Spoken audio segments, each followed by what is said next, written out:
A small child woke up in the morning and felt something strange happening. Everything around him seemed familiar, but unusual. He felt a connection with his former consciousness, returned to a new body.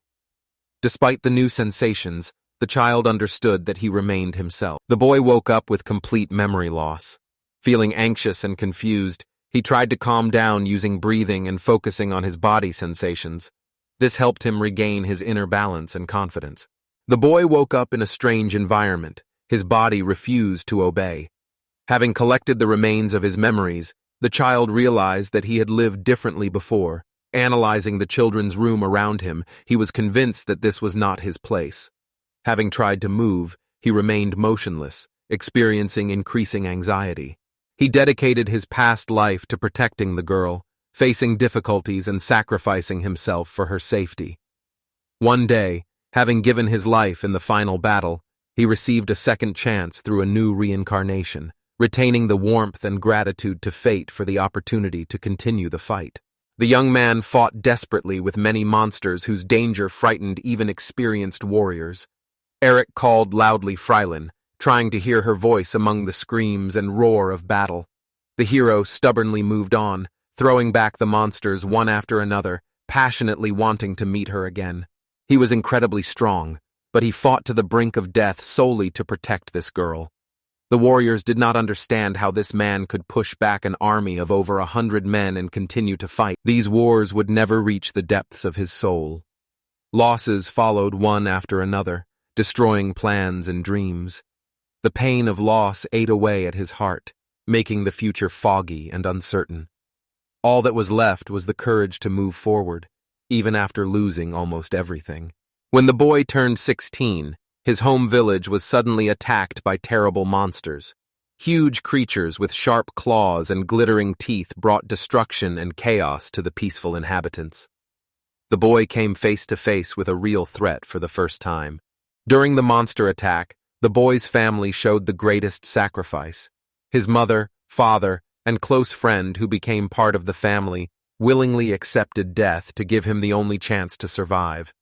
They stood shoulder to shoulder, covering him with themselves, fighting until their last breath. After some time, he met his best friend. However, it soon became clear that the young man's wrong decision had put his friend in a deadly trap. Devastated by the loss of a loved one, the hero realized that he was responsible for his friend's death. Life had lost all meaning for him. Emptiness filled his mind, erasing the desire to continue to exist. But suddenly, that very person appeared, whose hand appeared as if from nowhere, offering help and support. This person turned out to be Eileen, the very girl who is able to fill the void in his soul. Her appearance turned out to be the only reason to stay in this mortal world. Ellen revealed to him forgotten feelings of joy, becoming the main reason for continuing life. The hero was determined that he would no longer allow the loss of loved ones and loneliness. He would not allow enemy forces to take Eileen away from him. Filled with determination, he prepared to protect her with all his might, believing that life only made sense next to this person. The young man suddenly went on the offensive, striking the army with his audacity and strength. Turning to the enemies, he declared that whoever wanted an immediate meeting with his creator should try to stop him. The enemy troops refused on the spot, continuing to advance.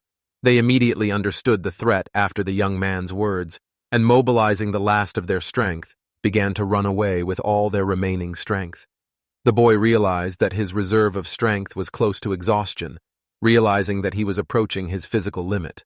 Overjoyed that the war was over and his enemies were gone, Eric asked Eileen to show herself and tell him where she was.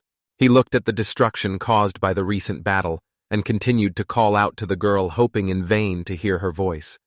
Suddenly, painful memories came flooding back, piercing him with pain and regret. Looking at the aftermath of the battle, the young man suddenly remembered how he had failed to save her. The girl, the last one he truly cared about, had breathed her last on that fateful day. A flash of acute grief engulfed him completely, resurrecting the lingering pain of loss that could not be erased from memory. He reproached himself for his weakness and inability to save her, considering his guilt the main cause of the tragedy. Every thought returned him to the moment when he stood as a helpless witness to her death and angered himself, mixed with the deepest sorrow and indignation about the situation. Lost in his thoughts, the boy missed an attack by one of the soldiers with a powerful weapon, a crossbow. The warrior sneaked up behind him and fired, not giving the young man time to react. Thus ended the sad story of Eric. Absorbed in the bitterness of loss and suffering, he allowed his attention to weaken. Taking advantage of the moment, the enemy delivered a precise and deadly blow from a crossbow. On this day, the young hero met death. The event evoked deep sympathy. Death came at the hands of a nameless soldier who cowardly fled the battlefield and took advantage of the opportune moment. The situation, devoid of heroism and grandeur, made the end especially tragic and unfair. After many losses and sufferings, this man accepted death calmly, and even with relief. The place of his death was perceived by the hero as a symbol of the end of the path, completing the circle of fate, and he left this life with a feeling of inner agreement and acceptance of the inevitable ending. Free from mental anguish and physical pain, Eric finally found peace. Death will allow him to fulfill his cherished desire to reunite with his dead family, to whom he felt great affection and longed to meet for many years. Eric saw his beloved people in front of him, his mother, father, childhood friend, and dear Eileen. Finally freed from the suffering of earthly life, the boy extended his hand and went to meet his family, feeling the long-awaited liberation and inner harmony. This was how he had planned for his fate to unfold. He couldn't understand why his spirit had ended up in the body of a small child, and why he had found himself in such a difficult situation. Completely disoriented, he had no idea what was going on, or why he was there. The kid couldn't understand why he was trapped in a small child's body. Memories of his previous experiences brought him only disappointment and bewilderment. The whole current situation seemed so absurd and senseless to the hero that he considered it absolute nonsense. The ritual of reincarnation is a process that allows a human soul to gain a second life.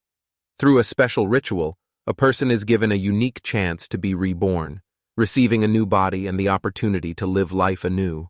At first, he saw the idea of reincarnation as a silly joke. Memories from previous lives were vague and incoherent. The idea of reincarnation seemed to him a ridiculous fantasy, easily dismissed as a figment of the imagination. The kid thought that they were simply laughing at him, playing some kind of evil game.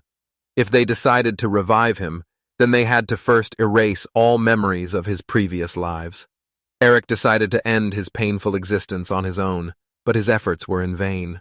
His tiny childish hands turned out to be completely unsuitable instruments for what he had planned.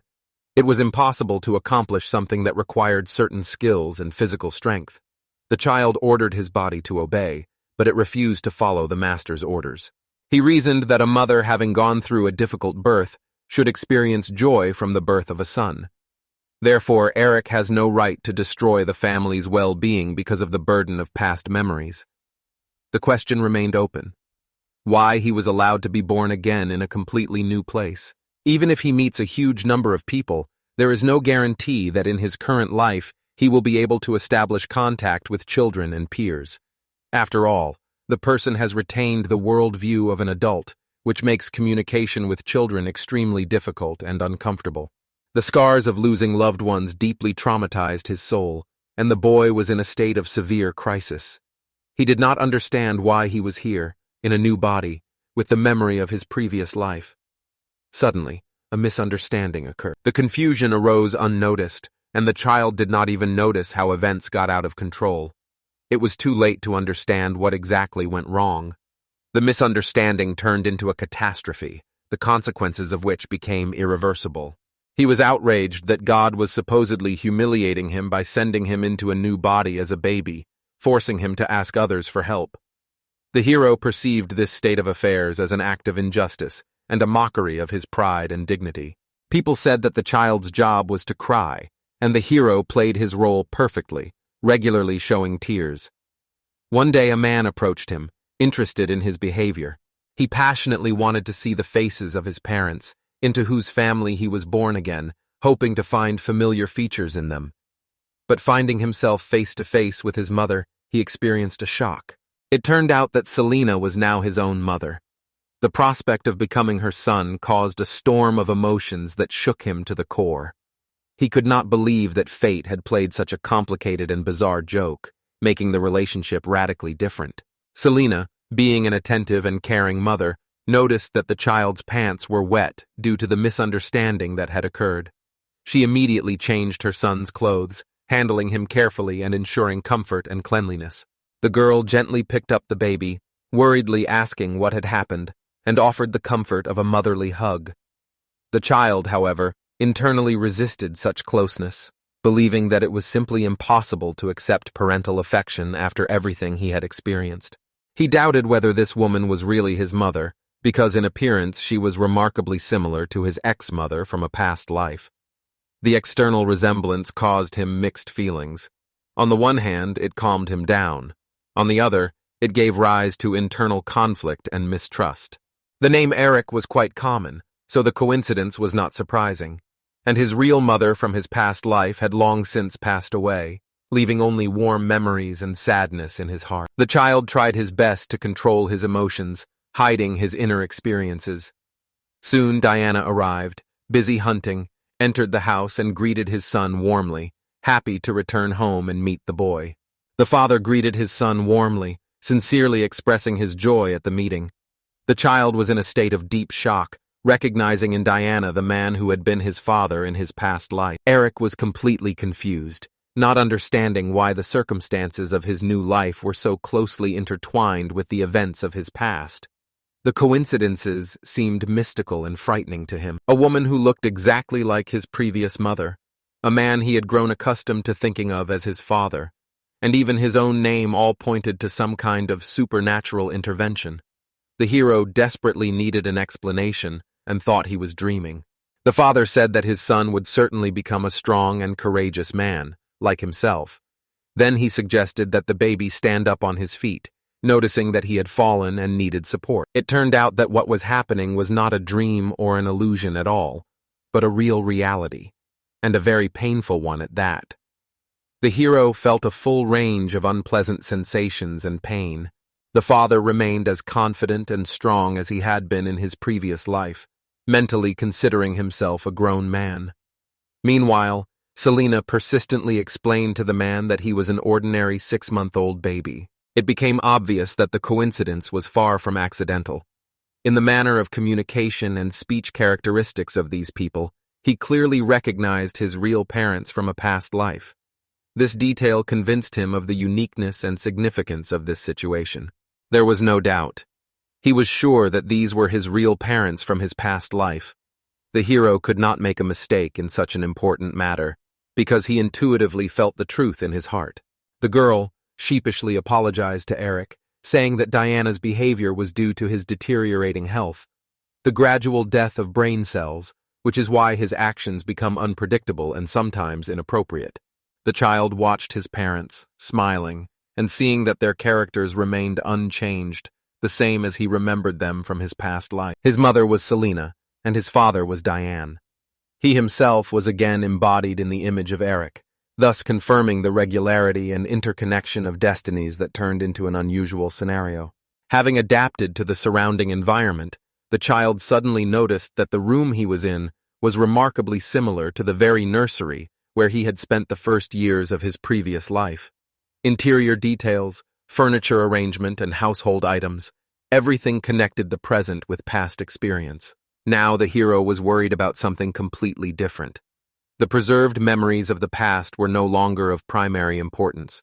It was more important to adapt the new life, get used to the conditions of the present, and understand how to best use the second chance given to him by fate. It turns out that the baby actually returned to his own past, starting life anew but now is a small child. He found himself in shock, immersed in his own past experiences. The memories repeated in his head, exactly, down to the smallest details, forcing him to relive long-known events. Eric once again imagined the image of his death, but suddenly realized an important truth. Past fears and experiences lost their power over him. He realized that he now had a unique opportunity to influence the course of his life. He had a chance to create an ideal version of his life, taking into account the experience and knowledge he had acquired. The young man in his past life repeatedly said that he wanted to become stronger. Returning to his childhood, the little boy realized that he had a unique opportunity to correct his past mistakes and achieve better results. Thanking God for the opportunity, he set out to create an ideal version of his life, using the lessons of his past experiences. Using the second chance, he decided to save everyone he failed to save in his past life. He must act flawlessly without mistakes or errors, because there may not be a third time. In his past life, the young man often agreed to compromise, which he later bitterly regretted. Now, with a second chance, he firmly decided to act differently. No deals with conscience, no justifications or excuses. Everything will be different, honest and fair. This time, he intends to live fully and actively change his destiny. Armed with knowledge of the past, he will try to avoid old mistakes, take advantage of opportunities, and turn his life into a story of success and harmony.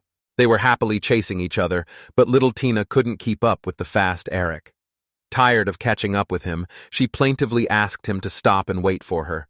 Tina kept asking for a break, claiming she was tired of running. The boy slightly replied that by asking for a rest, she was admitting defeat. The children had already circled the village 5 times, enjoying the fun games. Eric had lived for 3 years, enjoying a carefree childhood. The girl was happy to rest, breathing heavily after the fast race. The child, looking at the familiar streets of the village, thought that nothing bad could happen in this quiet corner of the world. No one else except him suspected that trouble was threatening the village. There were still plenty of time before the monsters attacked, and the boy had several years to prepare. True, there weren't many opportunities for training at the age of 3, but he was going to use them as effectively as possible. Time was working against him, and he was well aware of it. Every day was precious, every minute mattered.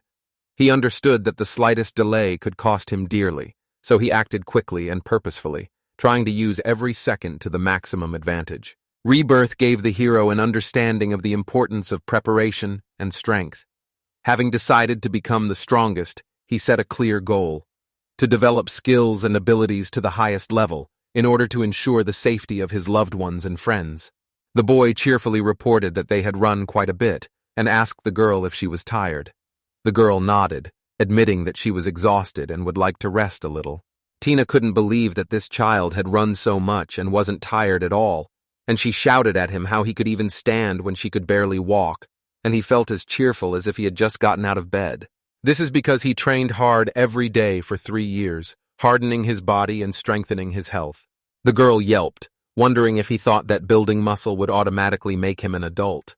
Every time she saw him playing sports and doing constant pull-ups on a tree branch, she thought that his enthusiasm would hardly bring him to adulthood any sooner than nature intended. Tina outrageously asked the boy to give in to her at least once, because she was offended and bored playing, knowing in advance that victory would go only to him. The young man understood that demonstrating excessive abilities could arouse suspicion and unnecessary questions, so he had to be careful. Meanwhile, the girl continued to grumble and complain, dissatisfied with her constant losses. For the girl, this was a blatant injustice. After all, she was 2 years older than him, which meant she should win competitions more often. Eric, on the contrary, noted that, despite the age difference, his sister remained the same, impulsive, and wayward girl she had been in her past life. The girl moved into the house next door, and the boys quickly became friends. She brought 2 lunches and offered her friend a snack, demonstrating the friendliness and generosity typical of childhood. She had prepared the treat herself, carefully packing the food into a small box. When she opened the lid, the girl saw that the contents had fallen out in a disorderly heap, ruining the appearance of the dish. Seeing the dish melt, the girl was upset, considering her culinary attempt to failure. Eric, in turn, condescendingly thought that she was just as clumsy and cute. Tina sat there sulking.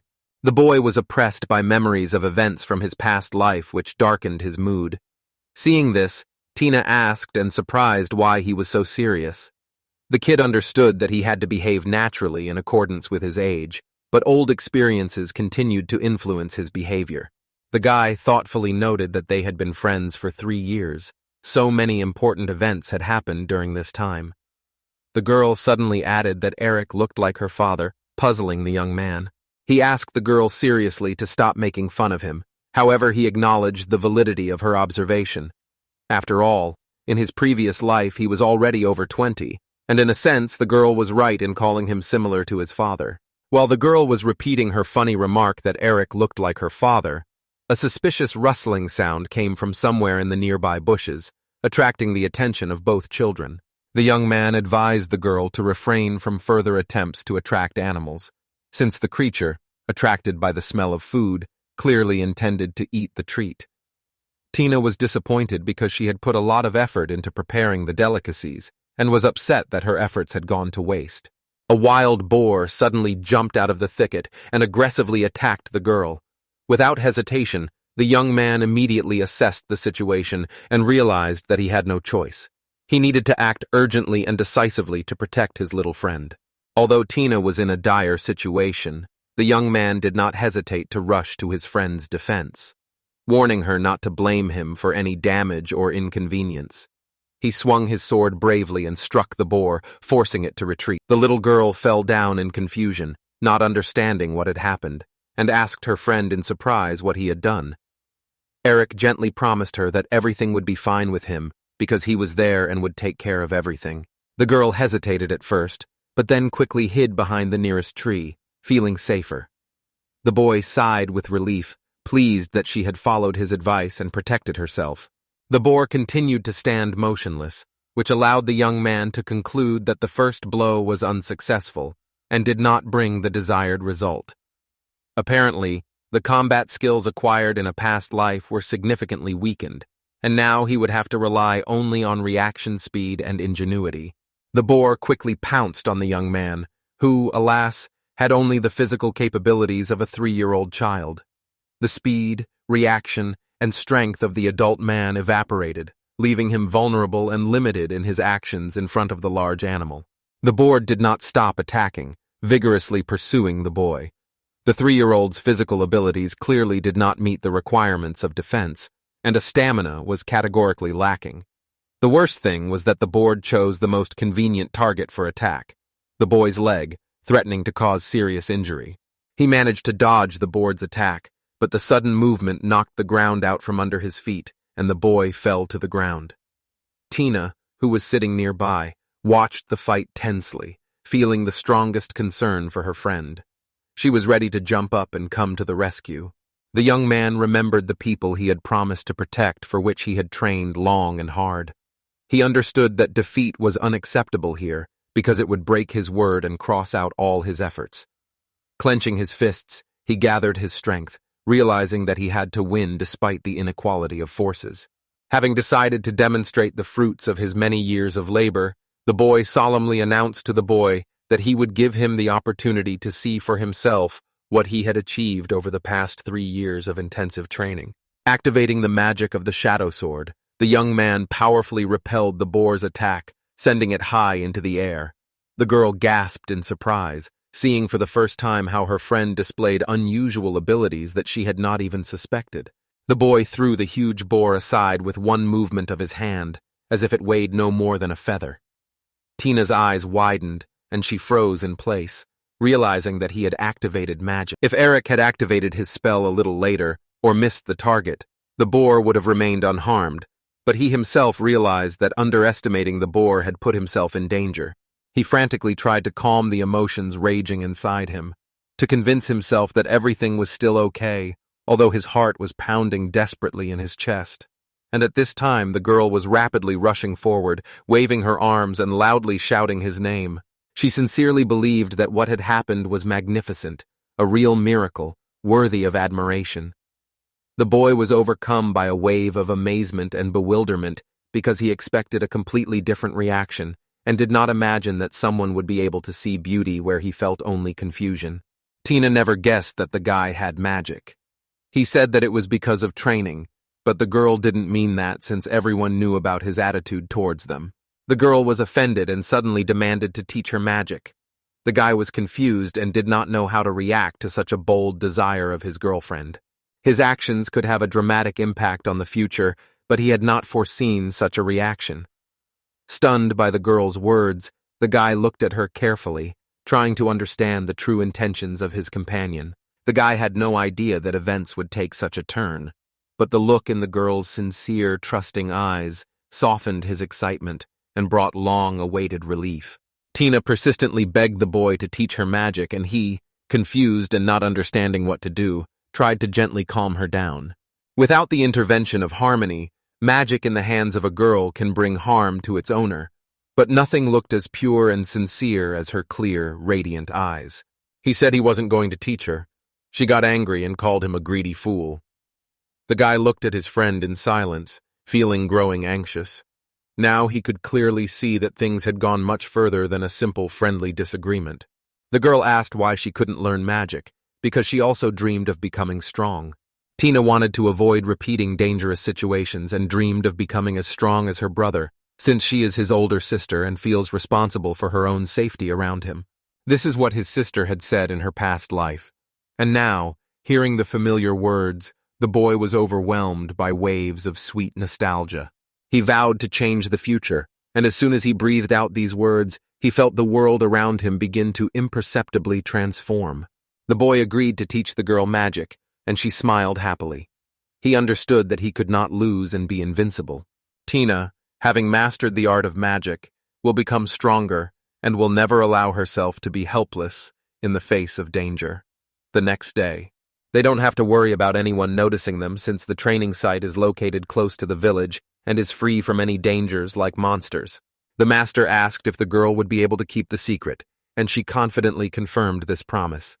However, the guy doubted her words, believing that sooner or later the information would definitely come to light.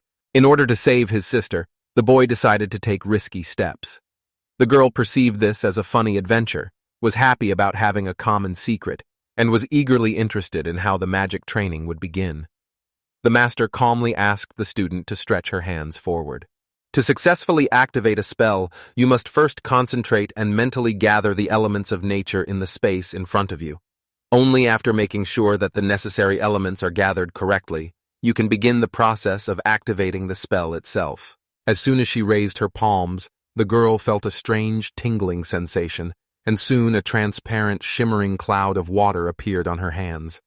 She froze in surprise. Her mouth opened, not believing her eyes. The water slowly flowed between her fingers, shimmering in the sun with bright glare. Particular attention is paid to the quality and quantity of the elements used. In order to create a strong spell from a small amount of materials, it is important to improve the quality of the components themselves. For a little girl, understanding the intricacies of the quality and power of spells was not an easy task. Understanding these principles requires many years of experience and practice, gradually accumulating and strengthening in the mind.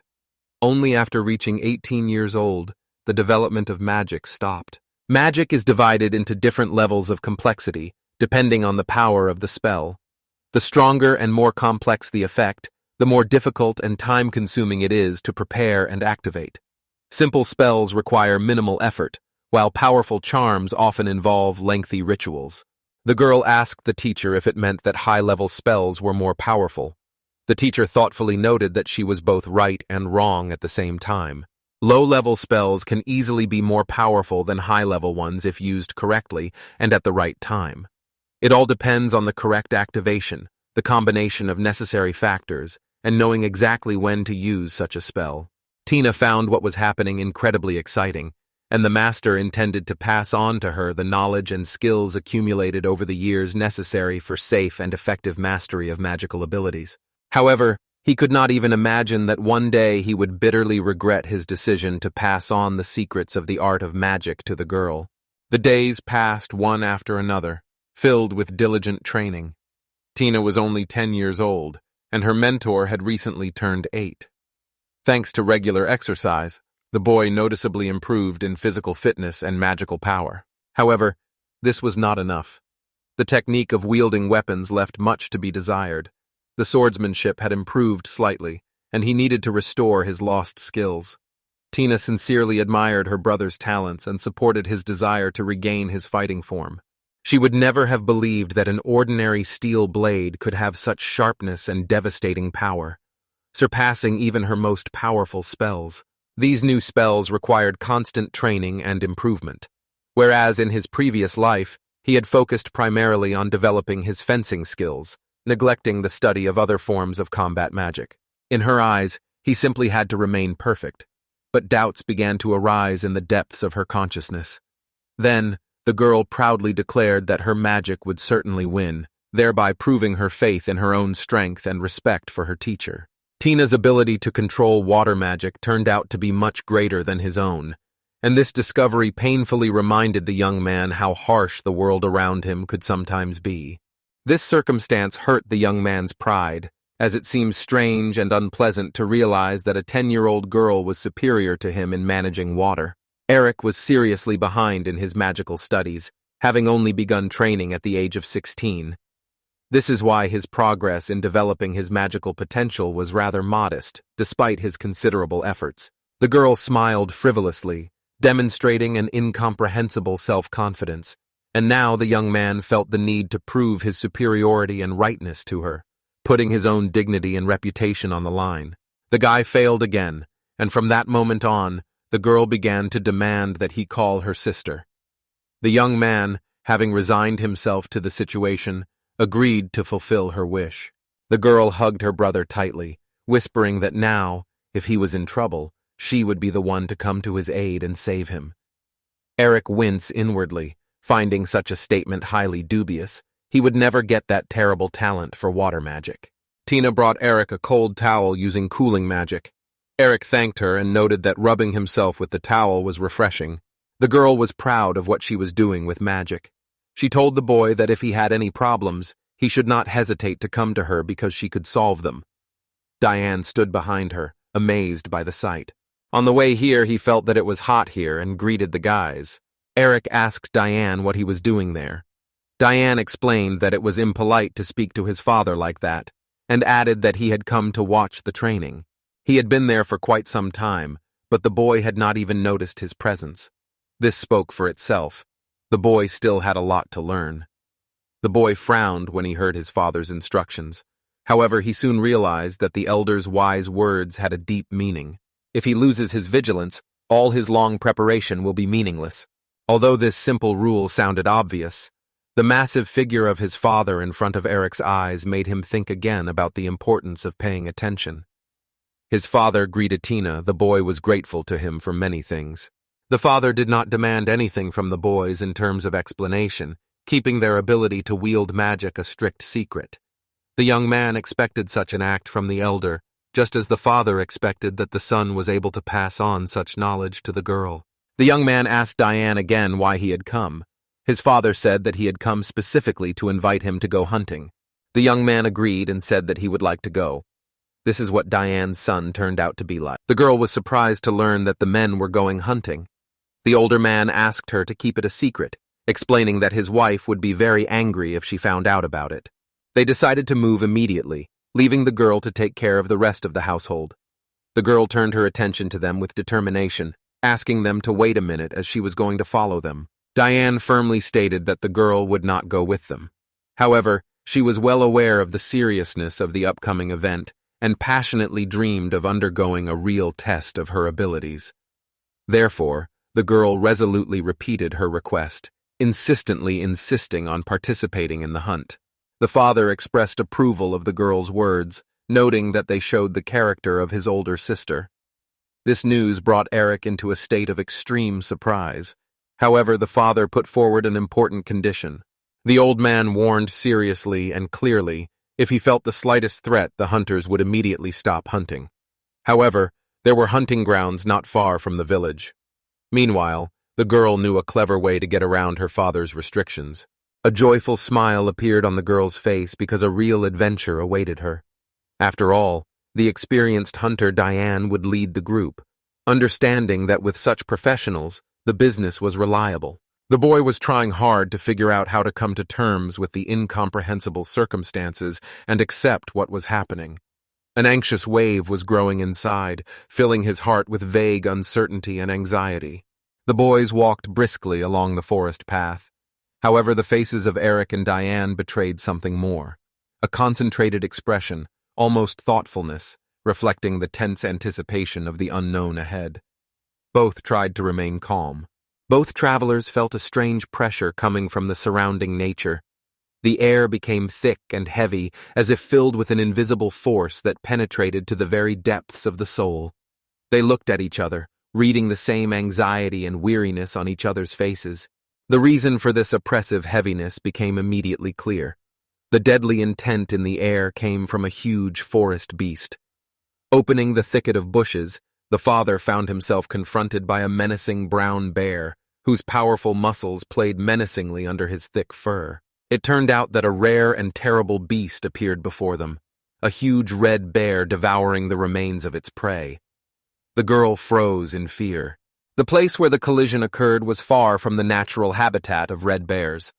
The man mentally drew a parallel with his past experience. 20 years had passed since he settled in the village, and he had never encountered such an unusual representative of the fauna. Since the red bear is a creature about 5 meters tall, known for its exceptional agility and invulnerable iron-like skin that cannot be damaged by an ordinary person. Although Eric had encountered similar creatures many times in his previous life, he was a mature man with extensive combat experience and special knowledge. For him, previous encounters were perceived as insignificant episodes or nary adventures. Diane Astrosund, to return to the village and organize a gathering of experienced hunters, needed to confront the threat. However, the girl could not hide her concern for the fate of the adult man who was now in close proximity to the dangerous creature. Deciding to stay nearby, the man carefully watched the giant beast's behavior. If he went with them without any idea of the enemy's strength and treachery, the consequences could turn into a real tragedy. The man quickly ordered the group to speed up, warning them to remain silent. Not a single sound could be allowed, otherwise the noise would attract the giant's attention. Finally, he gave the most important instruction. If the worst happened, and the red bear discovered them, they were to play dead. The children gradually moved away, leaving Diana alone. The father was deep in thought, trying to come up with an effective way to drive away the terrifying red bear while maintaining the safety of those around him. The girl approached Eric, barely holding back her tears. In a voice full of remorse and regret, she admitted that she had overestimated her own capabilities and was ill-prepared for the real hunt. Only one person in the group acted incorrectly. Eric.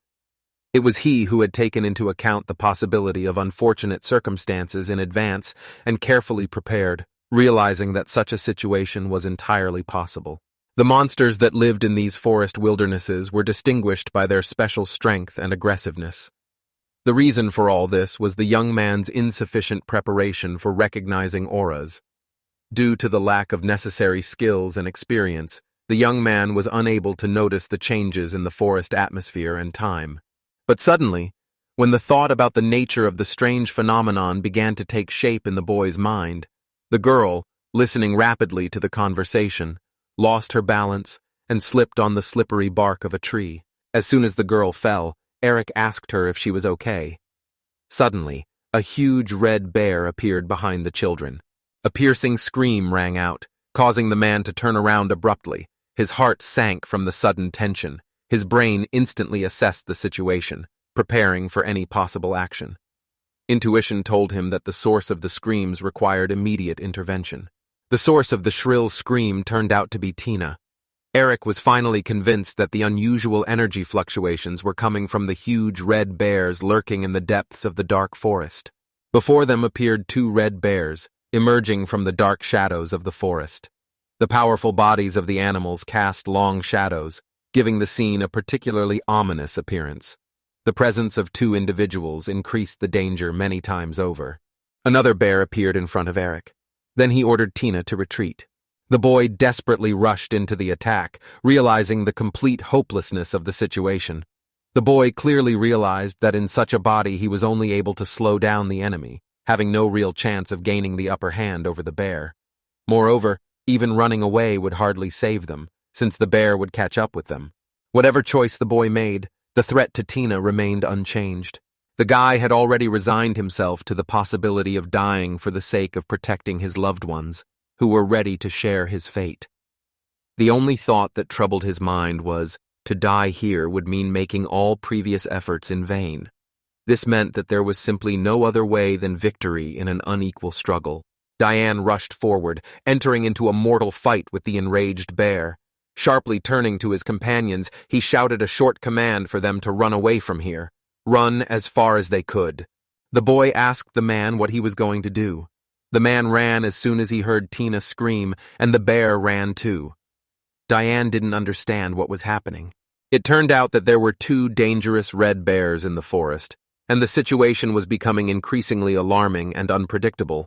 The only way out was to buy time. The boy grabbed his older sister by the hand and ordered her to leave immediately. However, the girl persisted, refusing to leave her position. If things continue to go as planned, the man will not be able to handle the powerful beast, and the situation threatens to turn into a tragedy.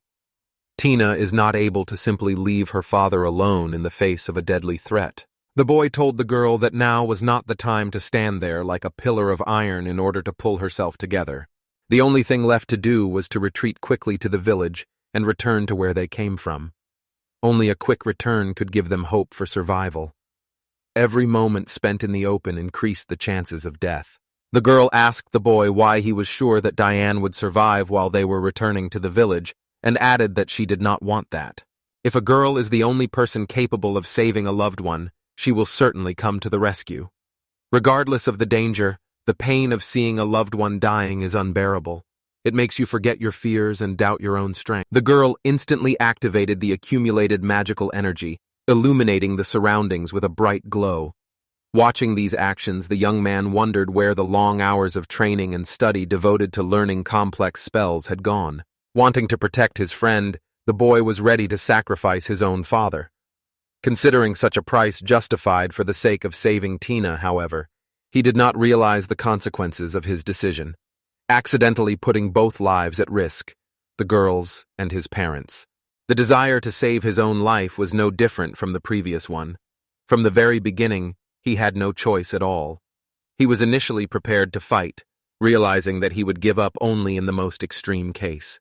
It was now, at the most critical moment, that the realization of his mission came, to save his dear people at any cost. A sense of responsibility overwhelmed him, like a wave of hot blood, restoring faith in his own strength. The father ordered the stubborn girl to be removed from there, but the boy apologized, saying that he would not fulfill this demand. The girl received important advice. She should attack 2 bears at the same time, but she did not necessarily have to kill them. The boy told her to trust him, and her sister understood him. Using their magical abilities, the group increases the distance between Diane and the advancing bears. This maneuver reduces the immediate threat, giving the team additional time to develop a plan of action. The plan was to wait for the right moment and then strike with precision and force, ensuring victory. However, the father, after listening to his son's ideas, categorically rejected the proposed strategy, claiming that it was a sign of madness and risk, unacceptable in this situation. The 2 young assistants who had gained confidence activated their magical powers, radiating a serious intent to turn the tide of battle. The man relied on their support, expressing gratitude to their father for his trust. The young man and the girl are ready to enter the decisive phase of the battle. The young assistant switched on the Shadow Blade activation mode, and the combined attack began. The magicians, concentrating their forces, created a single stream of energy directed directly at the enemies. A stream of energy rushed forward, illuminating the road with bright flashes of light and cutting a path through the ranks of opponents, and the bear threw the man aside and turned. The attack came down with lightning speed, cutting the bear's huge bodies in 2. The dividing light flared brightly, splitting the monster's flesh with inhuman precision. The man rushed to the attack, saying that they would not be able to escape by running away. With a well-aimed blow, the man cut off the monster's head, ending the duel with victory. Breathing a sigh of relief, he looked around and saw the children running quickly towards him, happy to be freed from mortal danger. The children ran up to their father, worriedly wondering if he was hurt. The man's gaze fell on each of them, smiling softly and reassuringly stating that the 2 had done a great job. The father was proud of his son, who managed to defeat the mighty bear. However, the biggest shock was yet to come. The winner was Tina, who managed to neutralize the bear. The man froze in complete amazement, unable to believe it, realizing the talent and potential of a little girl. The man hugged them, saying that they were amazing and were the heroes of the village. Shadow Sword was a mid-ranking air-type spell. Tina only has intermediate spells, but her magic power is top-notch. The man suggested that she consider becoming a hunter, but she said no. The energy that emanated from Tina literally flowed from her body. Eric was worried about the future, where protecting his loved ones would require a lot of suffering from him. Thoughtfully raising his gaze to the sky, he wondered what he should do. Back in the village, the boy knew what the future would be. Selena asked if the man wanted to talk and explain his actions. She asked why the father took the children hunting. The boy noticed important moments in life that had gone unnoticed in his past life and wanted this happiness to last forever. The residents faced difficult trials, comparable to hell. Realizing the limited time, the boy redoubled his efforts in training, improving daily and developing the skills necessary to overcome the upcoming obstacles. He did not want to go through the suffering again because he could not morally endure it again. The pain and loss of the past left a deep imprint on his soul, making it absolutely intolerable for such a tragedy to be repeated. To protect his loved ones, he must become the strongest warrior. Only by reaching the peak of his mastery will he be able to successfully confront any threat and guarantee the safety of those he loves. The holiday had arrived. The family solemnly congratulated Eric on his 16th birthday. Yesterday he was a child, and tomorrow he would officially become an adult. The proposal to raise glasses sounded especially symbolic. The time was approaching the moment of truth. Eric thanked all the guests. The joy of the holiday, however, changed when he remembered that tomorrow would bring severe trials. Tomorrow the village would be brutally attacked by ferocious monsters. Tina gently asked Eric if he was okay. Feeling guilty, he admitted that he felt a little ashamed. He was not at all to blame for what happened, and the fact that he was drunk also did not depend on him personally. Diana should be strictly blamed for what happened, because it was his thoughtless actions that led to this outcome. He was only 16, but many considered him an adult. However, forcing someone to drink alcohol is absolutely unacceptable and wrong. The girl showed care and attention, providing support at that moment. The boy insisted that what was happening to him was temporary and insignificant. He said that all he needed was a good rest, and all the problems would disappear by themselves. Tina believed otherwise. The parents' anxiety was quite justified, because the experiences of loved ones often reflect a real danger hidden from the teenager's eyes. He didn't hear her words because the girl decided to stay with him all night. Both Selena and Diane were aware of this.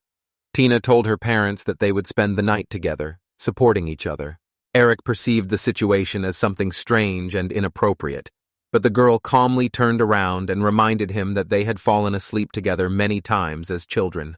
However, it is important to take into account that the situation has now changed dramatically. He is no longer 3 years old, and the girl is 18.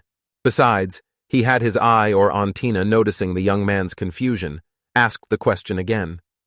The boy suddenly stopped. He said that such actions made him feel awkward, and asked the girl to stop trying to persuade him to do something like that. The girl laughed and said that she was just playing a joke on him.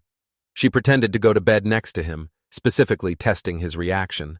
The boy headed to the bathroom, intending to take a refreshing shower. The girl, concerned about her friend's condition, warned him that it was unsafe and unwise to wash under the influence. The young man answered confidently that he had already sobered up. Tina was left alone in the room, tiredly sank onto the bed and fell asleep. But even so, her thoughts returned to Ira. The peace of the room was broken by the silence and light breathing of the girl, immersed in a deep sleep. Nearby, on the next bed, lay a young man, tired in body, but not in soul. Thoughts, like dragonflies, circled around, not allowing to close eyes. As he fell asleep, the young man realized that he was seeing a terrible nightmare. In his dream, he saw his native village being attacked by bloodthirsty monsters. The walls of houses were collapsing.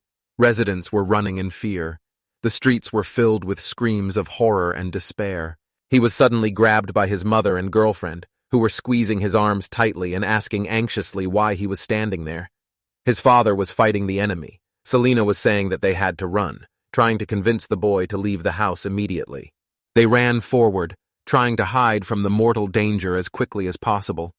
The boy, looking back, desperately called his father, afraid of losing him in the turmoil and chaos of the moment. His heart was pounding wildly. Every second seemed like an eternity. Selena quickly said for Tina to take care of Eric and rush towards the dangerous monsters. The monsters pounced on her, but the girl with tears in her eyes held on steadfastly, trying to hold off the enemies as long as possible. A shrill, frightened cry from a young man echoed around the area. The boys suddenly realized that they were now alone and abandoned on the edge of a steep cliff. Eric whispered under his breath that this couldn't be happening. Mentally turning to his parents, he tried to understand how events could develop so quickly and tragically. He knew that if the situation continued to deteriorate, the consequences would be catastrophic. She knelt down next to the boy, placing her palms softly on his shoulders, and spoke quietly that she would definitely save him. So he should believe her. Tina may not have the strength of her parents, but her feelings and intentions were no less. She vowed to be his support, no matter how difficult the task. Tears rolled down the boy's face. It was because she was his older sister that the girl showed special care and determination. When monsters suddenly appeared from behind, the sister reacted instantly, pushing them both away and throwing the enemy off the edge of the cliff. Abruptly waking up from a deep sleep, the young man opened his eyes wide, instantly orienting himself in space. To his right, Tina was sleeping peacefully, smiling slightly at the corner of her lips. All that was left was to prepare for the next day. To do this, the hero went into the forest, deciding to hunt mythical creatures. This phenomenon seemed strange to him. Passing through the dense thickets, the young man searched in vain for traces of at least one monster. Perhaps the absence of opponents is connected with an important event that is about to happen. Suddenly, hearing suspicious sounds, the guy became wary and stopped abruptly. The boy opened his eyes in shock. The guy suddenly thought that from the depths of the forest came a barely perceptible rustling sound, similar to the quiet rustling of leaves. However, now the hero began to pay more attention to the surrounding sounds. The young man swore he felt a presence nearby. The silhouette of a stranger was clearly visible on a tree branch, sitting there completely motionless. The stranger had an outstanding mastery of disguise, but despite this, the hero managed to discern hidden signs of the stranger's presence. Tomorrow promises to be a special day. The next day, the father was sincerely happy that his son had reached the age of 16.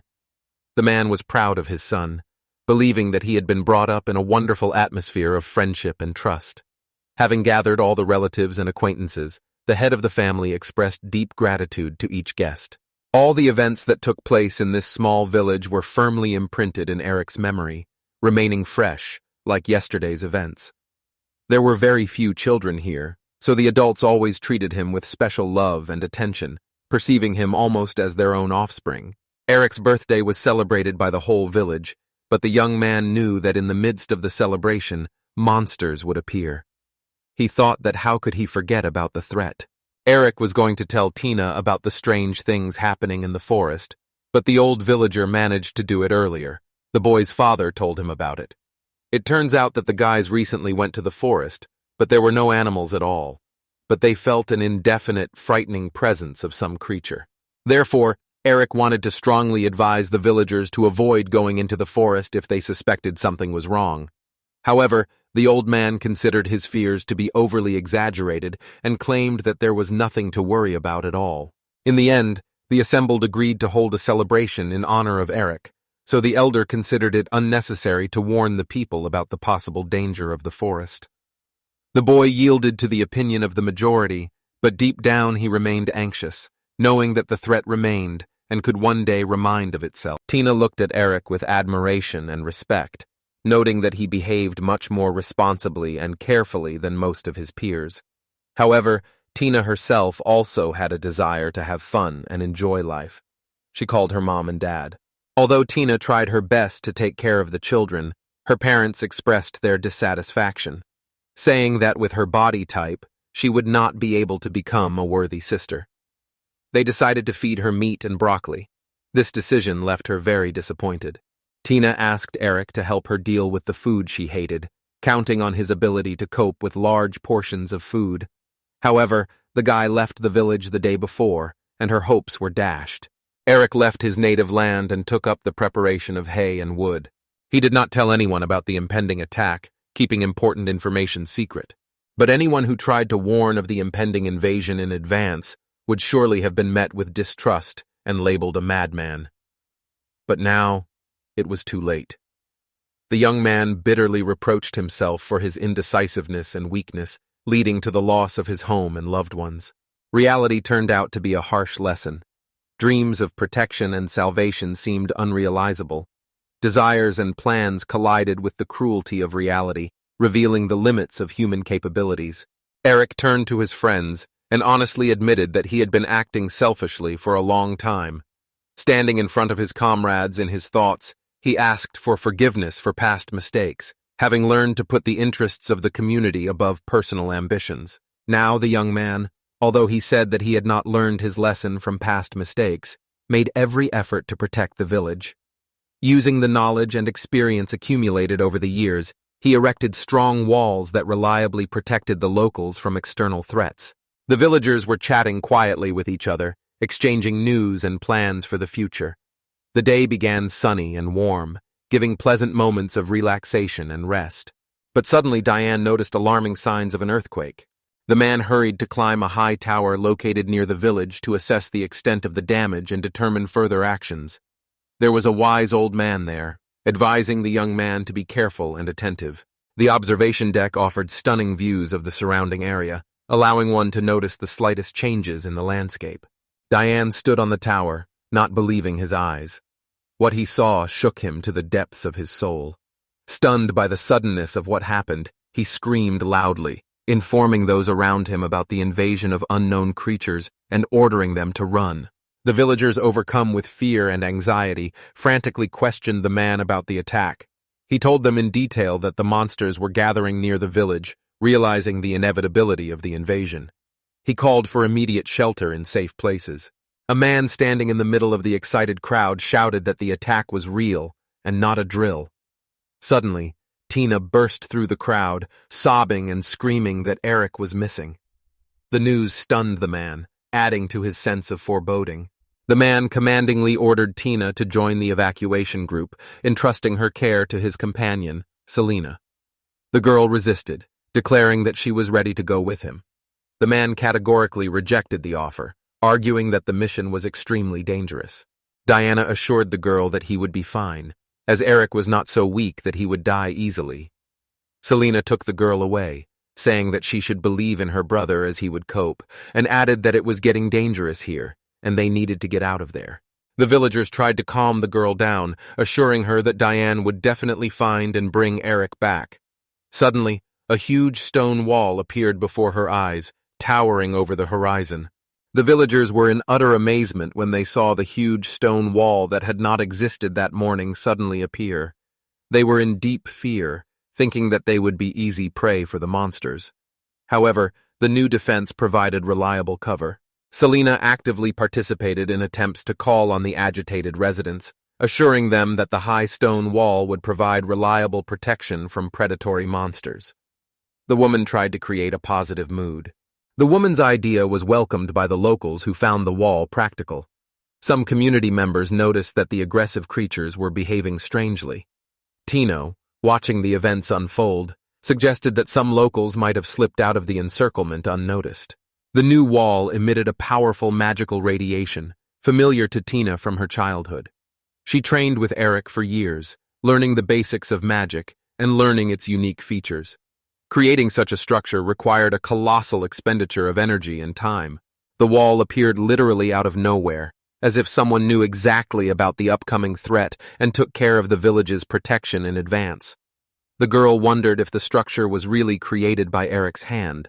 What else was he hiding from them, except for disappearing? Eric stared into the distance, impatiently awaiting the appearance of the monsters. Remembering the previous encounters, he decided to repeat the tried and tested defensive tactics. Eric said that he would defend this village himself, recalling the past defeat and losses. Fighting spirit rose, replacing fear with confidence and determination. He clearly imagined what lay ahead and prepared himself mentally and physically for the long road leading to victory. Eric repeated, shouting that he would protect this village himself. The boy bravely entered into battle with predators, repelling attacks from ferocious wolves and formidable red bears, resolutely defending his land. Continuing to swing his sword, Eric cut down his enemies one by one, crushing wolves and red bears with powerful blows, demonstrating fearlessness and steadfastness in the face of danger. Suddenly, a huge, ogre-like monster launched a mighty blow straight into the ground. The boy reacted instantly, deftly dodging the deadly attack. The boy, clutching the hilt of the sword, delivered a swift blow straight to the monster's neck, simultaneously shouting angry curses at the enemy, filling the air with the echo of his rage. A terrifying monster suddenly appeared from behind, resembling a giant dragon in appearance. Filled with determination, Eric shouted loudly that he would never let the enemies attack and approach his home village again. Having hit the monster in the shoulder and leaving a deep wound, the guy suddenly felt that inexplicable events were happening around him, making him think wearily. It is impossible to imagine that so many monsters would gather in one place, purely by chance. If such a thing does happen, it is only when a battle for territory breaks out. But these creatures were not fighting each other at all. On the contrary, they were focused solely on attacking the village. If they had been guided by natural instincts, they would have calmly walked around the walls, not risking their lives for a senseless siege. So the village was indeed the target of these monsters. Eric was puzzled as to how the creatures had managed to unite, and who was controlling their actions. But even if they had control, it was still unclear why they would attack a tiny village. The young man thought that the monsters should have obeyed their natural instincts and destroyed each other, rather than unite against the small village. Suddenly, a powerful stream of flame burst out of the mouth of a huge monster resembling a dragon, filling the space with bright fire and heat. The young man swung his blade with lightning speed, cutting the monster in two, as if cutting fabric with a sharp knife.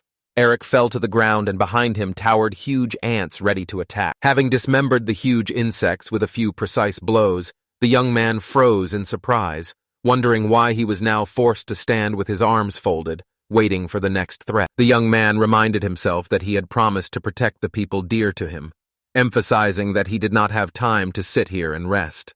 He knew he had no right to lose. At that moment, he heard his father's familiar voice behind him, desperately calling his name. The father called his son pleadingly and waited anxiously for his son to respond. The clanging of weapons and the sounds of a fight could be clearly heard behind the stone barrier. The man understood perfectly well that it was his child who was fighting there. The man asked his son to answer and said that he knew that he was behind the wall. Then, he asked why his son was there. Eric answered that he made the wall himself. Diane was very surprised by this confession. It didn't matter because the boy was fighting alone. His father wanted to get through the wall, but Eric forbade him to do so, fearing that monsters would get inside. The man thought about what decision to make next. Then Eric told his father that he needed to watch the others. The father had to hurry back to the village.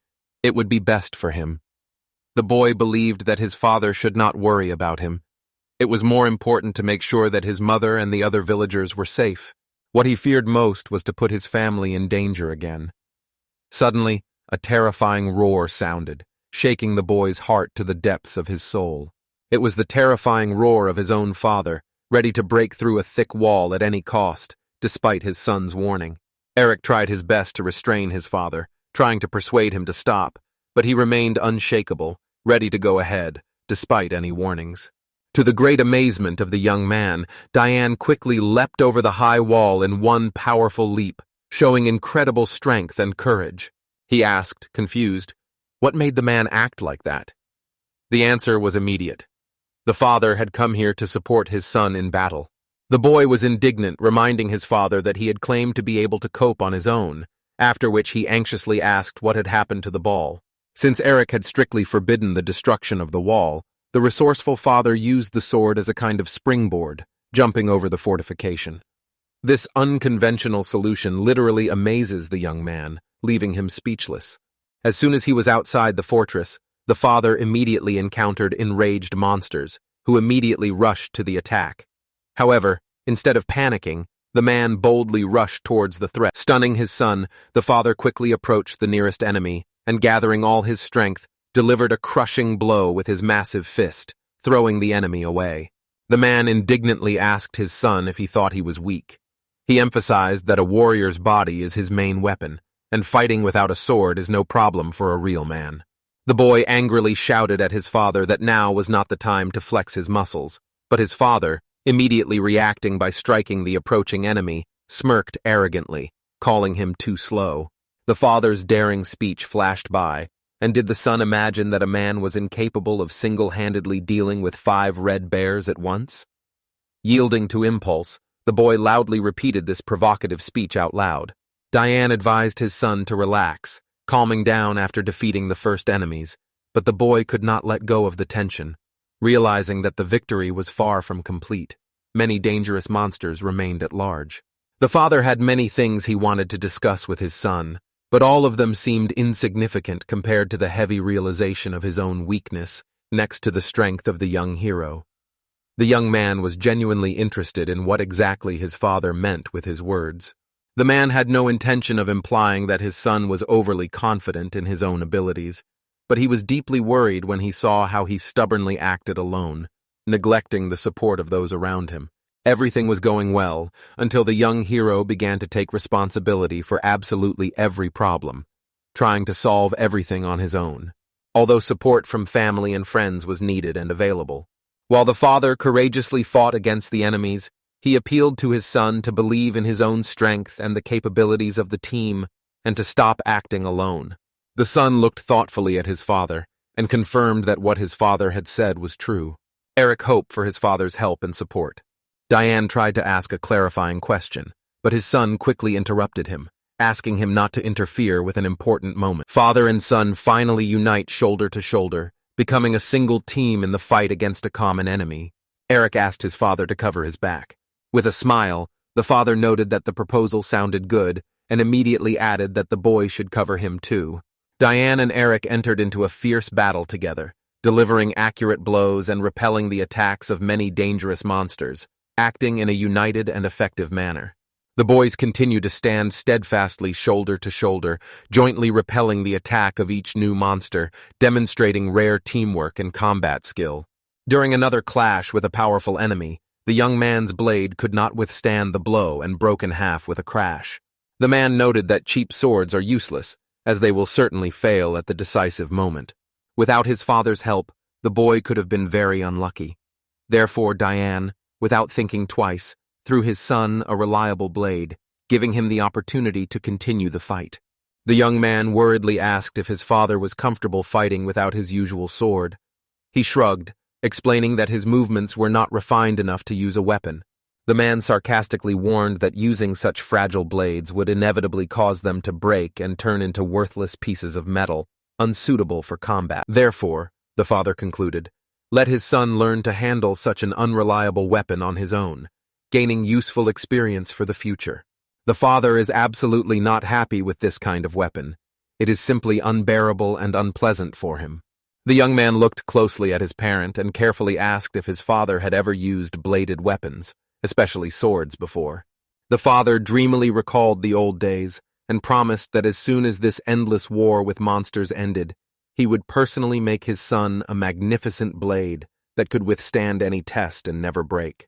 Eric warmly thanked his father for his concern and sincere promise, after which he lowered his head, timidly asking for forgiveness for the trouble and worries he had caused. Diane convincingly assured that there was nothing to worry about. Being a talented master blacksmith, he would certainly create a strong, reliable blade that would never fail or break. The number of demons had noticeably diminished, and the father encouraged his son to continue their joint struggle. Receiving an energetic affirmative nod, both resumed their active resistance, feeling growing confidence and inspiration.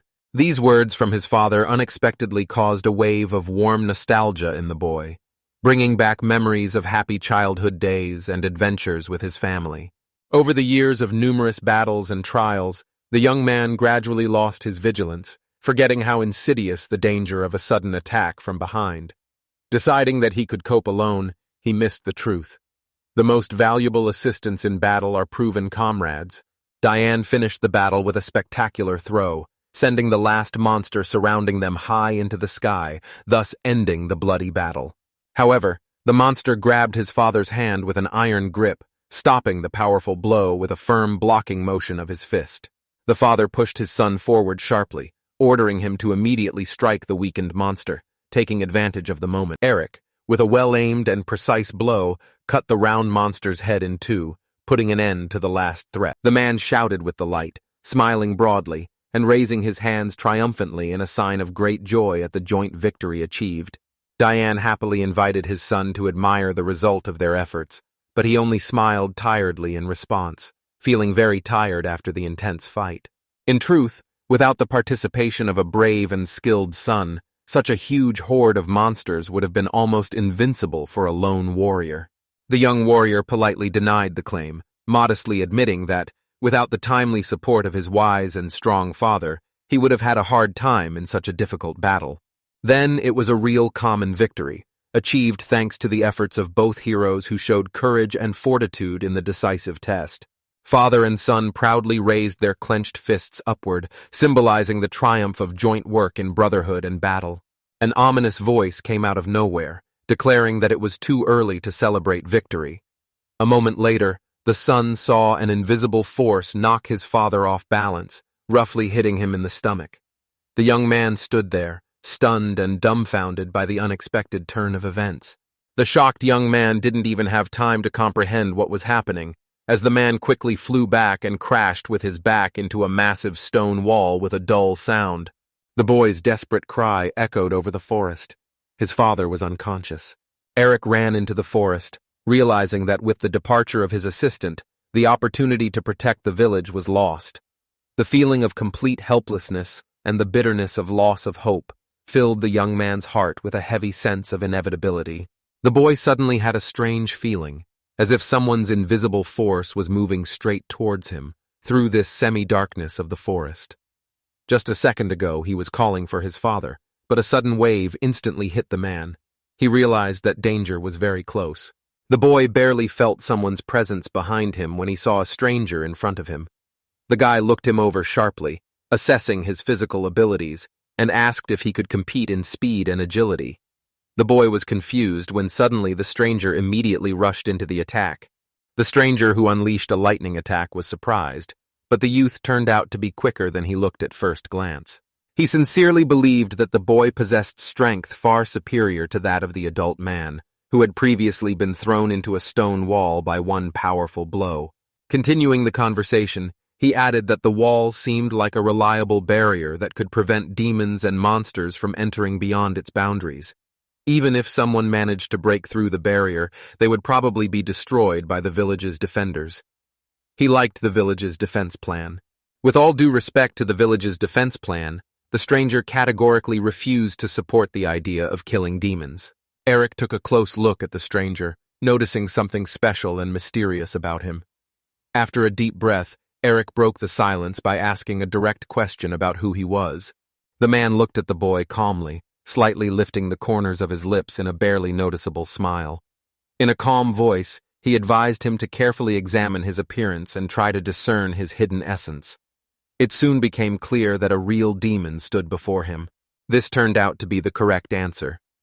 The demon slowly explored the surroundings of the village, going deeper into the dense forests surrounding the settlement. The boy knew demons well, having encountered them many times in his past life. The experience helped him learn to recognize their intentions and defend himself effectively. Demons are a vast race that live in their world alongside humans. A distinctive feature of demons is a unique phenomenon.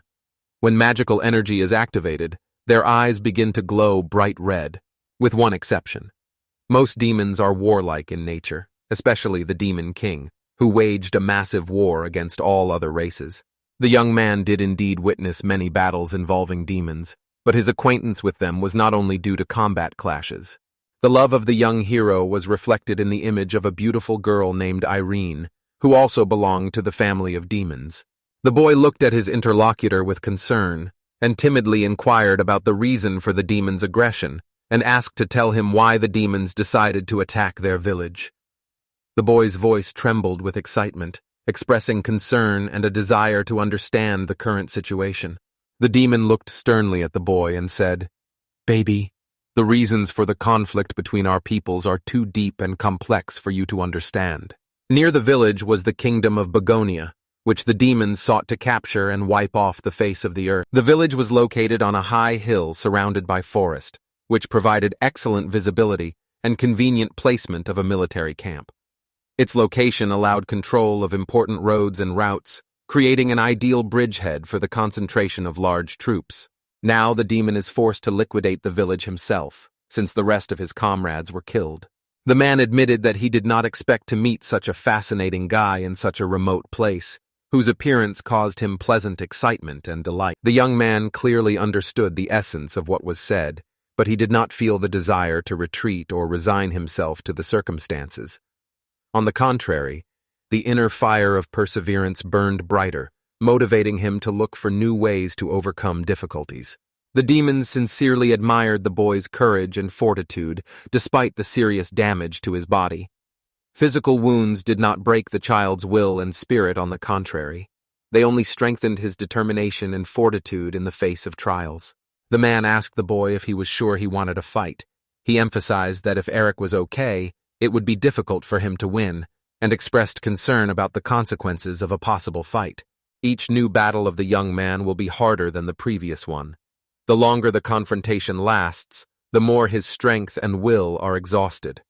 The law of battle is inexorable. The strong become weaker, and the weak gradually leave the battle. The demon cast a careful glance at the boy and asked if he had learned the lesson he had learned in battle.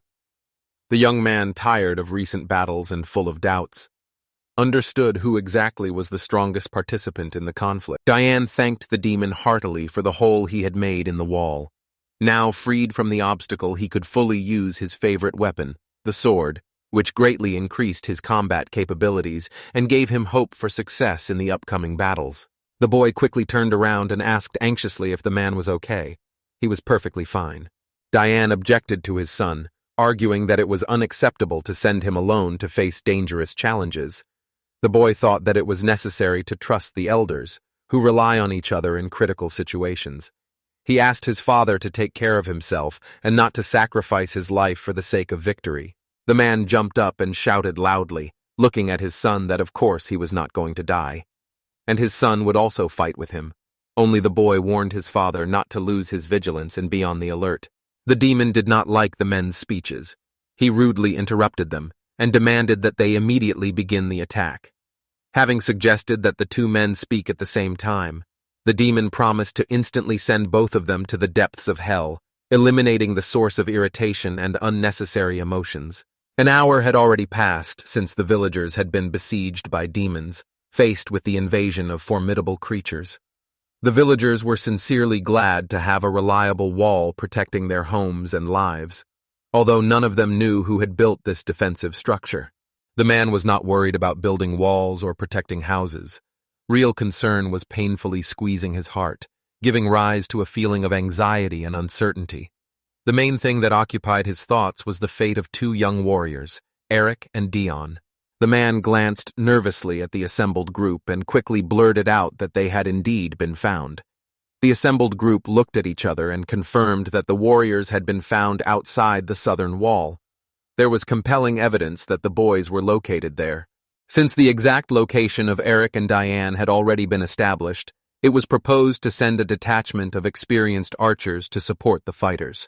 The man reacted sharply to the proposal, saying that the idea of sending archers was absurd and stupid. He explained that such help would only make the situation worse by opening the way for demons to enter the village. After apologizing to the speaker, the man noted that no force could compare with the skill and experience of the two warriors behind the wall. The man said that whatever they did, it would be of little use. The mother remarked that it would be interesting to know how Eric was feeling, since if he was with his father, then everything should be fine. Tina turned to the other woman, listening attentively to her words. Tina said that there was nothing to worry about, because the boy was very strong. Selena added that if the boy's friend was talking about it, then it was true. However, this assessment was shared not only by her, but by all the villagers. She asked the woman if she remembered how her son fought with all the villagers. She remembered and admitted that she was ashamed to recall this episode because it was the boy's father who had arranged it. The girl objected, saying that this was not true. After that memorable incident, Even the most experienced hunters admitted that if Eric could cope with such a task, then the girl would also be able to defeat all the villagers. At that time, the girl fought exactly that way, sincerely believing in her strength and abilities. However, reality turned out to be different. The real strongest in the village was Mrs. Selena. Even the most stubborn and strong hunters bowed their heads before her, including Eric and Diane. One day, during an important conversation, the woman asked the girl to stop useless talk. Selena thanked Tina warmly, admitting that the girl's support had made her life much easier. Their conversation was interrupted by a sudden rumble. Rapidly approaching the village less than a minute later, order had turned to panic. The villagers began to panic, shouting questions about what had happened and the fate of Eric and Diane. The voice ordered that the noise and panic among the villagers be stopped immediately. Selena raised her voice and sharply asked the villagers if they believed in her son and husband. The villagers responded with the unanimous nod, showing complete trust and respect for the family of leaders. Selena ordered everyone to stay put and maintain order. The old man supported her order and said that he would check the supply of medicines. Tina watched the woman closely and noted that she showed more concern for the fate of the warriors than anyone else. Despite her outward composure, every little thing betrayed her inner experiences and anxiety. The girl highly appreciated the strength of spirit of this woman. The friend noticed that Eric's energy connected to the wall had become unstable, causing her to feel anxious. Diane and Eric find themselves in an extremely difficult and dangerous situation. They consciously took mortal risks to save their native village, fully understanding the price that would have to be paid. Their courage deserved the highest respect, because even the strong and self-confident Mrs. Selena felt fear, not to mention the ordinary villagers. The girl rushed forward with all her might, calling the warriors to wait for her. The man, despite constant blows and injuries, continued to deliver precise and fast attacks on the demon, who disdained his supposedly slow speed of movement. The young man struck with lightning speed, putting all his accumulated anger and despair into it. However, despite the accuracy and speed of the attack, the demon turned out to be surprisingly agile. A split second before the blade touched the target, he gracefully jumped to the side, maintaining his balance and freedom of movement. The monster assessed the young man's reaction positively, noting its speed and accuracy. The demon delivered a crushing kick straight into Eric's stomach. While the young man was recovering, the boy's father, enraged by what he had seen, resolutely entered the battle, unleashing a series of powerful blows on his opponent. The monster took advantage of the moment with lightning speed, cunningly moving behind the man. Taking advantage of his momentary loss of vigilance, the creature suddenly attacked, delivering a sharp and precise blow. Eric, enraged by the monster's behavior, called his father, asking if he had eaten anything. The demon sarcastically asked if the man had ever fought a truly strong opponent, implying that his previous fights had been with less skilled opponents. The monster laughed mockingly commenting on the old warrior's behavior that maybe he should take an example from his son. The words sounded like sharp blades, penetrating the very heart of the man, tearing apart the remnants of dignity and faith in his own strength. He was puzzled as to how a simple guy from a remote province could have such deep knowledge of the art of combat. After considering various options, the monster came to the conclusion that nature had awarded the young man a unique gift that allowed him to master martial arts intuitively. The young man's courage and strength aroused sincere admiration in the observer. However, his father's attempts to demonstrate equal strength and agility were unsuccessful, turning into an attempt to provoke him. This use of brute force disappointed the monster. The demon concentrated, activating streams of magical energy that instantly colored his eyes with a deep red glow. Then, with a triumphant smile, he offered to continue the fight, declaring that the fight would now move to a qualitatively new level of difficulty. He braced himself for the blow, activating a technique designed to inflict deep wounds. Loudly, the monster warned his opponents that if they wanted to survive, they should try to dodge. The boy, realizing the seriousness of the situation, ordered his father to leave the affected area immediately. The attack released by the demon rushed forward at a tremendous speed, cutting through the air with a hissing sound. A bright streak of light left a wide scar on the surface of the fortress wall, damaging the massive structure. The monster's attack achieved its goal, hitting the warriors at the most inopportune moment. Eric and Diane found themselves in the center of the blow, receiving serious injuries. The wave's energy cut through the armor, leaving deep wounds on the body and partially incapacitating them. The situation was not favorable for the young man, as the wind magic used by the demon was much more powerful than his own defensive spells. Even after successfully avoiding a direct hit, the young man felt the impact of the pressure wave and kinetic energy emanating from the blow. The enemy turned out to be incredibly dangerous. In addition to physical strength, he wielded magic at a level significantly exceeding the abilities of the young man. It was necessary to urgently come up with an effective plan before the monster delivered the finishing blow, which could be fatal. The first thing the young man understood was that he needed to protect his father, who was in close proximity to the epicenter of events. The risk of injury and damage increased with every second, and any hesitation could cost the health or even the life of a loved one. Eric understood that if he didn't come up with a way out of the situation, defeat was inevitable.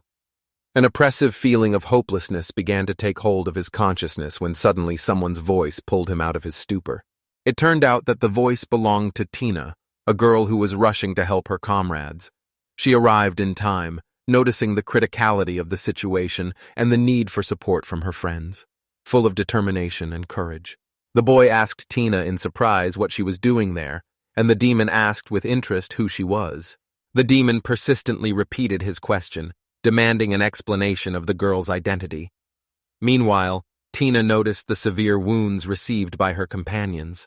The girl intended to provide medical assistance to the wounded soldier, but the young man, adhering to common sense, insisted on another plan. He called the evacuation of the wounded to a safe place, where conditions would allow for a full recovery, a safer option. She looked at the young man with concern and asked what would happen to him. The brave defender tried to convince her that he would be fine. However, the demon, clearly dissatisfied with the course of the conversation, abruptly intervened, declaring that they were not given the right to negotiate. He pointed contemptuously at the old man, telling him to take him and go away so as not to spoil the fun of the other participants in the fight. His speech sounded cynical and mocking, demonstrating a complete lack of empathy and humanity. Eric sadly informed his sister that his father's condition was rapidly deteriorating and that he needed urgent medical attention. Realizing the seriousness of the situation, Tina agreed to evacuate her parent immediately, promising to carefully deliver him to a safe place. The sister asked her brother to take care of himself and to survive. The demon, happy with the end of the conversation, said that he did not intend to kill the woman yet, and asked to clear the way so that they could continue the battle. The demon commanded the young man to keep an eye on the situation and exercise maximum caution.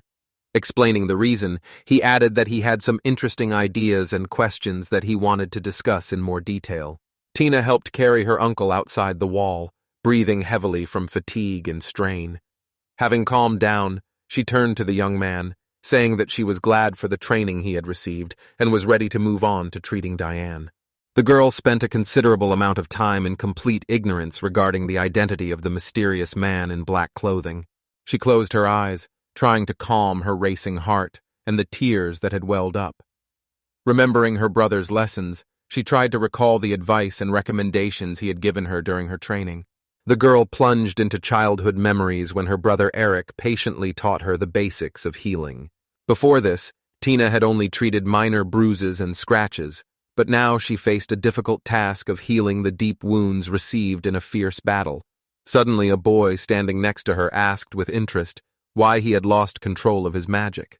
Because magic is incredibly difficult to control, however, the difficulty lies not only in the technique of performing spells. Magic is closely connected with the emotions and feelings of the magician, which affect the quality and power of the spells used. When the boy tried to use magic, he was overcome by fear that he would not cope with the tasks assigned to him. After all, magic absorbs not only positive but also negative emotions, increasing their influence on the final result. Such feelings are a significant disadvantage for any healer, as they reduce the effectiveness of the healing process and create the risk of errors. Tina understood the fairness of the remark and accepted it. Gathering her strength and taking a deep breath, the girl resolutely leaned over the wounded man. Gently running her fingers along the edges of the wound, She focused on the internal resources of the body, concentrating the flow of vital energy. While carrying out the treatment, she realized that the magic training conducted by Eric had much more meaning than just learning techniques and methods. Remembering Eric's advice, the girl felt confident in her abilities. The girl realized that her brother taught her not only magic, but also combat tactics. Although at first she did not see the point in it. Now, having found herself in real danger, she realized the usefulness of the knowledge she had received. The demon was openly interested in the young man's story, wanting to know how he managed to achieve such a high level of strength and skill while living in remote provincial area. He mockingly asked who had taught the young man martial arts, and if the teacher was an old man, he considered this occupation to be completely frivolous and insignificant. His contemptuous tone clearly showed his attitude towards the capabilities of the teacher, who was perceived as a weak and mediocre mentor. The demon ended his speech with a sharp statement that he was tired of watching this spectacle put on by the young man. In response, the young man boldly declared that the demon would also be much stronger than he seemed at first glance. There are geniuses in all worlds, but the boy's talent in battle was truly unique. Particularly impressive was his ability to stand on his own 2 feet. In a world where everyone is ready to cut the throat of others for personal gain, the smell coming from the boy was reminiscent of the aroma that accompanies the demon himself. Watching the young man's hesitation, the demon noted that the boy was acting decisively, sweeping away everyone in his path. Curiosity made the demon ask a question, trying to find out how many souls had already died at the hands of the child. The question asked by the monster was rather delicate. He did not assume that his interlocutor was keeping count of the dead. The monster was certainly interested in the young man's abilities, which he wanted to buy. The demon confidently declared that the young man would go with him. The young man froze in place, not believing his ears. The demon country was built on the principles of meritocracy. The strongest and most competent candidate became the ruler. In order to take the king's throne, the contender had to regularly prove his superiority by participating in brutal tournaments and competitions. In order to lead the demon army and crush the kingdom of Begonia, winning fame and recognition, the demon set a condition: the boy must go with him. If the young man demonstrates equal strength and skill to that of a demon, Eric will receive the status of viceroy, taking an honorable second place in the country's hierarchy. This opens up prospects for career growth and influence for him, guaranteeing prestige and stability in society. The boy asked the demon if he would continue to destroy the village if he joined him. The boy then abruptly ended the conversation, refusing to continue the discussion. The negotiations failed, and the demon was puzzled by the reasons for the failure. He did not understand what went wrong, and wondered whether the main driving force was fear for the fate of the village, or love for the girl left in danger. The monster tried to attract the young man with offers, claiming that in his domain, he would be able to possess any number of beautiful women. However, the boy reacted coolly to such words, asking the demon to stop throwing around empty promises. The demon was bitterly disappointed to find that his plans to entice the boy had failed. Having failed in negotiations, he took the only decision available to him to eliminate the threat posed by Eric. The young man concentrated and activated his magical abilities, releasing a powerful stream of energy that literally caught the demon off guard. Never having encountered such a level of mastery of magic before, the demon experienced a real shock. The monster was completely taken by surprise by the fact that the young man had been quietly accumulating magical energy during the conversation. Having become convinced of the enemy's capabilities, the demon wanted to kill him even more, clearing his path to power. However, the young man was not afraid of the threat, exclaiming that the demon should try to attack first. The boy concentrated and released pure magical fire energy, forming a dense flame that brightly illuminated the surrounding area and directed it at the demon. A battered Eric was breathing heavily from his flame attack. He was so exhausted that he fell to his knees, but he continued to monitor the situation. Suddenly, the demon jumped out of the smoke. His clothes were burned, but not as hatred for the man. He kicked the hero in the stomach so hard that blood poured from the mortal's mouth. Eric was thrown back and hit a boulder. Felix was furious. He mockingly asked if the man considered himself the smartest. The enemy explained what had happened. The guy lacked speed, so he decided to use a magical attack, because with its help, even without a direct hit, you can cause damage. The demon admitted that he liked the man's tactics. Felix noticed that he was standing naked to the chest and explained that these clothes had cost him a lot of money. He promised that the saboteur would pay him for it. The demon grabbed his hair and noticed that it was also burnt. Now he would have to fix it again.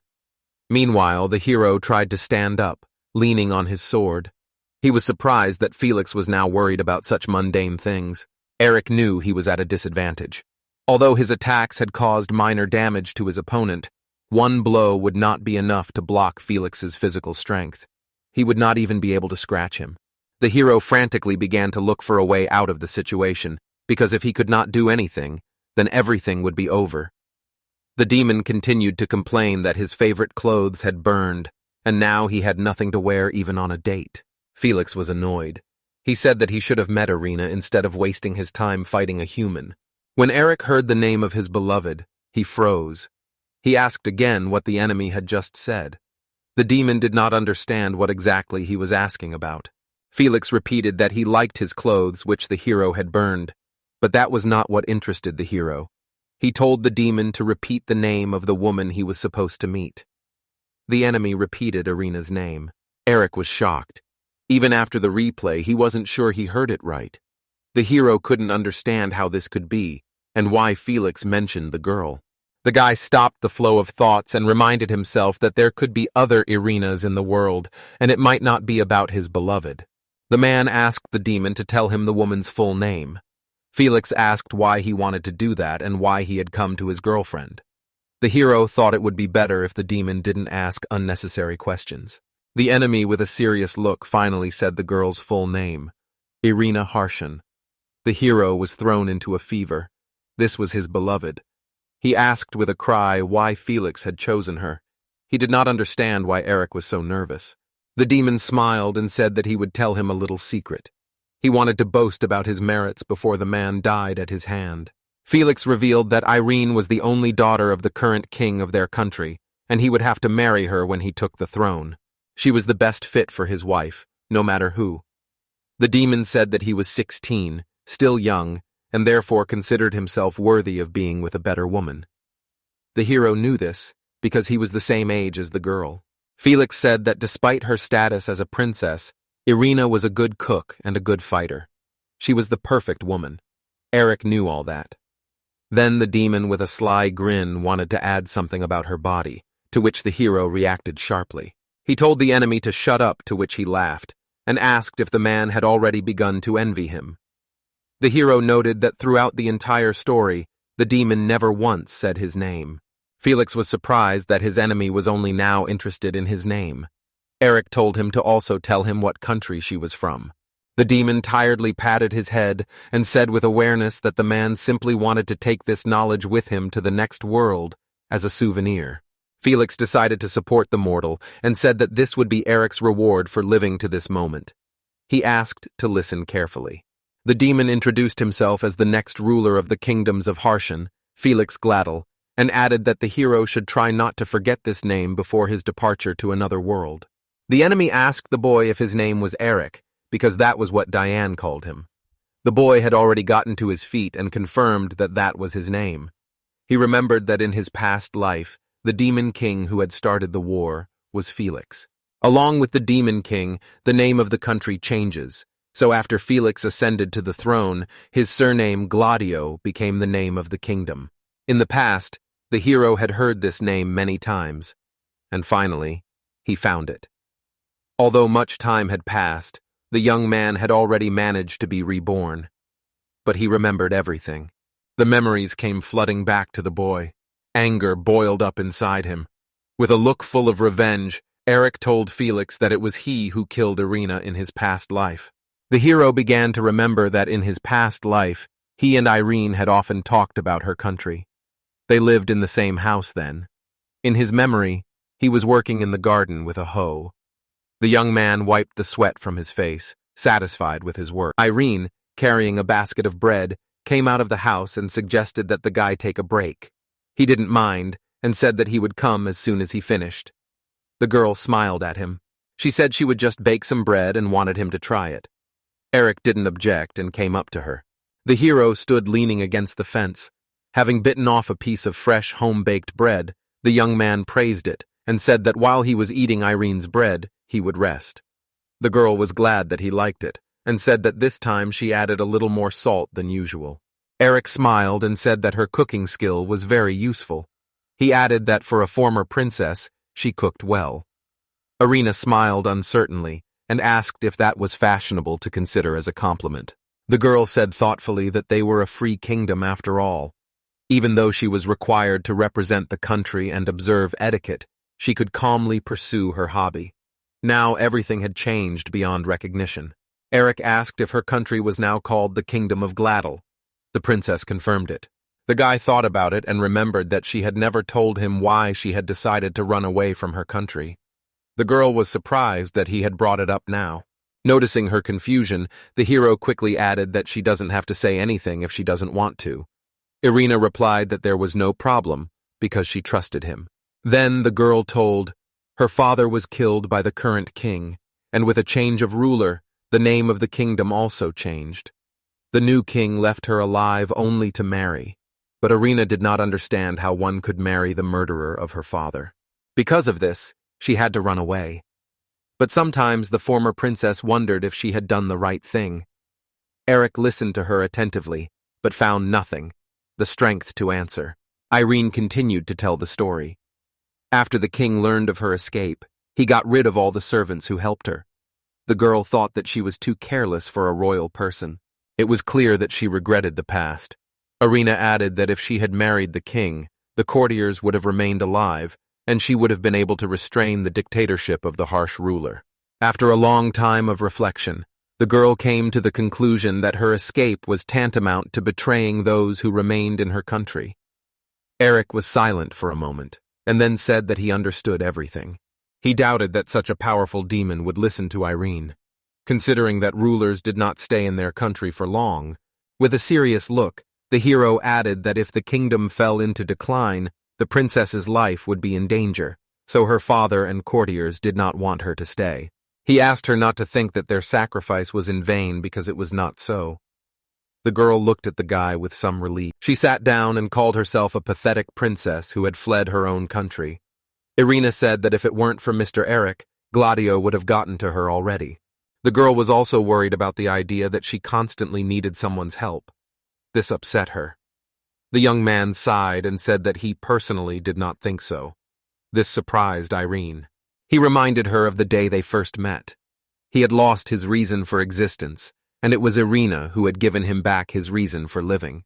Eric looked straight at the girl and said that she had saved him once too, and for that he was grateful to this day. Irina was touched, and then with a stupid, innocent smile asked if this was a declaration of love. Because of her words, the young man choked. He had to be supported by the fence and asked to change the subject. He reminded them that it was too early for them to relax because they were still fugitives. Irene smiled and thanked Mr. Eric for everything he did for her. The guy was embarrassed. In his past life, he protected the girl and was happy. He wanted to protect her from suffering and not let her experience the terrible feelings of losing her lover. That is him. However, he couldn't. One fateful day, the hero returned home and saw a mess. It was obvious that there had been a fight. The girl was nowhere to be found. Eric immediately rushed to find the princess. It was only worth them to test their vigilance a little, as Irene's parents. The young man blamed himself for what happened. He was so carried away by the fleeting happiness that he believed that he could return to a peaceful life. The day the girl's kidnap was their last, now he had nowhere to return to. Eric had missed his chance and there would be no other. In his past life, when he was making his way to his beloved with such difficulty through many enemy soldiers, he found her already dead. Embracing her, the hero could not hold back his tears and cried from grief. And right now, his worst enemy was standing in front of him. Eric had told Felix that he would kill him and save Irina. The demon didn't understand what kind of nonsense this man was talking. He said that he had nothing to do with his past life. Seeing that the hero was not going to listen to him, the demon waved him off irritably. He was going to stop their fight. Felix raised his blade into the sky. A fiery whirlwind enveloped him, growing stronger and stronger. The wind rose around them. His weapon became much larger. The demon thanked Eric for entertaining him well. He was not going to remain in debt, and told the enemy to appreciate his trick now. The hero said that his pure flame magic was nothing special, but the amount of his magic power was a problem. The boy reminded himself of his promise to protect everyone, but he did not take how he would awaken in this battle. Eric knew he had to get at least one hit on the demon. He looked straight at Felix and said seriously that he had given him all he had. The demon told him not to be afraid because the man would not die, but would simply drag out his miserable existence as a piece of coal. The hero knew that he could not avoid such a wide attack, and now he would definitely die. He thought that was such a burst of magic from the demon he would only have one moment to counterattack. The enemies raised their swords and ran at each other, even though Eric knew that after he touched Felix, he would most likely turn to ashes. He needed to hit the demon. The hero was going to take revenge on his enemy for all the suffering he had caused him in his past life. The guy screamed from the tension and adrenaline, but suddenly Tina was there. She screamed at Eric to hold on. Felix and Eric's blades touched. There was a fashionable explosion. When the smoke cleared, the demon saw that his enemy was not dead. He was protected by a thick block of ice. Felix was unhappy about this, and the hero did not understand how he managed to survive. The demon did not understand what kind of magic was in front of him. Eric immediately understood that Tina had helped him. He turned around and saw the girls standing not far from them. The guy stood up and immediately ran to her, covering her with his body. He asked what happened to her father and why she came back. Tina asked him not to worry, and said that Uncle Diane was safe.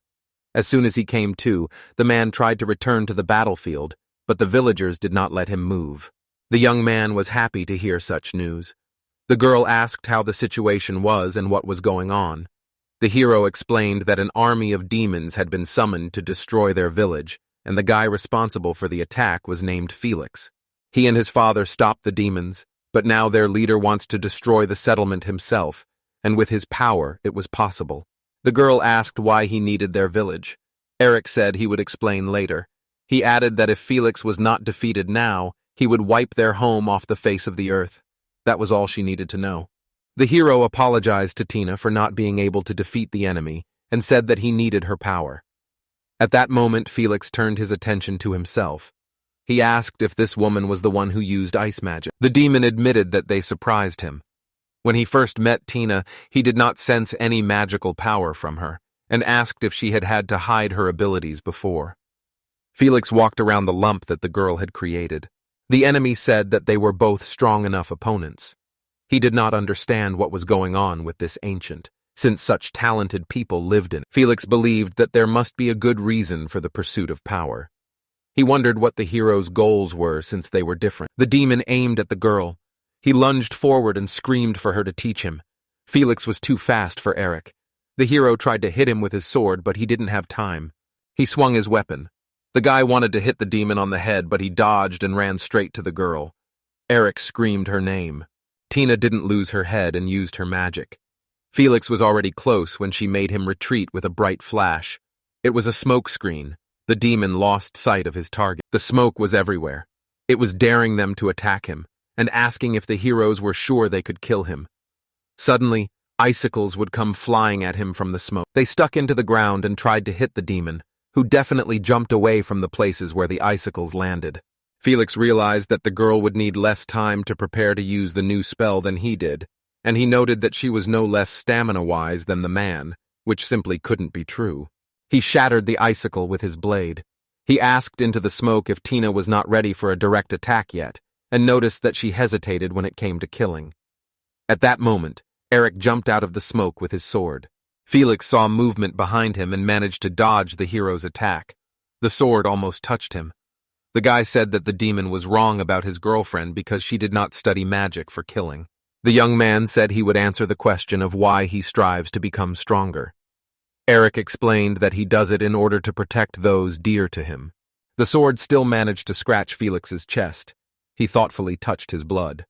The guy's words angered the demon, who hated more than anything when someone threw around such speeches. Eric held the sword tightly in his hands and said that he and Tina were going to prove to him that everything he had just said was true. The guy asked the girl if she could use the wind magic they had trained with before. Tina asked again if he meant the magic she couldn't do. He nodded. He taught his friend this magic when he was a child. The time she used it, he got injured due to a mistake. The young man said that he knew the girl was worried about him and reminded her that they had no choice in defeating the demon. Tina wasn't entirely sure about that plan. Eric said that everything would be fine because she had grown up since that time and was much more capable than before. He added that he believed in her and asked her to believe in him too. The girl became determined and said that she understood him. Felix had been watching and hearing their conversations the whole time. What was very mocking to him. He began to laugh loudly and exclaimed that it all sounded like a joke. The demon wondered where all their enthusiasm for protecting each other came from. Without thinking for a second more, Felix pounced on Eric, who managed to defend himself with his sword from the enemy's swift dagger.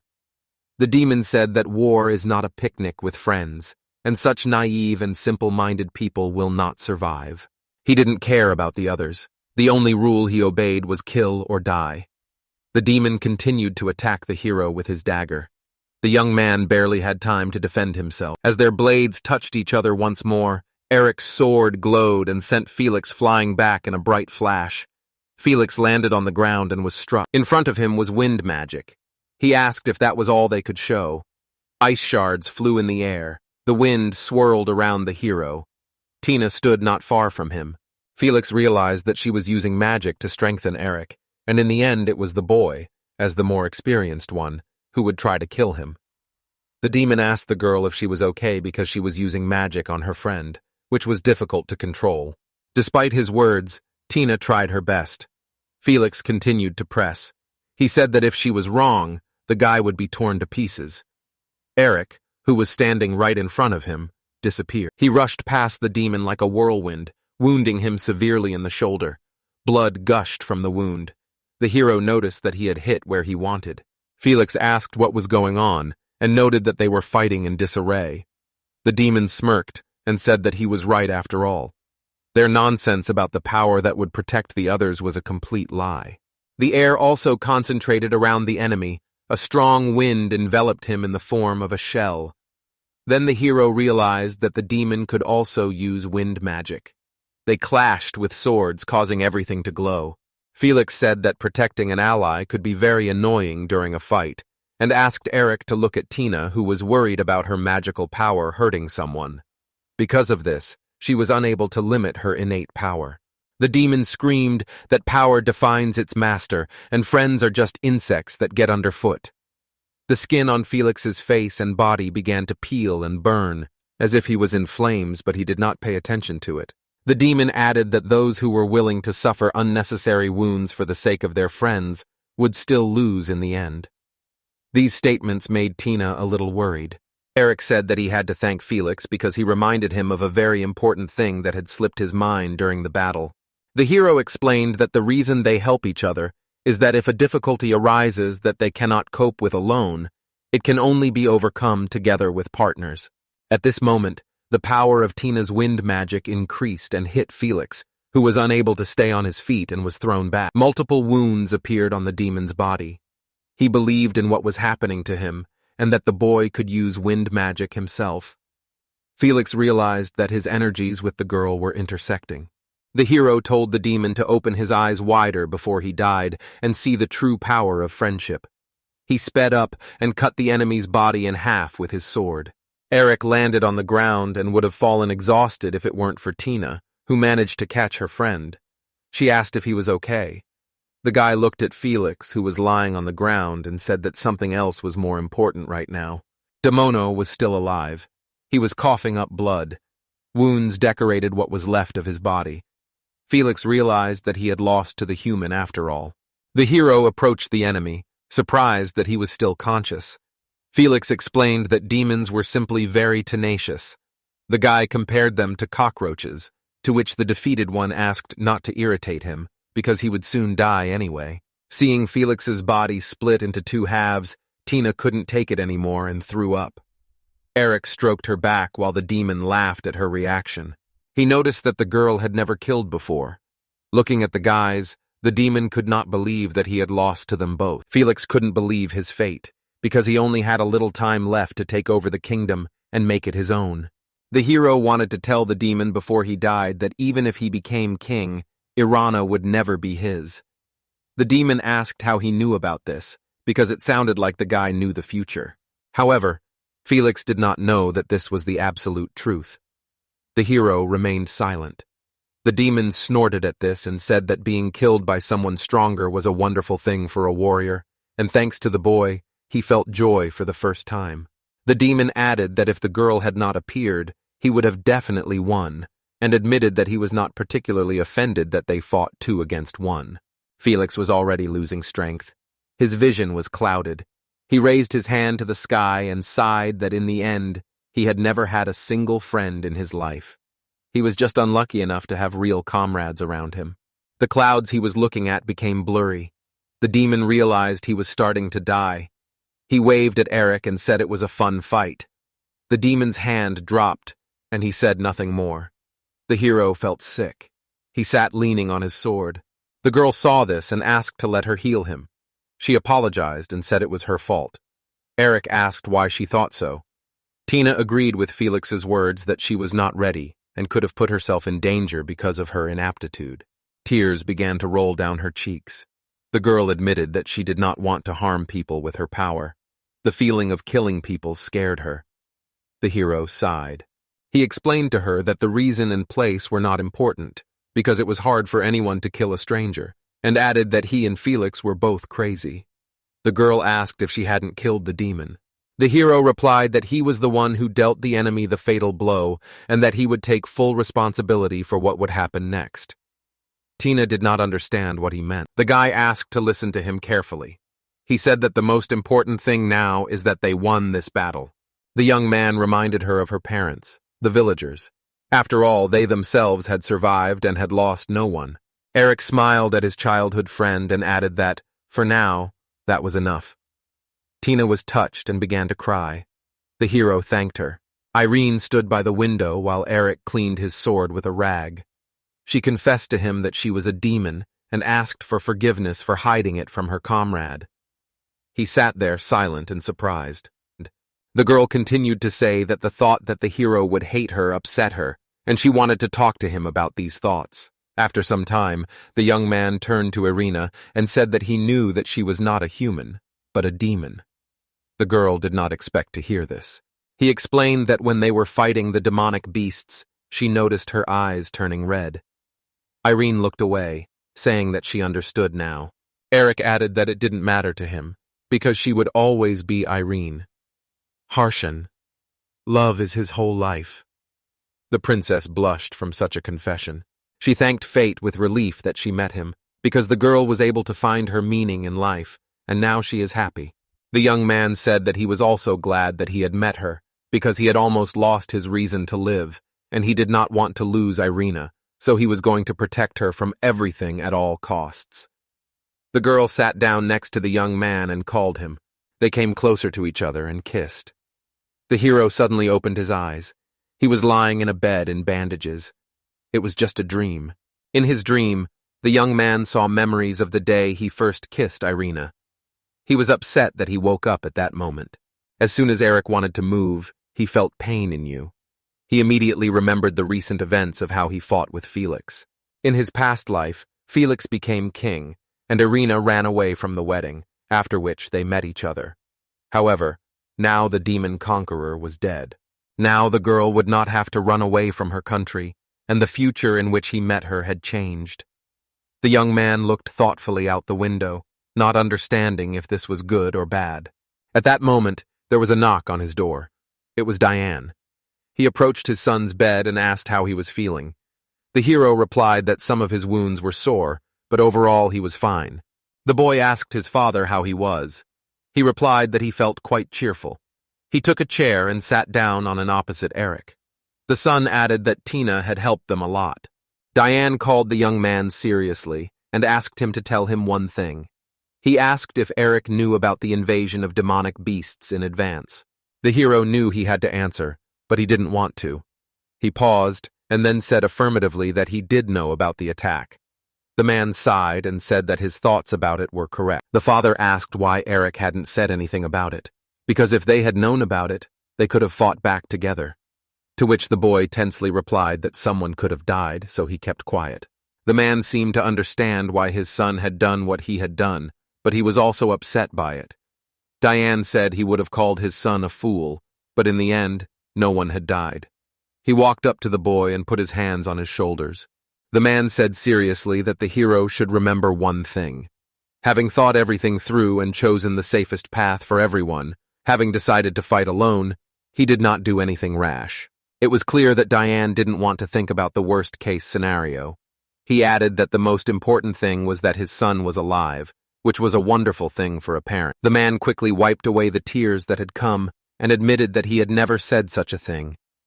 Diane told himself to stop crying. At that moment, he noticed that his son was also trying to hide his tears. The father said that if the hero thought his answer was wrong, he should take his time and think it over. They were very lucky that no one was hurt. He added that the young man had plenty of time and no one was rushing him to make a decision. Diane came to the door and said with a smile that he was going to run some errands. He added that his son should come out later because everyone wanted to see their savior and hero. When the man left, the young man immediately thought deeply. He did not know if he had any time left to decide everything. He agreed that he had achieved his goal. No one died in the invasion, but the future had changed. Now even he didn't know what would happen, because Felix was dead, and he had caused a lot of trouble with his existence. The demon was an important figure. Although he was hated by everyone, no one would leave the news alone that the future queen was killed by someone from another state. The hero understood that everything was not going smoothly, and did not know what to do. Meanwhile, in the kingdom of Harshan, Urena was in her chambers. She thought about her people and did not know what to do. The girl remembered a rainy day when she had dinner with the future ruler of her country, Felix. Seeing her serious expression, the demon asked her to smile, but Urena did not listen to him. Then Felix reminded her that it was he who had defeated her father, Saradonia, with one blow, Harshan, and said that she knew the customs of their kingdom. The demon only had to rename the kingdoms to become the official king. Now the one who decides was Felix, because he was the one sitting on the throne. Urena asked what his goal was. The demon stood up and walked to the window. He explained that this kingdom had originally grown through countless wars, so he wanted to restore their homeland to its former glory. However, Urena was against this development. She said that she would not allow Felix Gladio to take the soldiers of this kingdom. He looked at her as if she were a naive girl.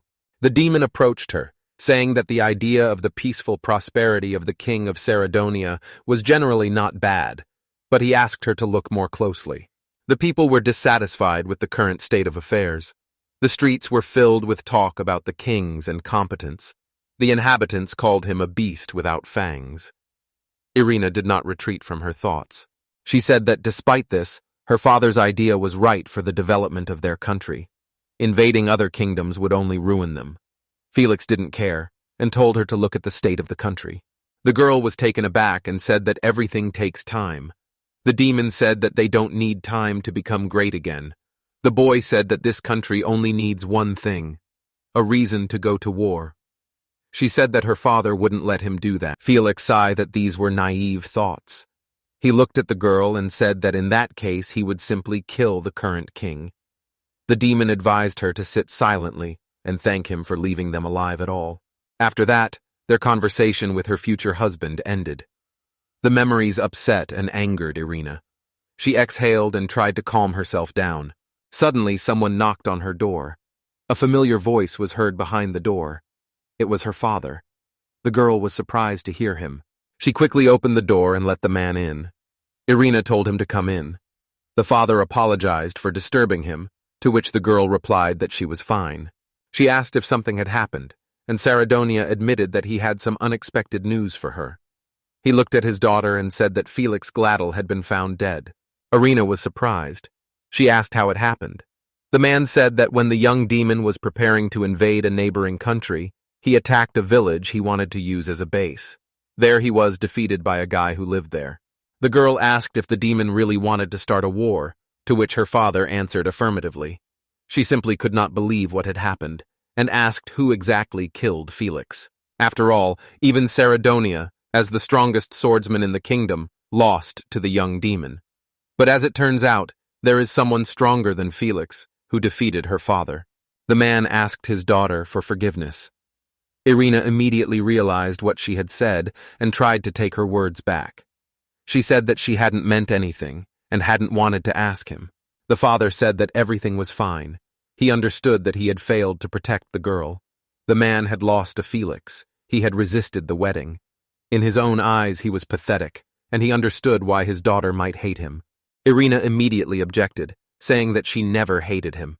The girl's words calmed Saradonia, and he hugged the girl tightly. She was his happiness. The man added that she was the future of their kingdom, and that was what he wanted to say. The father came to the door and asked her to follow him. They were walking down the hallway when the king told them everything. Irina said she had never thought that such a thing could happen. The man said that all those who were privy to the plan were destroyed after its execution. The father said that if his daughter had known about this, she would have married Felix to protect them. He added that there was something to the plan. Saradonia asked if Irene knew of a country friendly to their kingdom. The girl answered positively and asked if it was not Begonia. She was right. The man told them that King Leonard was the ruler of this country. He helped them plan Irene's escape. All this was possible thanks to their long relationship. Leonard agreed to help them because he trusted the king. Her father said that this trust would have paved a new path for the development of their kingdom, if not for Felix's attack on the village, which was located in Begonia's territory. The news made the girl shudder. It was a sunny day in the village. The villagers were busy with construction and harvesting. Felix was also helping and working with a hoe. A woman who passed by thanked the guy. The hero replied that it was nothing, and he was happy to help. It's been a week since Felix's attack. Despite everything that happened, everyone lives their lives as if nothing happened. The wall he built around the village, instead of tearing it down, is now being used by the villagers to train archers. They shot at targets from it. It seemed that the nightmare of the past life was damaged, and the school was able to protect everyone. He was sure that everything would be fine with the village. The young man had achieved his goal, but he did not know what to do now. While he was resting, leaning on the hoe, he watched Tina play with the children. In his past life after the invasion of the beasts, Eric met two important people for him. One of them was Irina, and the other was his partner. The boy thought about it and guessed that he met him a month after the attack. In an alley in a neighboring town when Eric was in deep despair, his friend gave him a rice ball. He could not leave a man like him to his fate. Then his future friend, Astway Eric, was here. The hero said that his village was attacked by demonic beasts, because of which everyone died. After which he took without purpose and understanding, until he realized that he was in this place. The man said he understood and added that they were alike. Eric did not understand what he meant. He explained that he was born of the Pala. That is why he is here. The guy asked the hero's name. He said his name. The new acquaintance said that Eric was a cool name. Then he realized that he hadn't introduced himself. The guy took off his hood and introduced himself as Christ. He was glad to meet him. Because their stories were similar, they quickly found a common language. This man became his only friend. Eric sighed and stretched. He looked somewhere into the distance. He was curious about how Christ's life had turned out. When the young man was born, he swore an oath to protect everyone he had lost in his past life. Now that the village was safe, he wouldn't just watch as the two most important people in his life left him again. However, the hero did not know what was happening to them now and where they were. He assumed where Irina might be. All he remembered about Christ was that he was from this kingdom. The guy came to the conclusion that it was time to set out on a journey in search of answers. His thoughts were interrupted by Tina's voice. She was calling him. The young man asked what had happened. The girl said that his father was calling him. Coming closer to the gate, the hero saw a cart and his father next to it. The man asked Diana if he could really take it. Eric's father told him not to be shy. The woman thanked him. The son approached his father, who was happy to see the young man. The man said that the fur and meat of the magical beasts had been sold at a great price, and all thanks to him, Diane told the boy to feel free and take whatever he wanted. Eric said he didn't know their village was doing business with Begonia. His father agreed that he hadn't mentioned it before, but now his son knew about their relationship with the kingdom. The hero looked at himself in the mirror that stood in a pile of goods. Mentally, he agreed that he knew nothing about Begonia until Felix told him about it. In his past life, the kingdom was destroyed, and the boy did not have time to learn anything about it. In addition, he was quite stupid, because he studied something that did not interest him. Eric said that he needed to become more educated. At that moment, the father remembered that someone from the capital wanted to see him. The young man was interested in such a guest, and he asked who it could be. Diana approached one of the carriages and apologized for keeping the man waiting. He replied that they should not worry, as his visit was unexpected for the village. The hero immediately saw the sword and the guest's knives, and assumed that a soldier stood before him. The captain introduced himself as Juriamus, a star room. He asked if he could talk to the young man. The hero understood. The guest's visit was connected with Felix's death. They settled in the hero's house. Selena stood outside and talked with the knights while Eric sat inside in the living room with Jeremiah's. The man asked if they could get straight to the point. When the young man wanted to pronounce the captain's name, the captain asked him to call him simply James, because it would be easier for him. The man said that they'd come to make sure of one thing. This was what bothered the hero. The captain said that they were interested in what happened a week ago. They noticed unusual activity of demonic beasts near this village. In the forest, they met Diane, who said that he lived in a village nearby. Eric said he understood. It was a week ago that Felix had attacked the hero. The young man apologized for interrupting the captain and asked what his job was. Jeremiah's answered seriously that he was the commander of the Knights of the Kingdom of Begonia. The young man could not bear to meet such a person. The man explained that the knights are responsible for the safety of all the inhabitants of the kingdom. When something happens in the country, their job is to study and eliminate the problem. The boy was interested in one more thing. He asked why the captain of the Royal Knights personally came to such a small village. The man paused before answering. Jeremiah's noticed that the young man was quite abrupt and asked to tell him everything. They came here because of the invasion of animals. He could not understand the reason for such unusual behavior of the animals. After much deliberation, they met Diane, and Jeremiah learned that Eric was the one who stopped this invasion. The captain asked the boy to tell him if the hero knew the reason for the attack, or if he had any guesses. The hero confirmed that they had indeed repelled the invasion, but that was not all. The man asked what he was talking about. The boy said it wasn't an invasion, but an attack that had a leader. Jeremiah asked if he was talking about the red-eyed man they had fought. The boy agreed. The captain asked what his enemy's name was. The hero replied that the demon's name was Felix Gladio. The guest knew this name and never expected to hear it here. Eric repeated the enemy's words about the village becoming a base for the invasion of the kingdom of Begonia. The captain stood up abruptly from his chair. He couldn't believe what the young man was saying, because Felix was one of the strongest demons. The hero was an ordinary man, and Jeremiah couldn't understand the fact that he could defeat a demon. But the boy was serious. Eric said that he had definitely killed Felix. He said that the demon's body was buried in the southern forest, and added that they would definitely believe him after they saw it for themselves. Jeremiah said he understood the young man. He was going to check his words and suggested continuing the conversation the next day. Suddenly, Eric stopped the captain. He said that Felix had named himself the successor to the throne of the kingdom of Harshan. But now the demon was dead. The hero asked what would happen to Begonia and Harshan's relationship now. Jeremiah simply advised him to be sure of what he had just told him. If it turned out to be true, then his actions would not be considered a crime. However, that was not what the young man was asking about. The captain turned to the hero and said that he understood his desire to keep the peace, but he himself believed that their task was to protect the people of Begonia, and he was not in a position to talk about the relations of the two kingdoms. Eric asked if he was the one who judged the future of relations between nations and how he was going to protect the people. Jeremiah reminded the boy that he was just a civilian and asked why he cared. The hero said that although he was an ordinary citizen, even he had people he wanted to protect, so he cared. After learning the young man's reason, the captain said that he was right.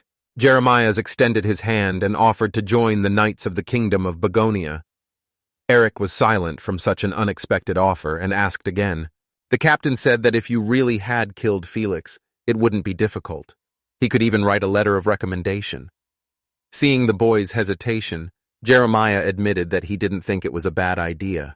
He added that if Eric joined him, then he could tell him things he couldn't tell civilians. The captain turned around. He didn't think he'd get an answer right away, and advised the hero to talk to his family. When the man left, the boy sat down at the table and began to think about the idea of joining the ranks of the Royal Knights. But he did not notice how Tina had been watching their conversation all this time. She was peeping at them through the window. While the girl sat outside the window, Jeremiah said that if Eric really did kill Felix, it wouldn't be hard. He could even write him a letter of recommendation. The guy said that it would be a good idea. The news that her childhood friend could join the Knights shocked Tina. The captain left the house, leaving the young man alone to think. The girl glanced at him through the window and noticed how thoughtful he was. She noticed that although her friend was unsure, it was clear that he did not intend to refuse the offer. The girl didn't know what to do in this situation. She knew that if that man wrote a letter of recommendation, Eric would definitely become a knight. Tina threw off the obsessive thoughts and looked out the window again. At that moment, Eric left the room. Memories flashed before Tina. As a child, she asked her friend why he always trained. The boy answered her that he was training to always be ready for the unexpected. Since childhood, Tina had been close to Eric and knew what he was thinking. She was sure that her childhood friend would definitely settle with the Knights, and this meant his departure from the village. Suddenly, tears started to flow down her cheeks. It upset her very much, even though she understood the opportunities that would open up for Eric. Tina didn't want the boy to leave. She was distracted by the captain's voice, who thanked Selena for her hospitality. The woman said that she was always glad to see him. The man replied that he would definitely visit them again. The girl looked at Jeremiah's carefully and decided to follow him and his knights. They entered the forest and stopped near a small grave. The soldier asked if the captain really wanted to join them with that 16-year-old boy. The knight didn't understand. It usually took years to be accepted into their ranks. Besides, the captain wanted to write a letter of recommendation, with which Eric wouldn't need training. The man asked sharply if they didn't like something. The captain picked up the flower and said that he understood their feelings, and now he was going to find out the truth. After giving the plant to the fighter, he took the shovel from the knight and began to dig a grave. Jeremiah said that in order to understand what kind of person he was, they not only needed to talk to him over a cup of tea, but also to study him thoroughly, after which they would understand what Eric was like. When the captain finished digging, he sat down and said it was intriguing. The knights didn't understand what he was talking about. The man said the demon was buried pretty well. When Jeremiah removed the thick wooden boards that hid Felix's body, he saw what was left of the demon's body. The knights asked the captain if this was the same Felix. After the affirmative answer, they froze in their distance because they found it hard to believe. They noticed that Felix's body had not even begun to rot a week after the murder. The captain agreed that this was impossible, but he pointed to the icy shell that encased the demon's body. The man explained that the cold prevented decay. It was magic. Jeremiah noted that Eric had been very skeptical that anyone would believe him, which was why he had preserved Felix's body the way he had. The captain stood up and said that they would take the body to the capital. They should know about it. One of the knights admitted that he was amazed that Eric had actually killed the demon. Jeremiah's thought about it. He knew that 3 people were fighting Felix. He knew about Diane and Eric, but not about the third person in the battle. The soldier was surprised and asked who it could be. The commander said that he realized it only now. His senses were heightened. He turned towards Tina, who was hiding in the bushes. Jeremiah said that the girl had deliberately hidden her presence so he could spy on them. He asked her to come out to them. Diane was carrying a box on his shoulder when he came home. He called his son and wife, letting them know that he had arrived. Eric came out to him. As soon as his father saw him, he immediately asked if he had already talked to Jeremiah. The young man said seriously that they should talk about it. The hero told his parents that the captain had offered him to join the ranks of the knights. The father asked what his son had decided on the matter. The boy said outright that he was going to accept his offer. Diane was thinking. It was obvious that her parents were not particularly happy about this. Selena admitted that the thought of her son leaving the village made her sad, but she understood that Eric was already an adult and had the right to decide for himself. The mother said that the young man should think about his future. She had nothing more to say, so she turned to her husband and asked what he would say to this. The man said sharply that he did not agree with this choice. This surprised the relatives. Diane said that there were not many young people in the village anyway, and if her son left, they would be left without a workforce. He reminded Eric that he was the main breadwinner in the village, so it would be difficult for them to replace him. The hero apologized to his father and said that he had already made his decision and was not going to change it. He was serious. Diane said that he understood everything. He stood up abruptly from the table, approaching his son. The mother watched her husband's actions with tension. However, he suddenly grabbed her son by the shoulders and said that it was wonderful. This was doubly surprising. The man said that if Eric had changed his mind just because of his word, the father would have given his son a good slap. Now he realized that the young man was confident in his decision. Diane looked at Eric warmly and praised him. He was proud of him. The boy was pleased to hear such words from a parent. The man apologized to his son for such a test and explained that he did not want his son to be weak-willed. The father assured his son not to worry about the village and asked him to leave all the worries to him and his mother. The woman supported her husband and added that they were still quite young. Eric thanked them. Suddenly, Selena remembered Tina and asked the young man if he had told her about his plans. The son replied that he had not spoken to her about it. His mother wanted him to tell the girl about it as soon as possible because if he left silently, Teppa would be upset. Eric said that he would definitely warn his childhood friend, but he didn't know where she was and asked his father about it. He thought about it. The man replied that he had seen her when he had spoken to Jeremiah's. Afterwards, he had walked around the village but had not met her. The boy had an idea of where the girl might be and said that he would go looking for her. Meanwhile, in the forest, the captain, looking towards the bushes where Tina was hiding, told the young lady to show herself. When the girl looked out from her hiding place, he asked what she wanted. Tina didn't understand how this man could notice her, because she hid her presence with magic. Jeremiah understood what the girl was thinking. He explained that his 5 senses were more acute than others due to the nature of his work, and asked her not to be surprised. The man said that he hadn't fought anyone, so he had saved his energy and told her not to strain herself so much. Tina wasn't convinced. She continued to look at him with fear and suspicion. Jeremiah's calmly said that he wouldn't hurt her. The girl understood that she had no choice. She came out of the bushes that covered her. Tina immediately got down to business and asked if she could join the knights. The soldiers were surprised. Jeremiah realized that she had overheard their conversation with Eric and asked if she was sure about it. He asked if the hero had not told her not to spread the word about her involvement in Felix's murder. Tina suddenly remembered her friend's order and hesitantly tried to answer something. The captain realized that it was not worth discussing for now and said that they had gone off topic. He noted that he still had not introduced himself to the girl. The man bowed and said his name was Jeremiah's Astera. He asked the girl to do the same. Tina followed his example. The captain thanked her for this and suggested that they get down to business. He returned to the girl's words about wanting to join the knights and said that they could not accept her. Tina had expected such an answer and asked if she had any chance. Jeremiah said that she had a chance to join the knights, but he didn't know anything about her, so he answered negatively. He suggested giving her a kind of test. Tina didn't understand what the captain meant. The man said that he was interested in her strength. The girl asked again if she had understood correctly and asked what she should do. The captain asked to let him think. He suggested a sparring match with his 2 knights, who were behind the carpenter. They were surprised and wanted to somehow convince their captain. The soldiers asked if it would be too much for Tina, since she would have to fight both of them at once. Jeremiah approached the young tree and said that he only wanted to check the candidate's movements.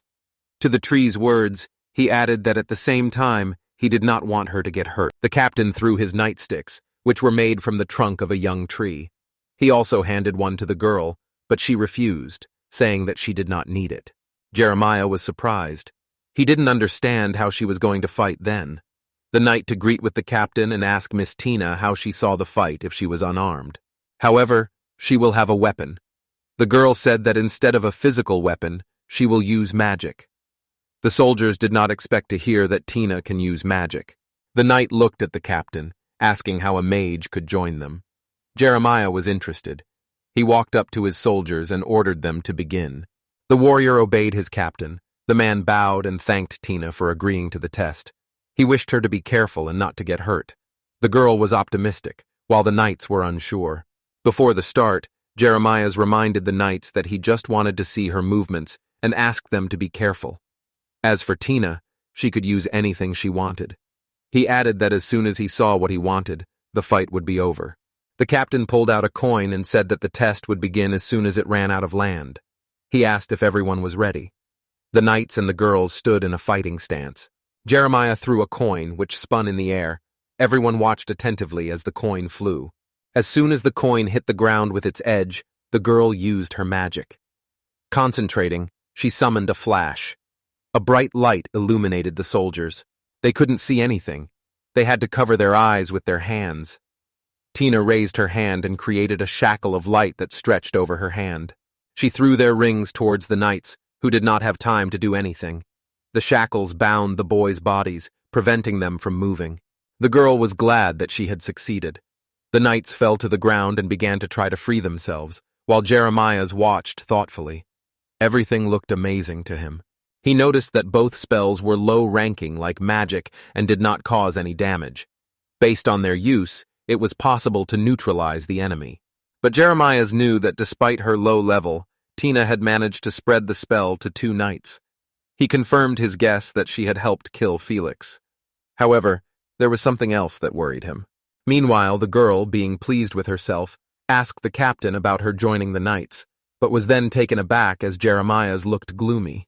He raised his heavy gaze to the girl. She didn't have time to say anything when she was thrown to the ground. In an instant, Tina found herself on the ground, and the captain stood over her, pointing a stick at her. He declared that the girl was still very inexperienced, and said that the test was not over yet, so he did not understand the reason for her premature joy. The captain explained that she was only able to defeat his knights because she had managed to gather mana. Spells that require time to activate are situational in battles. Tina reminded him that he just wanted to watch her movements during the battle with the soldiers. Jeremiah said that she was right. The girl said that she would not have been able to react due to such a sudden attack. The captain looked at the candidate darkly and said that this was proof of her inexperience. Tina knew she was finished when Jeremiah threw down his stick and drew his sword. She thought he was going to hit her and closed her eyes in fear. But when the girl felt nothing, she slowly opened them. The man was standing in front of her, pointing his weapon straight at her. The captain told Tina that she didn't understand anything. He asked her to imagine that if this were a real fight, she would be dead. The man added that in a fight, nothing ever goes according to plan. Jeremiah didn't want to go that far, but he thought that he was a little worried looking at her. So he had to understand what kind of person she was. Tina pressed her lips together in determination. The captain continued to point his sword at the girl and asked if she had participated in the battle with Felix. The girl didn't really want to talk about it, but since Jeremiah was asking her, she had to tell everything. As soon as Tina wanted to start talking, they heard the rustling of branches. Someone was running towards them as fast as they could. It was Eric. He swung his sword, standing behind the captain. Jeremiah, however, was surprised. The hero firmly told him to move away from his girlfriend and wanted to hit what he thought was the enemy, but he managed to dodge. The guy stood in front of Tina, covering her with his hand. The girl did not expect to see her friend here. He asked her if she was okay. Jeremiah landed on the ground and heard the hero's name. Eric, confused, pointed his sword at the captain and asked why his sword was pointed at Tina. Jeremiah asked him to calm down and said that he did not want to hurt her. The girl immediately told her friend that the captain had a reason for this. Eric looked at her questioningly. Then Tina and the painting told about the test. The man said that the girl wanted to join the knights, so he wanted to test her strength. Jeremiah's apologized for the misunderstanding. The girl felt sorry too. She asked for forgiveness for not telling her childhood friend. He looked at her carefully.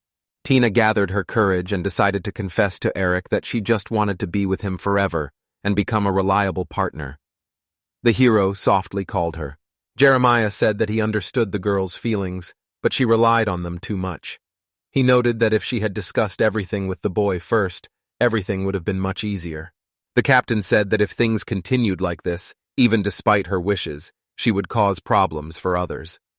Realizing that his friend needed support, Eric sighed. He stepped forward, taking the blame, since he was the one who told her to keep quiet about her involvement in Felix's death. The hero assumed that the reason for the girl's silence was fear of his disapproval. Now Jeremiah understood what had happened. At the same time, he asked to understand his actions correctly. What the captain did was not connected with Felix. The captain said that because Tina had expressed a desire to join the Knights, he wanted to check one thing, because the hesitation of a future fighter could be a problem for everyone. The soldiers understood what the man was talking about and turned pale. But on the other hand, it was true that Jeremiah said come to make sure Felix was dead. He admitted that he had originally only wanted to invite Eric to join the Knights. But in the end, he got them both involved. The man asked Tina for forgiveness. The girl disagreed and said that her selfishness was to blame for everything. Tina said that despite the failed test, she was not going to stop. She promised that she would try again and again year after year until she achieved her goal. Jeremiah sighed and said that although it was hard to say now, she passed the test in the end. The heroes were shocked. The captain said that when she defeated his knights, he had already made a decision, but lost the opportunity to voice it. The girl was already fired up and asked if she could join them. But Jeremiah continued. He said that she would not join them, the Knights, but the Knights of Magic. Tina asked him again. Jeremiah Sastara explained that the Magic Knights lived and trained separately, as a separate organization consisting solely of mages. If Tina joined their ranks, she would rarely meet Eric. With a serious look, he asked if the girl still did join the Knights, considering what he had said. Tina closed her eyes, gathering her thoughts. The next moment she said with confidence that she was ready for such difficulties. Eric looked at his friend with concern. Jeremiah was glad to hear such an answer. He bowed and welcomed her into the ranks of the Knights of Magic. Tina thanked the captain. She was happy. The girl grabbed Eric's hands in joy and told him that she had succeeded. Now she was also going to the capital. The hero congratulated her. The man came closer to them and this time addressed the young man. Jeremiah still hadn't received an answer from the guy and repeated his question about Eric joining the Knights. Tina looked at her friend expectantly. The hero answered affirmatively. The girl sighed with relief. The captain was pleased with this. He asked Tina if she had already said goodbye to her family. She had completely forgotten about it. Tina quickly ran to her family and asked them to wait because she would be back soon. At the end, the girl shouted that she would definitely persuade them to let her go to the capital. Jeremiah sighed and compared the girl with such an active spirit to his storm. Eric watched her go with his mouth open, but Captain turned to the silent boy. He asked if the hero was worried about his girlfriend. He agreed with this. Eric explained that Tina often starts acting without thinking, and he was worried that she would get into trouble when she joined the organization of the Knights of Magic. Jeremiah assured him not to worry about her, and added that her future leader would be much stricter than the captain himself. But it seemed that this information did not completely calm the young man down. The man noticed that the friends were really close. He noticed it when Eric hit him with a sword. Then he felt the hero's strong desire to protect Tina. The guy awkwardly thanked him. The captain smiled and admitted that they were a great couple. The hero didn't expect that Jeremiah saw them as lovers. Seeing Eric's surprise, the man asked if he had misunderstood their relationship. Eric explained that Tina was his childhood friend, and they were not dating. The captain nodded, realizing that he had been wrong in his assumption. He acknowledged the fact that his eyes had failed him this time, and said that he should continue to develop his powers of observation. Jeremiah suggested that they return to the village. He had a lot of things to do, so he couldn't stay here for long. The sooner they got to the capital, the better. The young man agreed to this.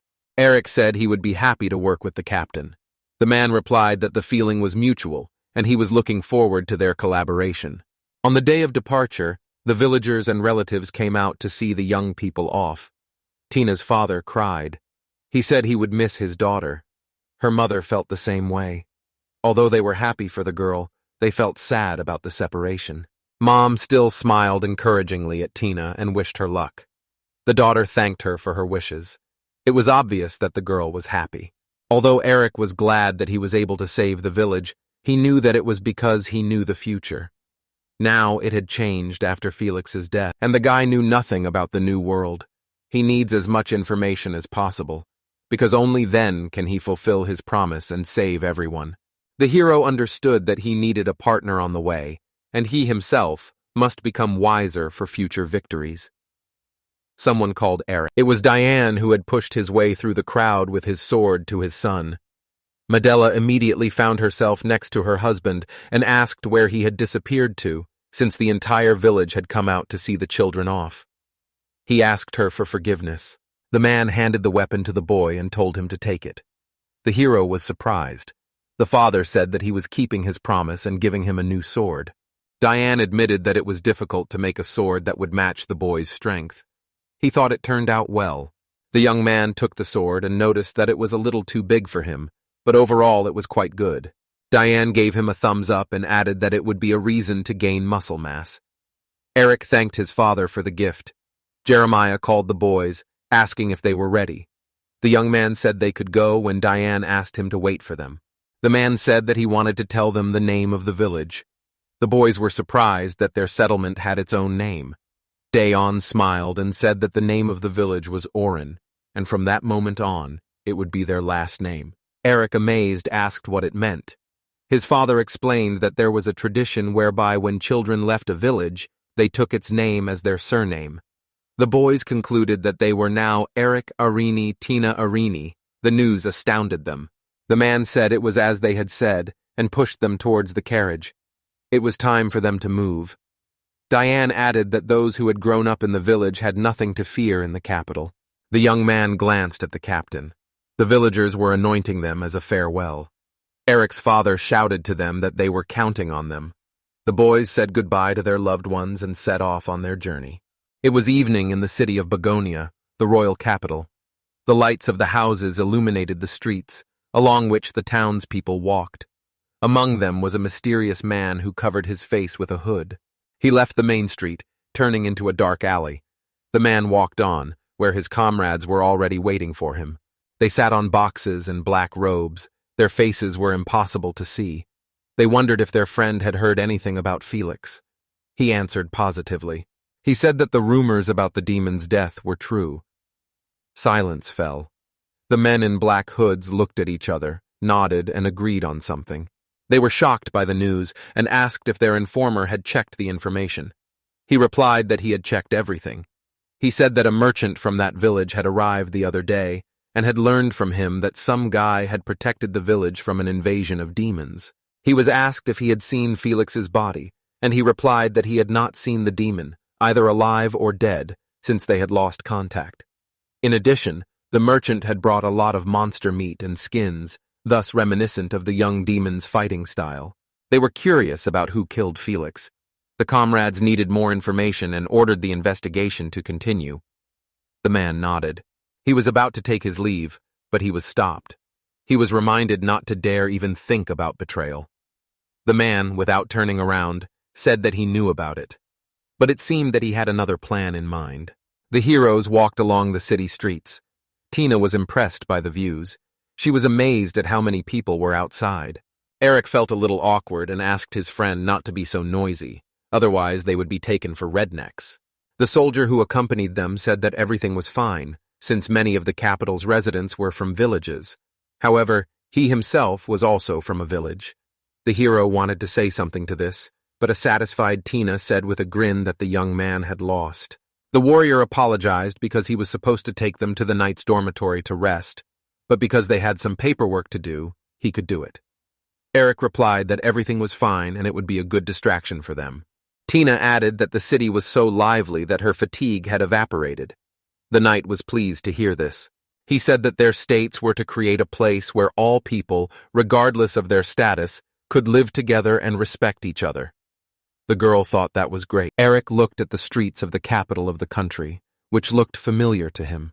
He understood that this world was different from his past, and the future was preparing many unexpected events for him, for which he must be prepared. In the past, Christ had helped him after the demonic invasion, after which they became friends.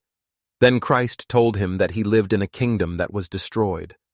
Only now did Eric realize that his friend was talking about Begonia, which was destroyed by Felix. Since the destruction of the country had brought him and Christ into contact, now that the demon was dead, they would not meet in the real world.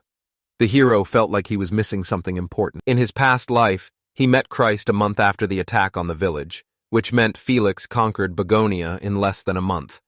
The guy wasn't sure if that was even possible. Tina was surprised by how many shops surrounded her. The knight said that the population of the capital was 500,000. Eric mentally noted that with such a number of residents, the kingdom must have impressive military power. Looking at the citizens, the hero understood that the government was doing a great job. He could not imagine a weak king in such a kingdom. Eric came to the conclusion that Felix could not destroy this country in a month, because of which the guy did not understand and could not remember what exactly happened in his past life. At that moment, the knight addressed the guys. He assumed that the dorm had already finished with the paperwork and suggested meeting with the captain. The young man agreed. He asked if the royal palace was nearby. The warrior confirmed it and said he would show them the way. Tina couldn't wait to see the real palace. The friend tried to calm her down. Eric wasn't sure if they would actually enter the palace. When they got there, they saw huge gates. The girl was amazed by their size. A captain stood near them. The knight greeted him, saluted, and said that they had returned. The man said that they had arrived on time and thanked the soldier for his service. The commander also praised Tina and Eric because thanks to them, the transportation of the body and the settlement business were completed. But the man added that they had one small problem with the dormitory. Seeing the guy's lack of understanding, Jeremiah asked him not to worry about it and promised that they would figure it out and everything would be fine. However, the hero needed to know what happened. The man said he would explain everything after they returned to the dorms. Right now, he wanted to discuss something else. The captain headed towards the palace when he said that he had called the boys for a completely different reason. He turned to them and called them inside. The heroes were not sure that they could enter the royal palace. Jeremiah said that they were going to meet His Majesty Leonard. The young men were sent away because no one had warned them before. Jeremiah's led them through the corridors of the ornate royal palace. They could not believe that they were about to meet His Majesty. They even wondered if they should change into something more formal. The commander told them not to worry, as His Majesty did not care what his guests were wearing.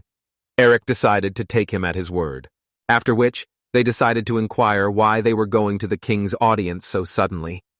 Jeremiah's reply that after His Majesty heard that the two of them had defeated Felix, he wanted to talk to them. His Majesty is actively involved, not only in domestic and foreign policy, but also in military affairs, so he prefers to hear such stories firsthand. After which he added that they came. Coming closer to the door, he introduced himself and asked if they could come in. A voice was heard behind the door, allowing them to enter. For Tina, this was very exciting. The commander apologized and opened the door. At the entrance, he said that he had brought them. A tall man with a serious expression dressed in a uniform stood by the window. He asked if they really decided to join the ranks of the knights. The main character introduced himself and said that it was a great honor to meet him. The frightened girl also gave her name. The king extended his hand and said that he was Leonard Calro Begonia, but since this name was too long, he asked to be called Leo. Eric began to approach His Majesty in a hurry, and he in turn asked him to relax and said that he was glad to meet him. When the guy shook his hand, he felt its strength. From the handshake, he could tell that this hand had once gripped a sword for years to develop calluses. The king said that the boy had a strong hand.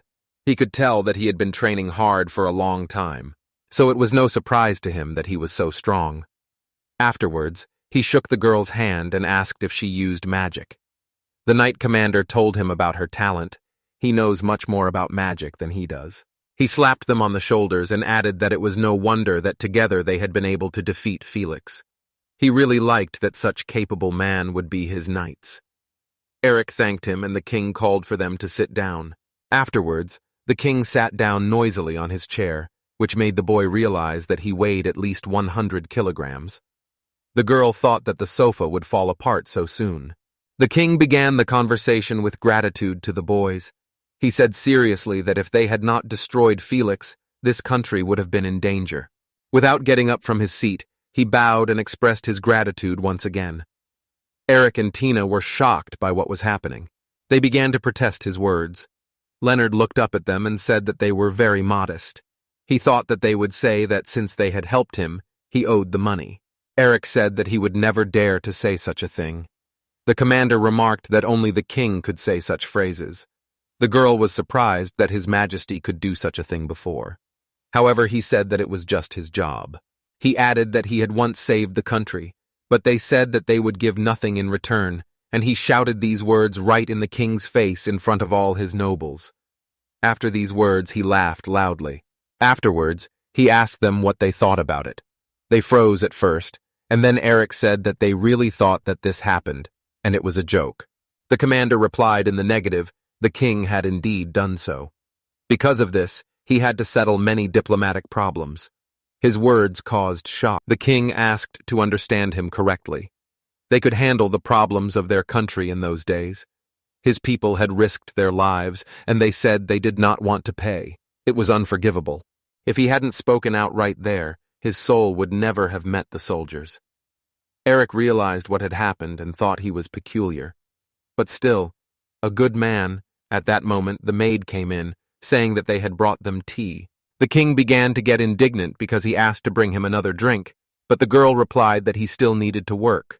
The king began to shout that he would cut her salary, but the maid said that she would convey his decision to the queen. After that, Leonard calmed down and began to drink his tea quietly, saying that it was very tasty. The main character again doubtfully thought that he was not a bad person. At this point, the commander bowed and said that it was time for them to go. The king agreed with him and quickly finished his tea. Rising, he apologized, saying that he would like to talk longer, but His Majesty had much work to do. He began to yell at Jeremiah's for allowing things to pile up like this, but Jeremiah's calmly replied that it was because the king was always slacking off. Leonard cleared his throat and shook the protagonist's hand, saying that they would talk another time. The guy agreed. As he left, the king, without turning around, said that he wanted to say one last thing. Knights protect the inhabitants of the kingdom. It is a prestigious profession. Only thanks to the support and trust of the people can the knights carry out their service. He asks them to try to be worthy of their position. With inspired faces, they replied that he could rely on them. The king raised his finger and said that they were in a great mood. The future of Begonia was in their hands. The heroes were moving around the city in a cart. The commander thanked them for their efforts and said that he would take them to the dormitory. Eric noticed that the king was very peculiar. The girl added that she thought the king would be more severe or something like that. Jeremiah's replied that it was not surprising that they thought so. However, it made him much closer to the common people. One day, to help an elderly farming couple, His Majesty himself took a hoe and went out to work in the field. This is his attitude towards the inhabitants of the kingdom. Because of this, even those who are not interested in politics support him. The knight reminded the commander that he was going to say something. Eric asked if there were any problems with settling in. He replied that, as he had said earlier, knights and mages lived in separate dormitories. Also, according to the rules, a room is shared by two. So Eric will share a room with one person, and that person is a little problematic. The protagonist asked what was wrong with his neighbor. The commander replied that this person was an aristocrat. At the same time, he is a very capricious person.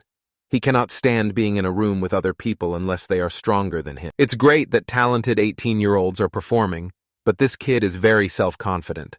He's not a bad person, though. The girl asked him if he was one of those people who think they're always right, just because they're stronger. She clarified that it was normal to turn a blind eye to such things, only because she was an aristocrat. After all, His Majesty had previously told her not to think about it. The protagonist asked if they could choose their roommates. Does that mean aristocrats are more privileged than knights?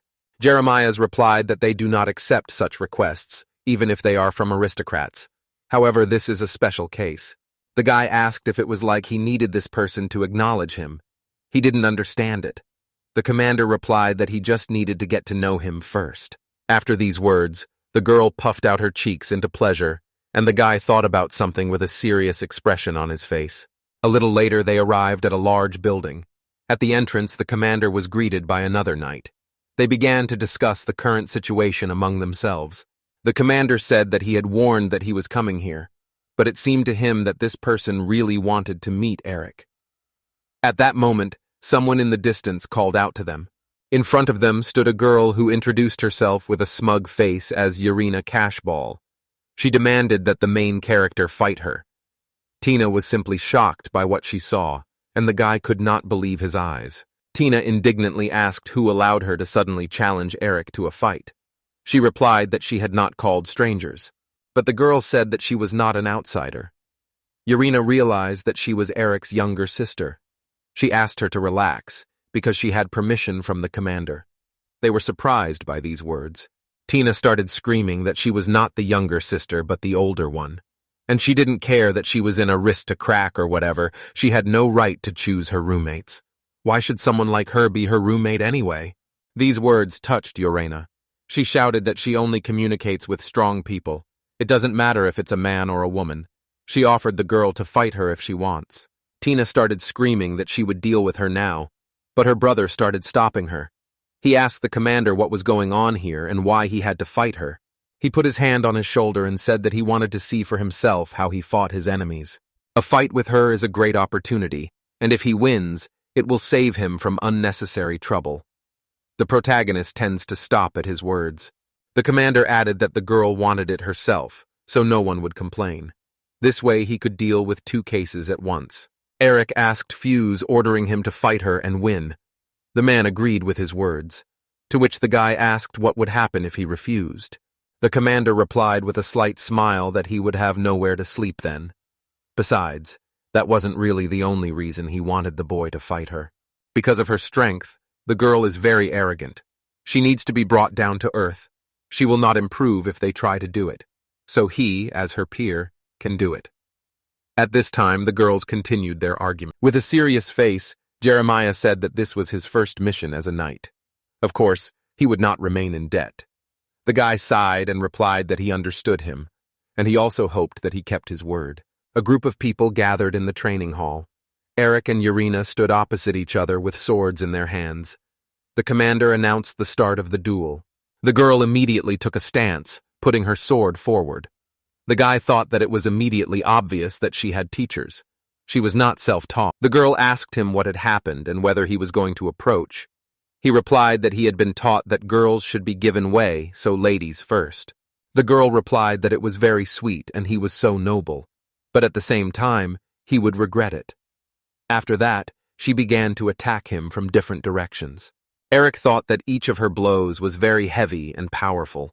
He was really surprised that she was able to carry her weight so well. He understood why Mr. Jerry left her despite her pride. Approaching him, the girl smiled and took it as a compliment, and then asked how long he was going to defend himself. At that moment, the guy parried her blow once again. While fighting off her attacks, the guy apologized because even though it was a wooden sword, it would still hurt her from the blow. In response, the girl decided that he had gone crazy. She said it didn't matter, because he was different from the guy she had fought before, and she really liked that. Meanwhile, the commander and Tina watched the duel from the sidelines in silence. Tina told Mr. Jerry that she thought it was weird for 2 people of different sexes to share a room. She asked if he agreed with her. He replied that rather than agreeing with that, it would be more correct to say that there are no rules about that. Their rules state what they should not do, but there are no rules about what they can do. He then added that one way or another, he assured her that immoral behavior would be prohibited. Tina inhaled in response. Afterwards, she screamed that it might be too late. She asks him to immediately ban mixed-sex living. Smiling, Jeremiah asked the girl if it was possible that she was jealous of the boy towards Miss Cashpal. The girl quickly replied that nothing of the sort. She was simply worried about Eric, like an older sister. The man didn't believe her and said that anyway, if she was upset by such trifles, maybe the Knights of Magic weren't for her. The girl pursed her lips at his words. The commander added that, unfortunately, they had both already agreed. All they could do was watch their behavior so that no one would dishonor the knight's title. The girl remained silent in response. Meanwhile, the duel continued. Urena continued to attack one after another, but the guy parried each of them. She was outraged by what was happening, because he continued to spin and did not attack her at all. She made another lunge, but at that moment the guy came up behind her and delivered a precise blow. Her face twisted in pain. Holding his shoulder, the girl called him names. She thought he was holding back because she was a woman. Her face was covered in sweat from the effort. The guy answered her negatively. It was just his fighting style. Swinging the ball at him, she said that he was lying and she could feel it when others did it. She ordered him not to be shy and to fight seriously. Eric thought about how she was always tense, as if she didn't know how to relax. Her blow only proved it. She constantly used her lower body to put her weight into the sword. If the duel continued like this, she would begin to slow down. He had struck at her, and she had decided that it was not yet time. The guy decided that it must be, so she won many times. Such experiences defined her style, and at the same time it prevents her from growing further. Eric struck again and knocked the sword out of the girl's hands. Her legs gave way. The commander announced that this was enough, and the duel was over. Sitting on the parade ground, Urina was unhappy with the outcome of the fight. She could not believe that she had lost to someone who had not even fought seriously. She had finally accepted her defeat. But the boy didn't agree with her. Fighting seriously doesn't always mean fighting with all your might. From the very beginning, he didn't think she was an easy opponent. The girl just smirked at his words. The guy smiled and extended his hand towards her. Looking at her, the girl smiled too and said that he was very cunning. But everything was fine. She shook his hand and said that she would be happy to work with him. Jeremiah was very pleased with what was happening, but Tina looked at them with anger. Urina apologized to Eric, saying that their room was a bit unusual. It was located at the back of the top floor of the dorm. At this time, they were moving along the corridor. The guy told her that it would be quite far. He asked her if they were waking up early. The girl replied that it was not too early. Then she pointed towards the door and invited him to come inside, opening it. Inside, Eric said the room was quite nice, not like the ones in the taverns. Leaning against the wall, the girl said that this room also had its own bathroom. The guy was surprised by this because he thought that knights and magicians used common ones. The girl answered that this room was chosen by Commander Jerry. Suddenly, their faces became frightened. Eric's sister stood behind the threshold and looked at them with tension. Urina did not understand how long she had been standing there. The guy asked her if she had looked at her room. Tina replied that the mages and knights had several common rooms. The guy should ask the miss to give him a tour of the dorm. Urina realized that the commander must be busy. She had just the time to do it. Besides, she needs to talk to his sister. She doesn't want there to be any misunderstandings between them. A little later, they came to a large dining room with long tables and benches. Urina said that this is a common dining room for knights and mages. The exits also lead to a common training area. She added that Eric is just a comrade to her. Pina shouldn't worry about that. Her sister also asked to understand her. She stopped and said that she could not trust Ego S, who reveled in special privileges like her. Eric tried to stop her words. Urina said that everything was fine. It was a natural conclusion. Commander Jerry added that her room was equipped with all the amenities because there were a few women among the knights. She had no idea if that was true. But she also asks not to misunderstand her. She does not think that it is normal to enjoy privileges. Her face was extremely serious at this moment. Tina asked why she then demanded the right to choose a neighbor, since she was contradicting herself. The girl replied that she really doesn't pick on her neighbor. At first, her neighbors were girls, since there aren't many of them here. She was happy. They were all sent to watch her by her parents. She lived with different night girls, but they were all hired by her parents. She remembered how she had seen them give money earlier. So she asked to be given a guy roommate, but they all saw her as only a creature of the opposite sex. She became a knight to serve her country. If her goal of protecting the state and people is hindered by her gender and background, she will renounce it. That's why she begged the commander not to worry about her and asked to give her a truly brave neighbor. Eric's look became sad. She used her special position to avoid special treatment. In the end, she gained nothing, only lost. She lowered her head and added that she had dragged them both into this too. She was very sorry for her behavior. The brother and sister looked at her sadly. She took Tina by the hands and with a serious face said that she understood that she did not trust her. But she asked her to understand only one thing. Tina's eyes widened in surprise. Urena confidently said that she is one of the noble knights, and she swears that she will not do anything that will disappoint her. Tina accepted her words, and stepping back a little, she apologized, saying that it seemed like she was the only selfish one here. She thanked the girl for her words and said that she would be leaving now. Eric and Urena stood there, watching her go. The girl said that she hadn't expected that her experience would only complicate things. That shouldn't happen on the battlefield. She leaned against the wall and sadly wondered if this was really her place. The guy thought for a moment and confirmed her words.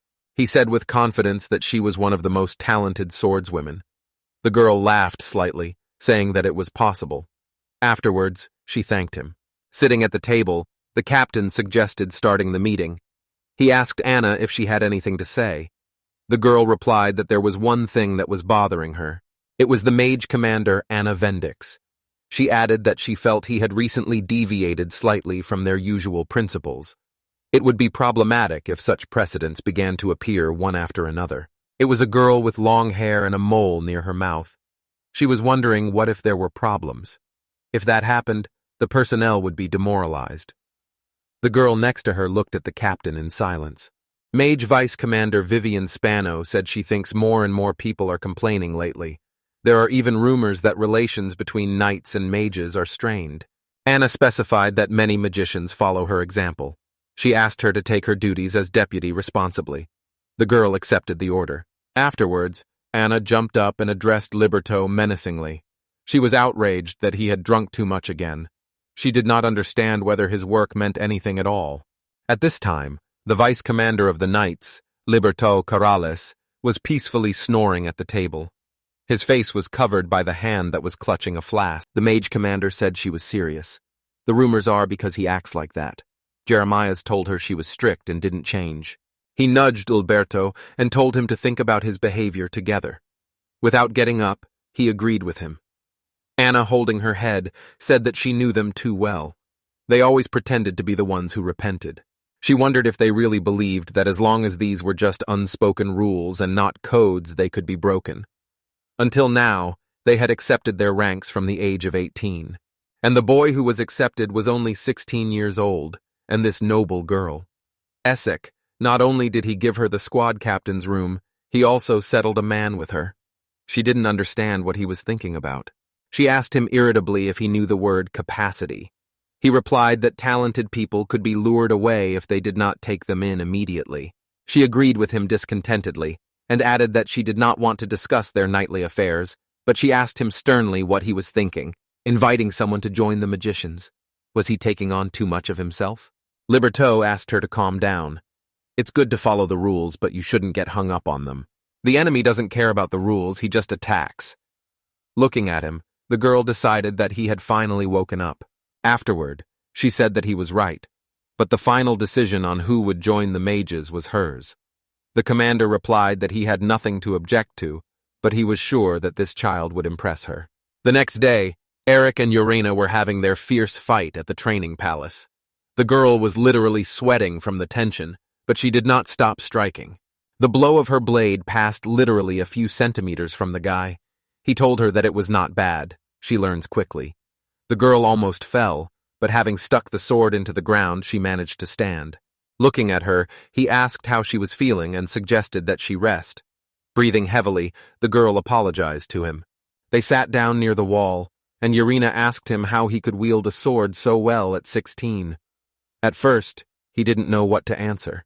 But then he said with a serious face that he had fought many people and monsters. A couple of times he had almost lost his life, and inevitably he had to destroy some of them. All this is the result of desperate attempts to survive, to protect what is dear.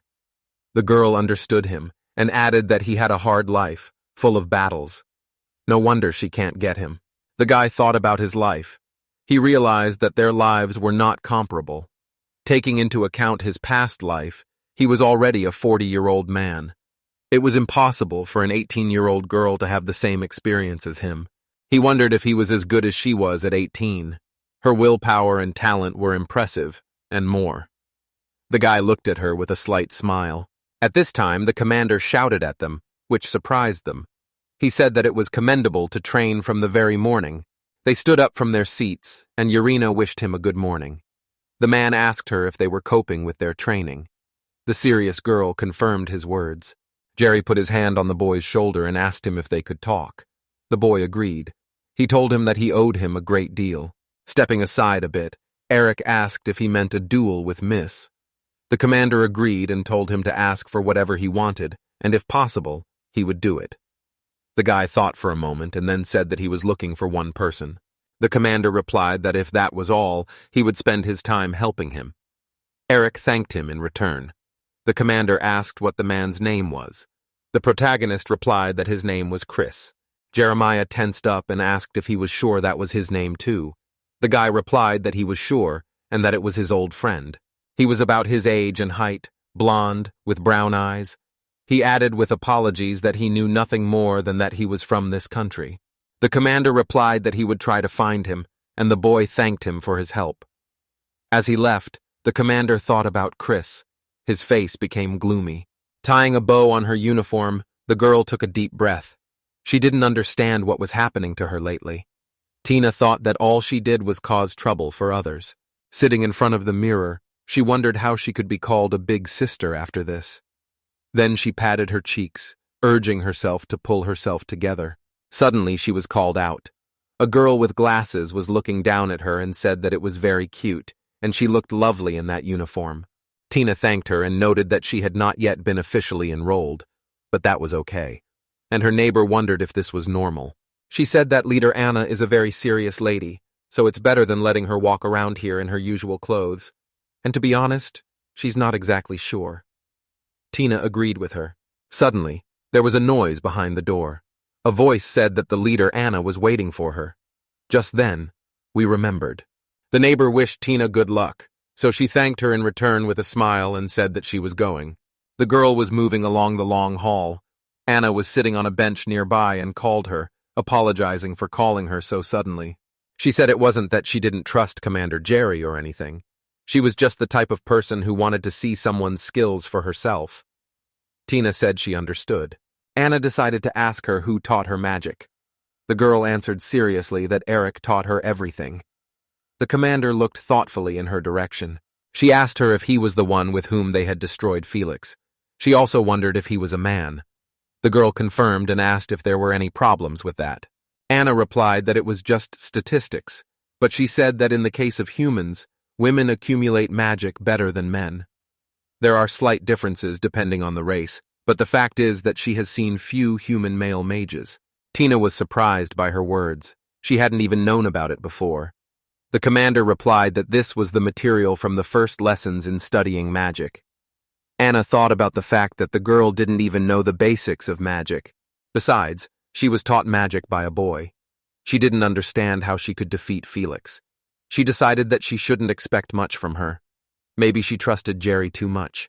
After which she told her that Tina should show her everything she is capable of, and that she should not hold back.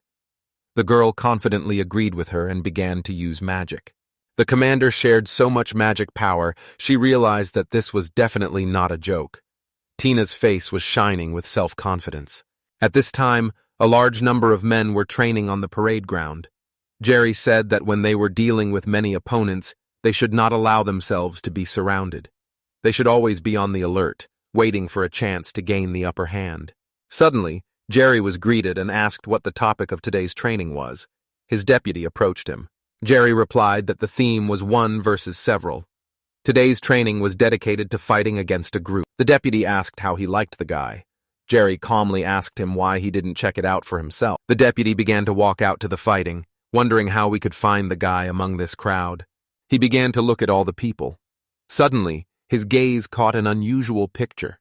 At this time, Eric definitely dodged the attacks of the knights attacking him. The guy's gaze was absolutely calm, while the attackers were sweating from the tension. The deputy asked if it would be scary if he joined in. He surprised the captain with his words. He asked Libertou if he was ill since he was unusually lively today. He told him not to joke about him. Libertou's gaze was intense. Looking at such a strong young man, how could he stay away? The battle did not stop for a second. The main character was attacked by 4 people at the same time. He calmly parried the blow of each of them. The blows of their swords whistled around him.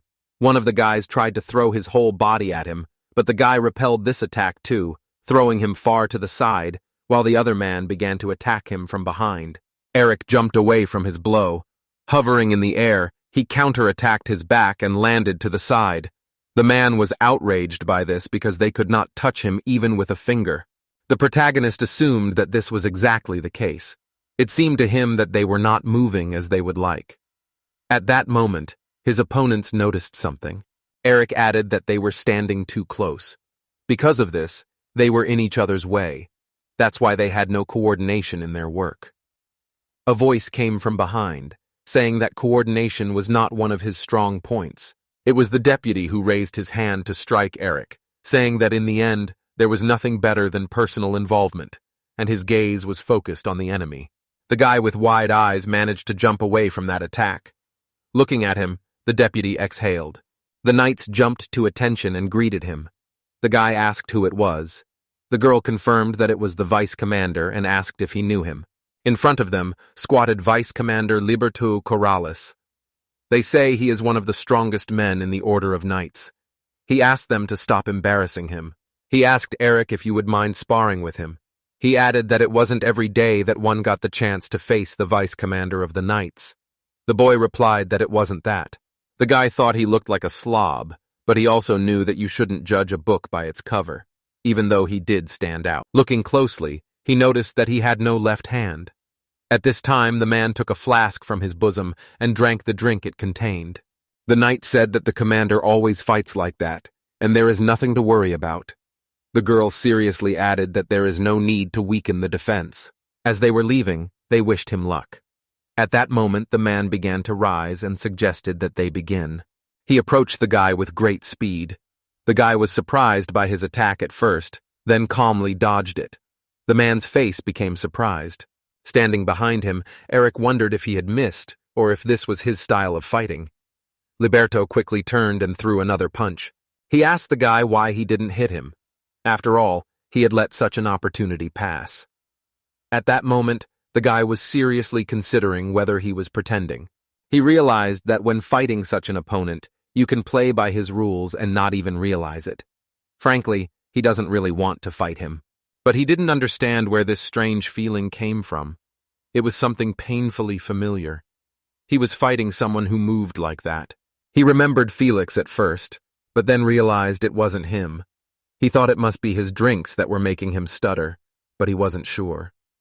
Meanwhile, the vice captain continued his sweeping, ornate attacks. Eric realized that in this case he should take the bait. He rushed to attack the man who had landed to the side. A drop of sweat was running down his face. He was thinking about what to do next. His thoughts were interrupted by a kick to the face. He managed to dodge it. This surprised Liberto. He asked how he had managed to dodge since he had never seen anything like it.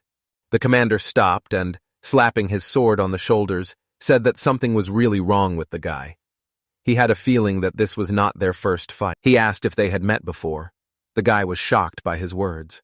Standing in front of him, the vice captain said that something was really wrong with him. It felt like this wasn't their first fight, so he wondered if they had met before. The guy had the same question. He thought about what he was talking about. He couldn't help but think that they had already fought. Had he imagined it? Liberto noted that even though he said so, this was definitely a first meeting. He would never forget a run-in with someone so good, which meant he didn't finish and decided to check with the 10th guy. He decided that someone had already taught him. He was curious about who taught him how to hold a sword. After these words, the protagonist had an idea. The vice commander said that his style, especially his emphasis on counterattacks, was very similar to his. He thought that maybe he knew who trained him. The boy thought hard about who had taught him. He didn't understand if such coincidences were possible. He remembered the man and decided that it simply couldn't be. Suddenly, a powerful explosion thundered behind the vice captain. Everyone present on the parade ground watched in horror. Eric was perplexed. They were asking from all sides what caused the explosion. They thought it was in the courtyard, to be precise, from the side of the magician's wing. The vice captain began to sway violently. He realized that the ground was shaking. His face twisted in pain. After that, his stomach could not withstand this shaking. The people around them, looking at this picture, talked about it as if it happened quite often. One of the men said to forget about it. They should think about what was happening and whether they were being attacked. The commander ordered everyone to calm down and the officers to come to him. They had to assess the situation. He asked the main character to take Liberto to the infirmary. Eric quickly agreed with him. The boy threw the man's arm over his shoulder and asked him how he was feeling. The man told him that they could go and apologize to him, adding that he was fine. But his face twisted again. The people around him were stunned by his condition. The commander said that he must have already strained his stomach before the training began. He looked in the direction from which the smoke was rushing into the sky. He wondered what Anna had done from Estina. His head was literally hurting from everything that was happening. Late at night, the men sat at the table and discussed what had happened. The king said that he had heard about what had happened. However, Leperto tried to pretend that nothing had happened. The king only laughed at him. After which he asked what impression he had after crossing his sword with Eric. He answered that the guy was really strong. So much so that he could be stronger than he was in his time. He laughed and asked not to be thrown out. The king said that he understood what was said. At that moment there was a knock on the door, and he was called. It was Anna. She asked permission to come in. The king told her to come in. Opening the door, she apologized. When she entered, she saw Liberto doing the same thing he always did. She reminded him that the doctor had forbidden him to do this after what had happened. He promised that this was the last time and asked if she wanted to do the same. However, the girl refused him without hesitation. The king apologized to her for calling so late. He wanted to discuss the explosion on the territory of the Order of Magicians. The girl tensed up because of this. She said that she takes full responsibility for the destruction of property on the castle grounds. She is ready to bear the punishment that he deems necessary. The man replied that that was not what was bothering him. As far as he remembered, she was checking on Tina Oren, so he asked her to tell him what exactly had happened. She admitted that she had underestimated its potential. She had summoned flames, a simple low-rank spell. However, its power was comparable to high-rank magic. Libertole was amazed and asked if this was too much. The girl confirmed his words and first suggested that they look at the reasons why magic is divided into ranks. If you can reach that level just by using less demanding low-rank magic, there's no need to bother with the more expensive high-rank magic. The king realized that somehow it was rare for Anna to underestimate someone's true power. The girl added that she also learned that Tina learned magic from Eric. She could not even imagine such a thing, so she ponders her blunder. Liberto replied that it was clear to him. It was hard to imagine that someone so skilled with a sword had knowledge of magic and even taught others. He was amazed at his own words about the boy being able to use magic. The girl replied that she hadn't seen it herself yet, but if his sister was to be believed he could, the vice-captain said it was simply astonishing. The king spoke with amazement that he was only 16 years old. He had already surpassed all their expectations. It would be wonderful if his son followed his example. The interlocutors remained silent in response. Afterward, he asked Anna to bring Jerry. The girl agreed and asked if there was anything else. The king replied that there was something he wanted to discuss with all of them. Later in the king's chambers, the commander asked if they were really going to appoint Eric to guard the prince. So he decided to express his opinion to those present. He said with confidence that Eric had only recently joined the Order of Knights, so he wanted to know if they were sure of their decision. The king confirmed his words and asked what was wrong with it and what he was dissatisfied with. The man replied that it was not dissatisfaction. He assumed that the honor of guarding the prince would be given to a reliable soldier with many years of experience. The king thought that the captain was trying to say that Eric was untrustworthy, but Jerry quickly refuted his words, saying that he had not said that. Anna said that this was surprising. After all, he was the one who tested Eric before joining. She expected him to fully support this idea. The man remained silent in response. The girl added that she agreed with Jerry's opinion. She didn't know Eric's strength yet. It was natural to be cautious with someone they didn't know much about. The king understood their opinion. He turned his gaze towards Liberto, who was calmly sipping his drink opposite him. He was curious about what he was thinking. The man asked him again. He calmly replied that it was excellent in his opinion. The prince and Eric were the same age. He thought they would be able to find common ground. The palace was full of old men and women like them. The girl was outraged by these words. He added with a smile that he thought the prince needed a friend his own age, someone he could talk to openly. The looks of those present became thoughtful. The king said that was a good opinion. Unexpectedly cheerfully, the king asked why he didn't ask Vivian's opinion as well. Anna asked again, shocked. She said seriously that they would achieve nothing that way. It was unlikely that Vivian's answer would be any sensible. At that moment, the girl sneezed in her bed. The king sighed and agreed with her. He said he would be very clear. Then he pointed his finger at the commanders, and they, in turn, looked at him questioningly. The king said that this decision was entirely for the good of his son. He hoped that Eric would give this boy a better idea of knighthood. There was pride in him, but his son was growing up to be the best representative of their nation. The matter itself is not too complicated. In case of any complications, all responsibility is on him. He asked those present what they thought about it. Jerry was silent in response to his words. Anna said that if His Majesty was sure of it, then she looked at Jerry and asked about his opinion. Without any emotion, he said that he did not mind.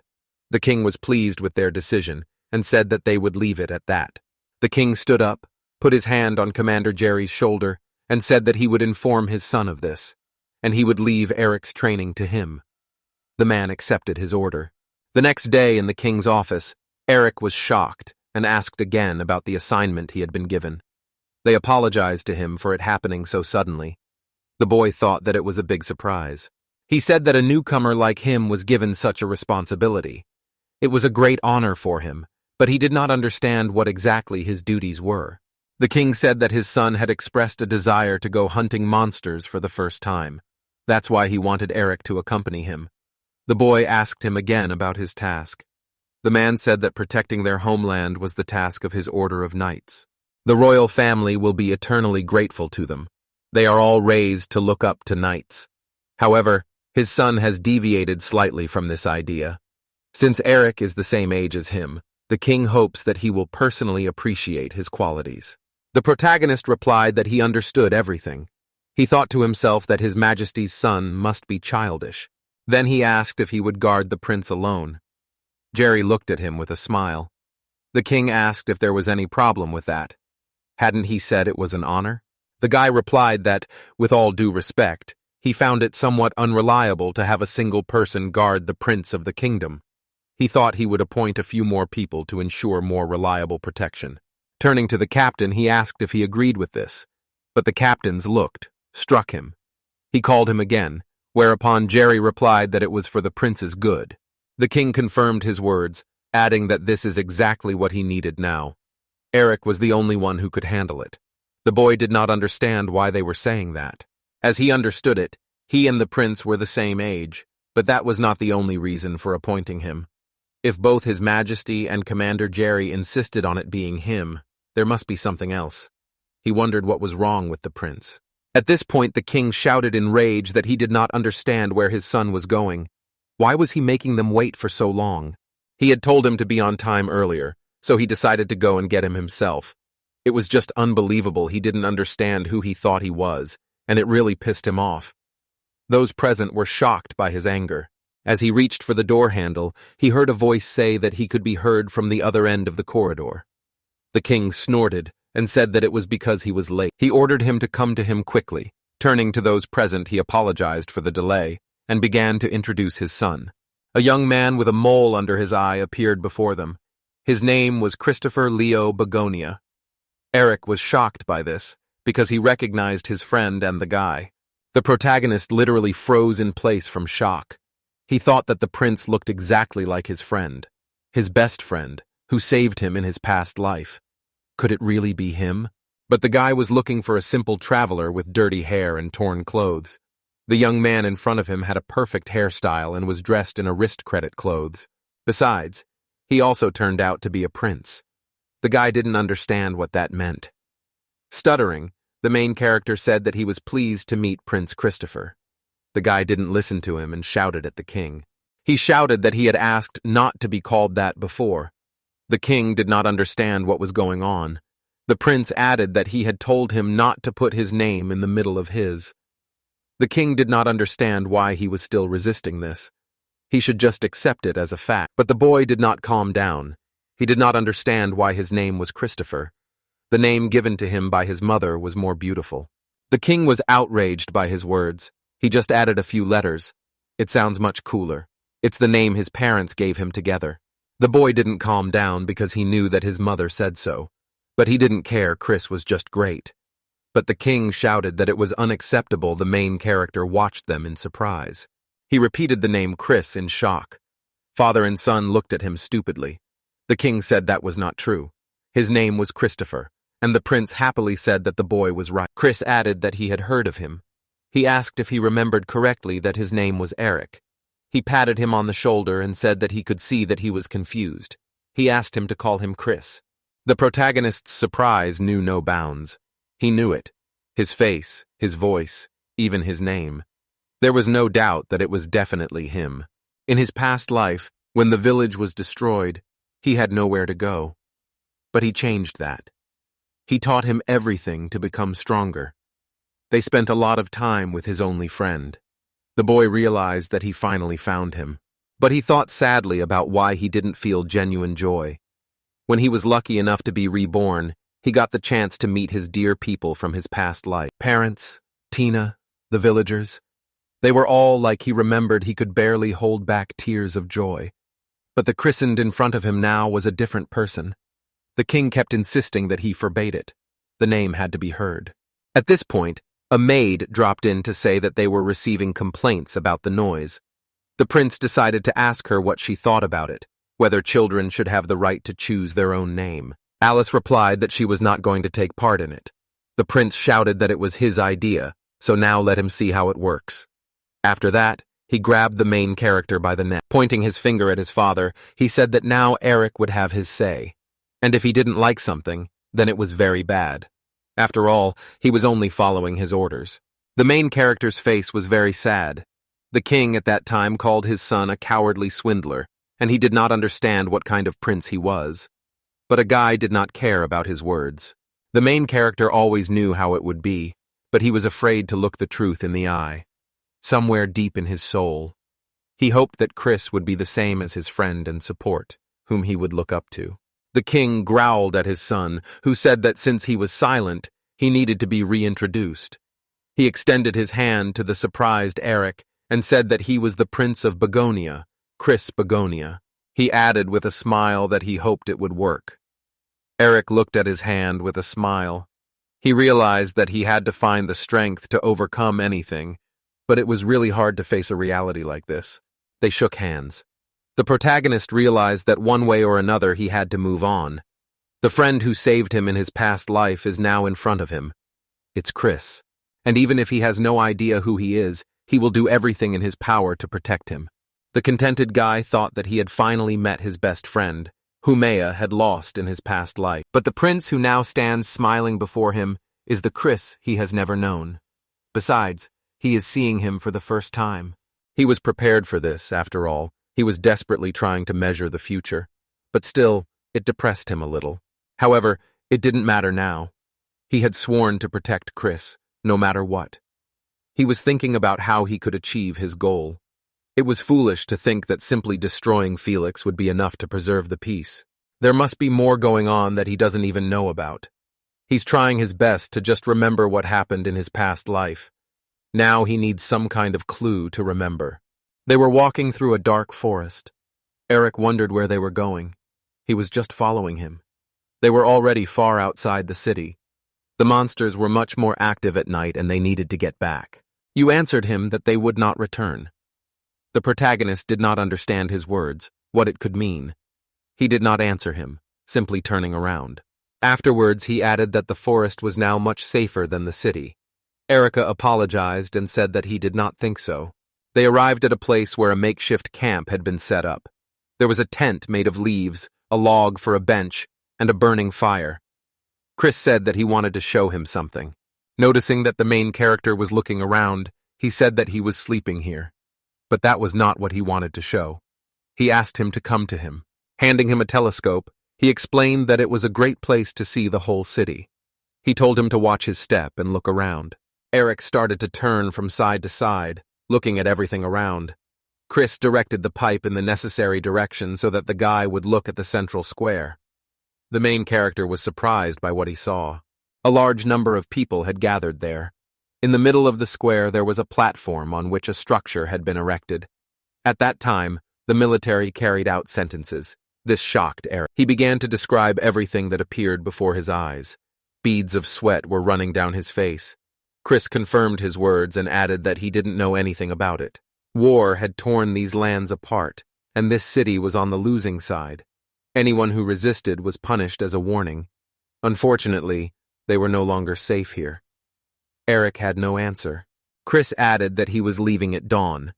He asked Eric what he was going to do.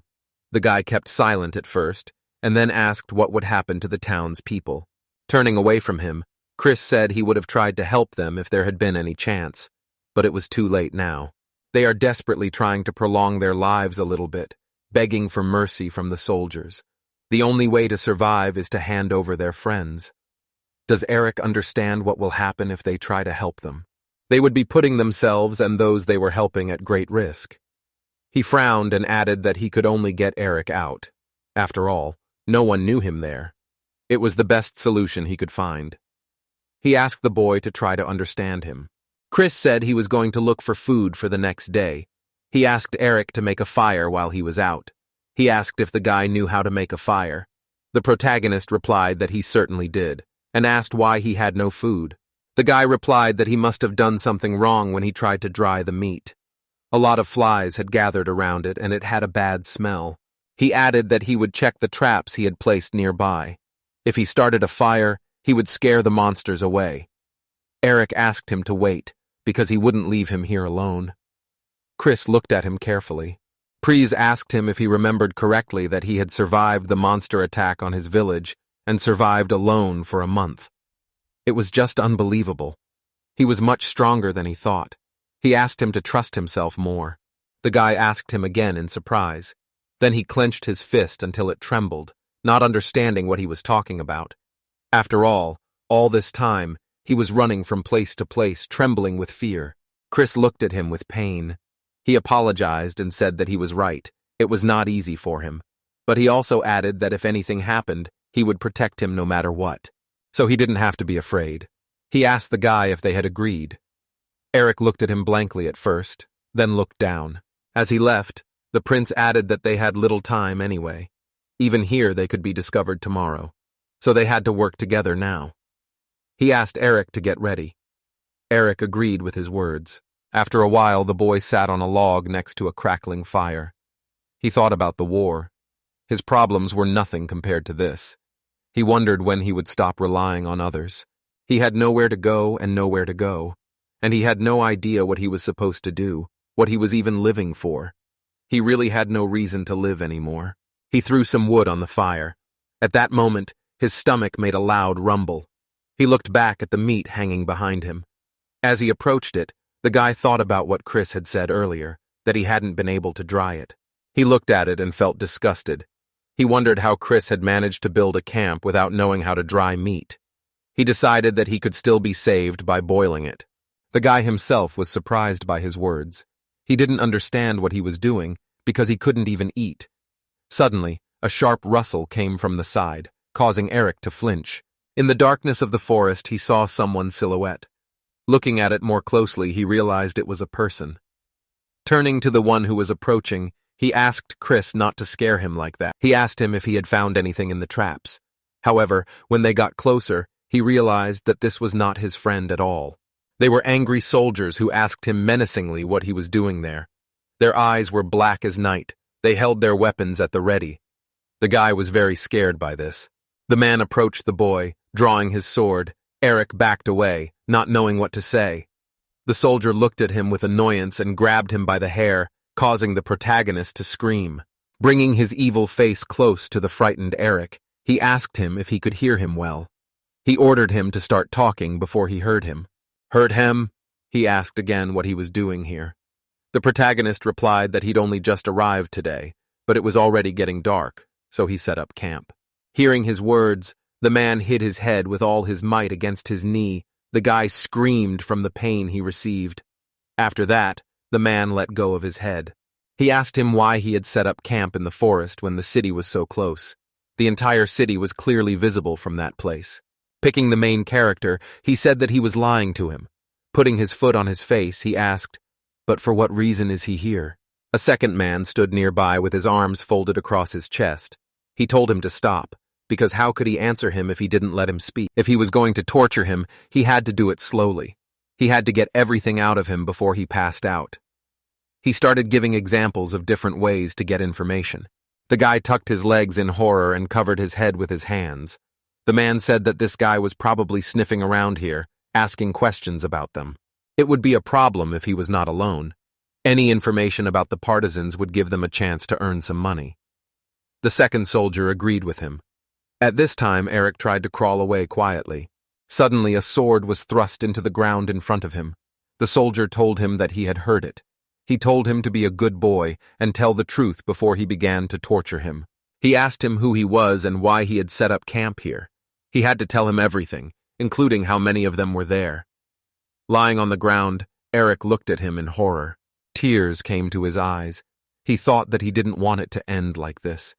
He screamed loudly, begging for someone to save him. A voice came from behind the soldier, telling him to let the boy go. He turned around and shocked. He asked loudly who told him that.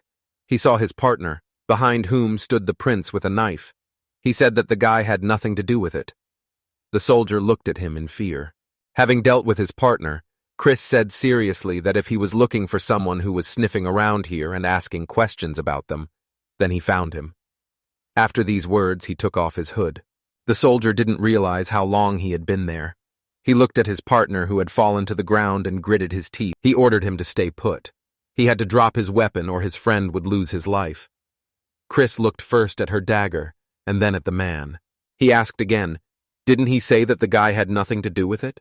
That's why he ordered to let him go right away. The man didn't understand what he was talking about. He asked him irritably what he was going to do with this toothpick. He was the one giving orders. Chris didn't understand why he was afraid of his weapon then. These words made the man very angry. Veins stood out on his face with rage. He swung his sword at Eric, saying that since they wanted to part with their lives, he would help them do it. Eric was very scared again. The prince meanwhile moved his fingers, after which the screaming man was left without his hands. His eyes were filled with amazement.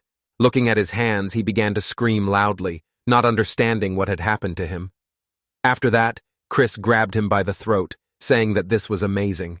He added that he was a demon, but he did not recognize magic even when he saw it. He thought that magic was a normal thing for them. The soldier clenched his teeth in anger. He did not understand how a man like him had such power. Suddenly, he recognized something about him. After that, the prince dealt with the man, and Eric looked at him in shock, asking who he really was. Chris kept silent with a serious face. Eric backed away in horror and called his friend. He wanted to know who he was. Chris did not turn around. He said that he had found the horses. They were nearby. They needed to leave here quickly. He asked him if he knew how to ride. Later, they rode on horseback along a deserted road.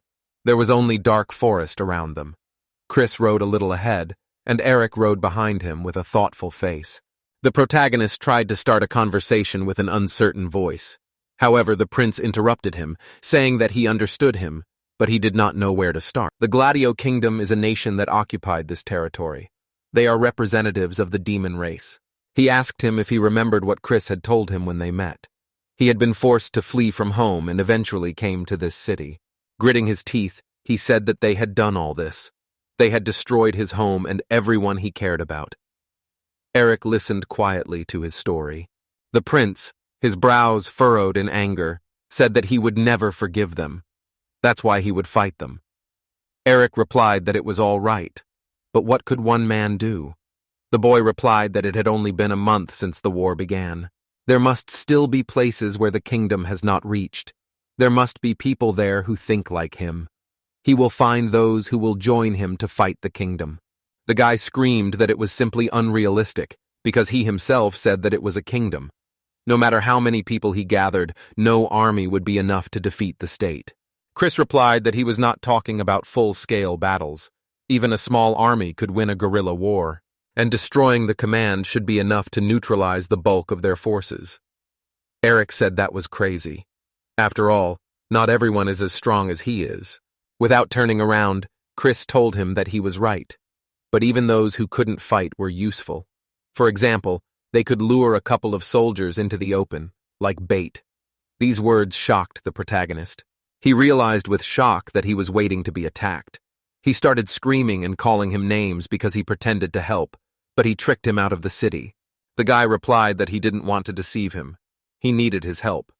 The guy is shocked. Asked again if he even knew what help was. He turned his horse and started walking back, not wanting to stay with him any longer. He said goodbye. Chris asked him to stop and tell him something. He asked how he was going to survive with the demon all around. His village was destroyed by monsters. It was terrible, but obviously his life was destroyed. He wondered how he would be able to survive in such conditions. Find food, cook food, what he would do in winter. Now he is not able to survive alone. Sooner or later he will part with life. The guy thought about his words. Chris added that as they spoke, this country was changing. If he wanted to live, he had to become stronger. Looking at him, Eric didn't know what to say. He clenched his teeth in frustration, and tears began to flow from his eyes.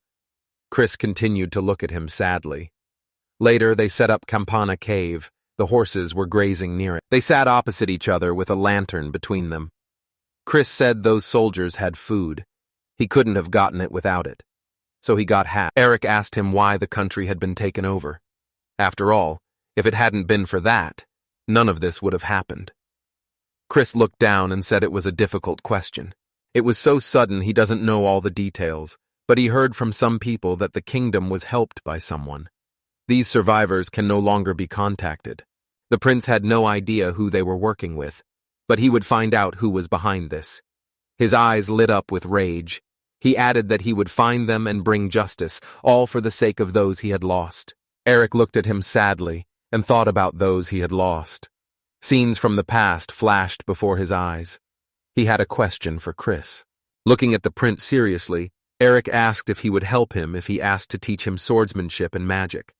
The boy was surprised at first, but then said that he would do it with pleasure. He added that in return, all the cooking would be his. They smiled at each other, now that Eric thought about it. The fact that Chris was a prince was confirmed by every word and every action he took, and that former prince had already given him an important clue. Looking at the prince of this time and his father, the boy thought that someone was collaborating with the kingdom, and he had to find out who exactly. Jerry was sitting in his office at his desk. Behind him was a bookcase with a lot of books. He was writing something down on paper. He sighed from fatigue and stretched his shoulders. He thought about the fact that Eric was looking for his best friend named Chris. He searched everywhere, but only found one person who matched the description, and it was Prince Christopher who preferred to be called Chris. He was the same age and appearance as Erica described. These thoughts haunted the commander. He remembered what had happened earlier, how the prince had shouted his indignation at his father today about why they couldn't start hunting right now. The king had replied that such meetings were necessary to prevent misunderstandings. You can't just go hunting, you have to prepare. Jerry thought about how it didn't seem like Prince Christopher and Eric had ever met before. If Eric was looking for the prince, he was lying when he said he was his best friend. He didn't understand why he was looking for the prince. Could it be to destroy the prince? There are many people who encroach on the lives of kings and princes, but he is one of those who suggested that Eric join. And if Eric knew that the prince was a prince, he wouldn't have needed to look for him. Why would he need to look for a prince without knowing who he really was? Jerry sighed, thinking that maybe he was thinking about this too much. He was brought out of his thoughts by a sudden knock on the door. At the door, they asked permission to go out. With a serious face, the commander answered that he had been waiting for him. He told Millwood to go inside. At this time, a large number of people had gathered in the common dining room. Sitting at their tables, they chatted and ate. Tina, putting a basket of food on the table, said that she had prepared lunch for everyone. Eric replied that he had not thought he would have the opportunity to enjoy her cooking while he was a knight. The girl replied that Vivian's deputy had arranged for her to use the kitchen. Vivian laughed at this. Placing her hand on her chest, she proudly said that listening to their cute little newbies was part of the job of the deputy leader of the Order of Mages.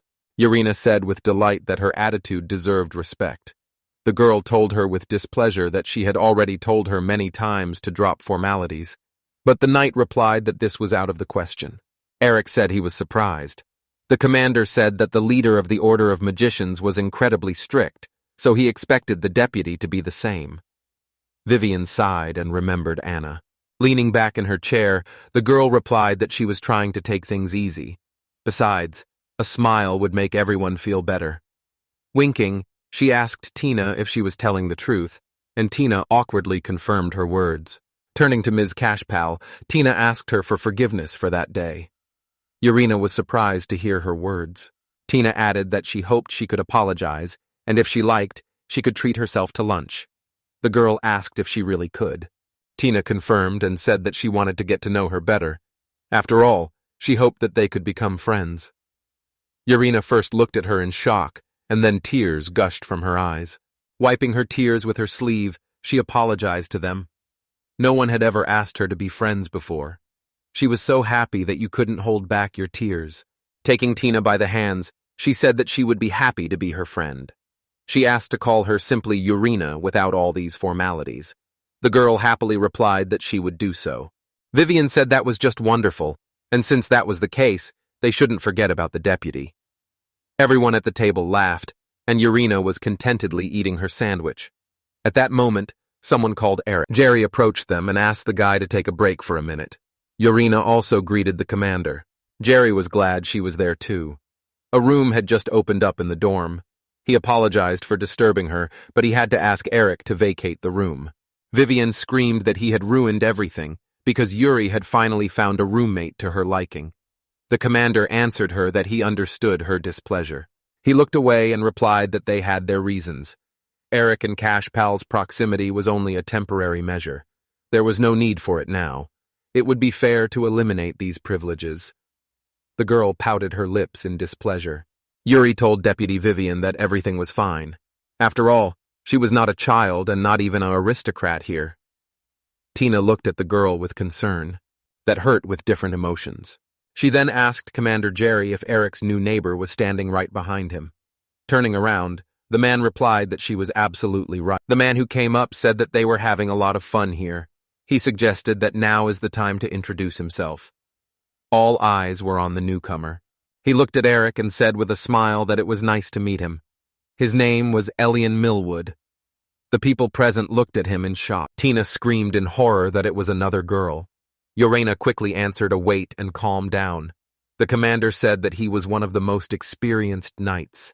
He added with a smile that he also had excellent grades. He was sure that the two of them would get along. His sister shuddered when she realized that it was a guy.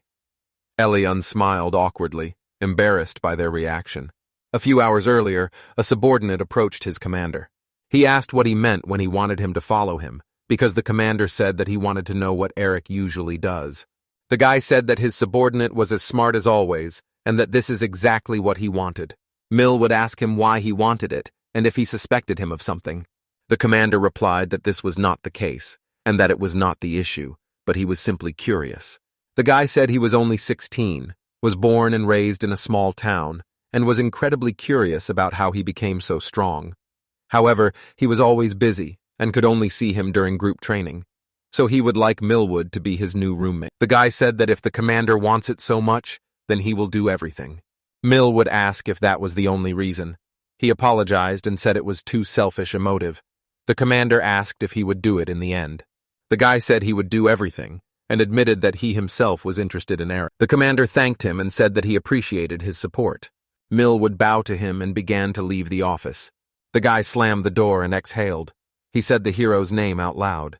Millwood escorted Eric to the room, saying that he would be staying here from now on.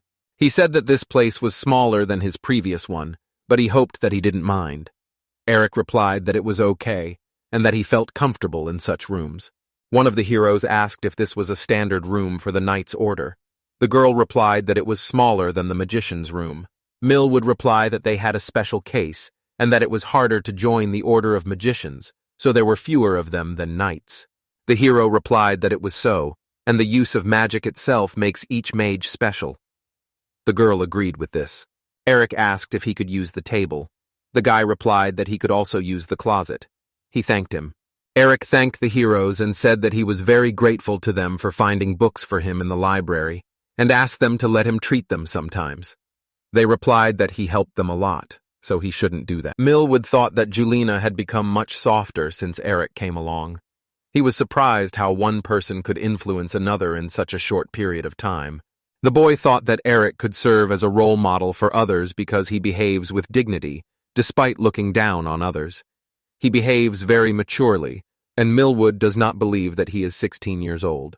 The hero thought that it was not for him to say this, because he was the complete opposite of Eric. Millwood saw the history books of their country, neighboring countries, geopolitics, books about monsters and tactics. He said that the hero studies hard, but usually such things are taught in the classroom. However, this cannot be learned by simply living a normal life. Eric missed out on school, but he is very smart and somehow has the necessary knowledge. The girl turned to the guy. She said that the vice commander had given her permission to use the kitchen every day. If he wanted, he could have lunch with them tomorrow. She would bring her own food. He asked if he could. The answer to yes. She asked if they would all come. Eric apologized and said he would be busy tomorrow. The girl was surprised and asked why. He answered that he was going on a mission tomorrow. She asked what the mission was. Eric replied that he couldn't say. Juliana told the girl that she couldn't ask people about their missions, because not every mission could be talked about. She apologized. The guy was surprised about the mission, because no one had told him about it. If Commander Jar really wanted him to keep an eye on Eric, then he should have signed him up for the same mission. But he didn't, so that means he doesn't fully trust him. The guy thought it was offensive. However, he just needed to keep working until he completely won his trust. The hero exclaimed that this was excellent and they would go hunting. The others started telling him to be quiet. They were going on a mission, so let him be quiet for a second. He agreed with them and said his name was Chris. The guy cleared his throat and asked if he could say, Eric is the only one assigned to accompany the prince, but for greater security, all the others will escort him through the city. They do not want everyone to know that the prince has left the palace, so they will all pose as merchants. The boy asked if everything was clear. The prince answered that it was. He specified that he had to act not like a prince and said that it was not a problem. The commander threw his head back and addressed Eric. He said he was leaving Prince Christopher in his charge. The boy replied that he understood. Chris said that they needed to leave and asked everyone to follow him. Everyone was surprised. They couldn't let the prince ride in front. The commander asked Eric to take care of him. The commander turned to the prince and Eric. He said he wanted him to take this before he left. It contains information about the location and details about the monsters. Eric unrolled the scroll. The prince saw that it was a request from the guild. The boy asked again. He asked if the guild was a trade association and if they really needed a third person to hunt monsters. They answered yes. Jair said that all merchants have their own territories, and even the Order of Knights is not allowed to enter them without special permission. And today especially, because the prince is with them, and they cannot afford to overlook even the smallest detail. There is no problem more serious than the problem related to money. The principal asked him to wait a second, and asked if this was considered collusion. The old man turned to him and said that it would be more correct to call it a division of labor. The commander said that they are primarily focused on hunting monsters, which allows the Knight Order to devote its resources to other matters. The prince said that he really didn't understand anything. He asked if they were ready and suggested that Eric go. The guy hesitated. The commander said he could go and ask him to look after the prince. Eric nodded and said goodbye. The man turned to the commander and asked if he would really let them leave alone just like that. He replied that he would not. The old man asked if he was going to pursue them, and what would happen if the king found out about it. He replied that they were all worried about the prince. The commander replied that in that case, none of them would snitch. The men stared at him awkwardly, agreeing. The prince lay on the grass and said that absolute freedom was the best thing in the world. Eric asked the prince if hunting was the reason they were there. Chris replied that it was. Eric replied that following the guild's information, 2 orcs had raided the village's crops. It was also the main trading area, so the wagons had also suffered. He added that the people were counting on their help and asked how the prince could just lie there.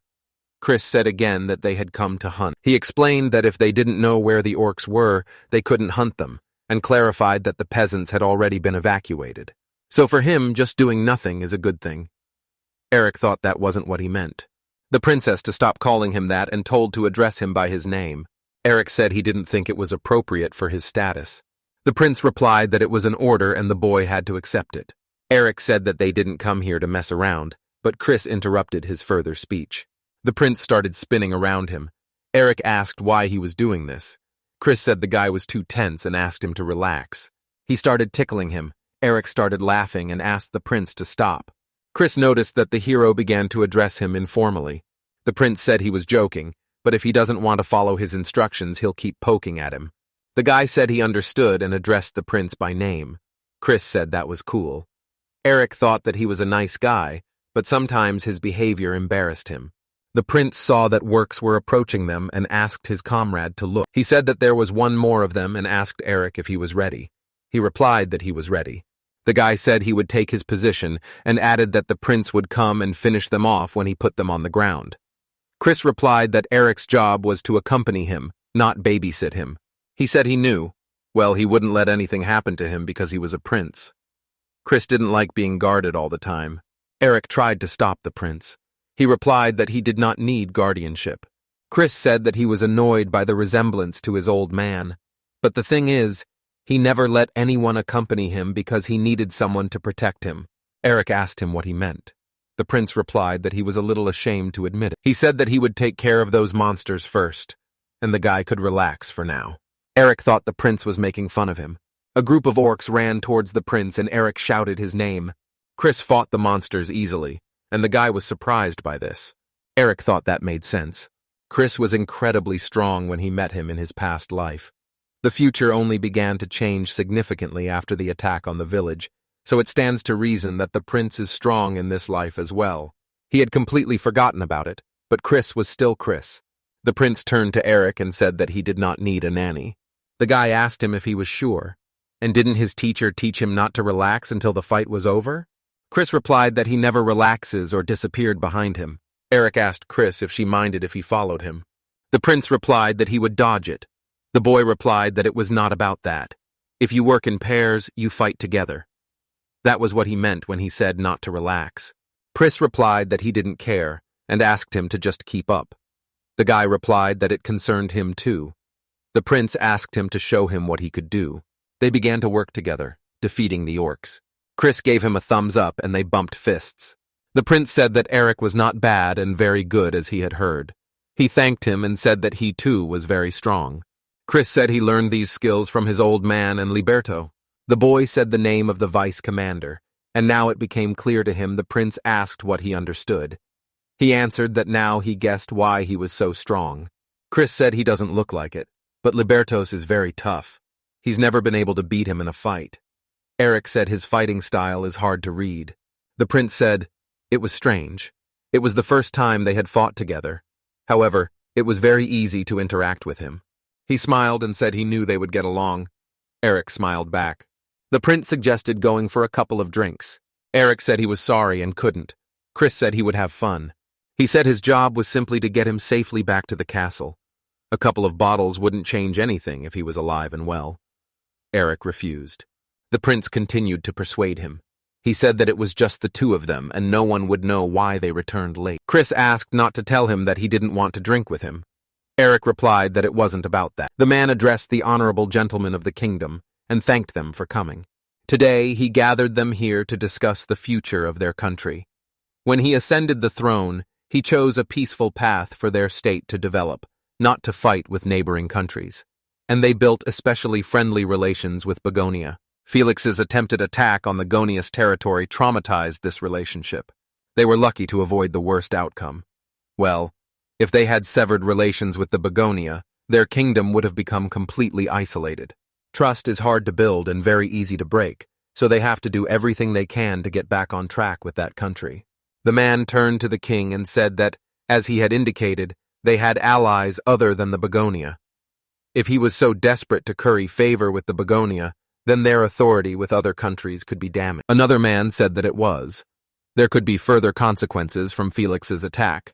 He asked if the king knew of a country that was not at all happy about their relationship with the Begonia. The girl asked if he was talking about the Lindo Empire. The man replied that it was entirely possible that Felix and Lindo had somehow contacted each other. It is no longer reasonable to expect any benefit from relationships with such people. Their only remaining option is to form an alliance with the Begonia. The man asked again and said that the king was joking. He started shouting that this would only make things worse for them with Lindo. It would be an excuse for them to declare war. The man said they didn't need any allies. They had to remain neutral and keep their military and reserve for self-defense, or they would be drawn into conflicts with other countries with nothing to show for it. The girl turned to the old man and said that he had not listened. When Felix conspired with Lindo, they were already embroiled in an interstate conflict. The man asked again. The girl continued. She asked if he thought that taking a neutral position would solve everything. The man said that he had not said that. They needed to be careful and maintain military strength. He asked her if she understood how much their country had given for unification. They wouldn't last a second in a war with another country. The girl said he wasn't listening. She said it was too late, and they were already at war. The king shouted and asked everyone to be quiet. He said that arguing and fighting with each other is exactly what Lindo is after. They all have one goal, one desire to protect the people of their country, and that is why they must stand shoulder to shoulder. The man said that this was the only way. The guy asked why they didn't just keep Felix in check, so nothing would have happened. The girl turned to her father and said that he was tired and had not slept well. The man apologized for making her worry so much. He said that he was incompetent. He couldn't calm everyone down. He had already lost his place on the throne once. The girl turned loudly to her father. She said he was the only person who could lead the country at this moment. If he went into spirit, he would only add to the anxiety that others were feeling. The man said that she was speaking the right words. The girl said that her father was being destroyed by carrying all the burden. She was the princess of that country and his daughter, so she wanted to help him in any way she could. To do this, she asked to be allowed to become a special envoy to Begonia. At this time in the kingdom of Begonia, the girl asked what it meant and whether Christopher was listening to her. She was outraged that the prince was drinking alcohol at night in an ordinary tavern. The queen asked what would happen if he got into trouble if something happened to him. The man replied that there was no need to yell at him like that. He just had to ask permission to have a drink. The woman replied that was not the case. If this behavior becomes a habit, sooner or later the prince will get into something. She turned to the king and asked him to stop spoiling their son. He replied that he was not spoiling him, but simply not interfering. The queen said that his attitude was hardly that. It was called neglect. He asked if that was true. She said that was definitely not acceptable. The boy recalled that after they finished hunting, he and the prince drank in the tavern until sunrise. Helen had to wake him up in the morning. Commander Jara said his pay had been cut, and now he can't believe that he just joined the order, and already he's getting a reprimand. He had finally found Chris, and had earned enough trust for him to accompany him. He wondered if he would ever see him again. The woman asked him to tell her whose idea it was. The prince replied that it was his. He said he had never had a close friend, and he was too happy and made him go with him. Chris apologized. The queen said she knew he would say that, and she didn't know what to do with them. The woman asked the guy that his name was Eric. She said she had heard about him, and that she understood that his pay was being cut because of her son. She would listen to everything he had to say about that incident. She said she might even reverse the cut. The boy replied that he couldn't accept it. He agreed to go with him, so he was also guilty. Eric said that he would accept any punishment. The woman asked him if he realized that he had just missed an opportunity to defend himself. The guy said that he did. The queen told Chris that he had a great friend. She said that she would stop scolding him and he could be free. The woman said that Areza would leave everything else to us. The prince said goodbye to Eric and suggested that they hunt together again. The queen asked him to relax. She apologized for having to cater to her son's whims. The boy denied. She asked him to stay a little longer. Eric agreed. He asked what they were doing. They told him to keep quiet. The girl said that he had never returned home so late before. The guy apologized and said that he had made a friend for the first time, so he got carried away. She asked him to promise that he would not do it again, even if he was safe, but she did not know where he was. She would worry. He replied that he knew this and would definitely warn her about his plans. The boy realized that the prince was dating the maid. However, he was already at that age and shouldn't be surprised. Eric didn't understand what was happening and what he was looking at. Since the prince and the maid were in love with each other, he did not know whether the king and queen approved of it. Looking at them, they clearly didn't mind. The guy had questions about why they brought him here. The king said that they had a good view today. The queen replied that it reminded them of their youth. The man said he held her in his arms but did not stroke her head. suggesting that Chris was shy. The woman said she was really curious about who he took after. Eric asked if they had called him to see it. The queen said they had. They both want him to find out everything he can about Christopher. Christopher would one day be heir to the heavy burden of the crown, but he was still their prized only son. The king confirmed his wife's words and added that it was true, so they wanted him to enjoy his youth while he could, but they would not let him neglect his preparation for the future. What their son needs most right now is a true friend. They asked if they could count on Eric to continue to support him. The guy remembered that the Chris he was looking for was different from the one in his previous life. He thought that if Chris was around, he would already be happy, but he knows that this is no longer the case. He must watch as Chris is made into the next ruler, so he can save everyone he cares about. The guy replied that he would do everything possible to support Chris as his friend. Promising to support Chris is good, but knowledge of sword art magic alone won't get you very far. First of all, the hero needs to fully understand what is happening around him. That is, what are the relations between that country and its neighbors? In front of the hero was a large map with neighboring countries. The two countries disagree on where the border should be, so skirmishes over territory are not uncommon. In short, Begonia and Lundo are at war. The boy began to think out loud. Mill would turn to him and asked if he was asleep. Eric apologized and said that he did not want to wake him. He replied that everything was fine and he still couldn't sleep. Millwood said that the protagonist was very responsible to study at such an hour.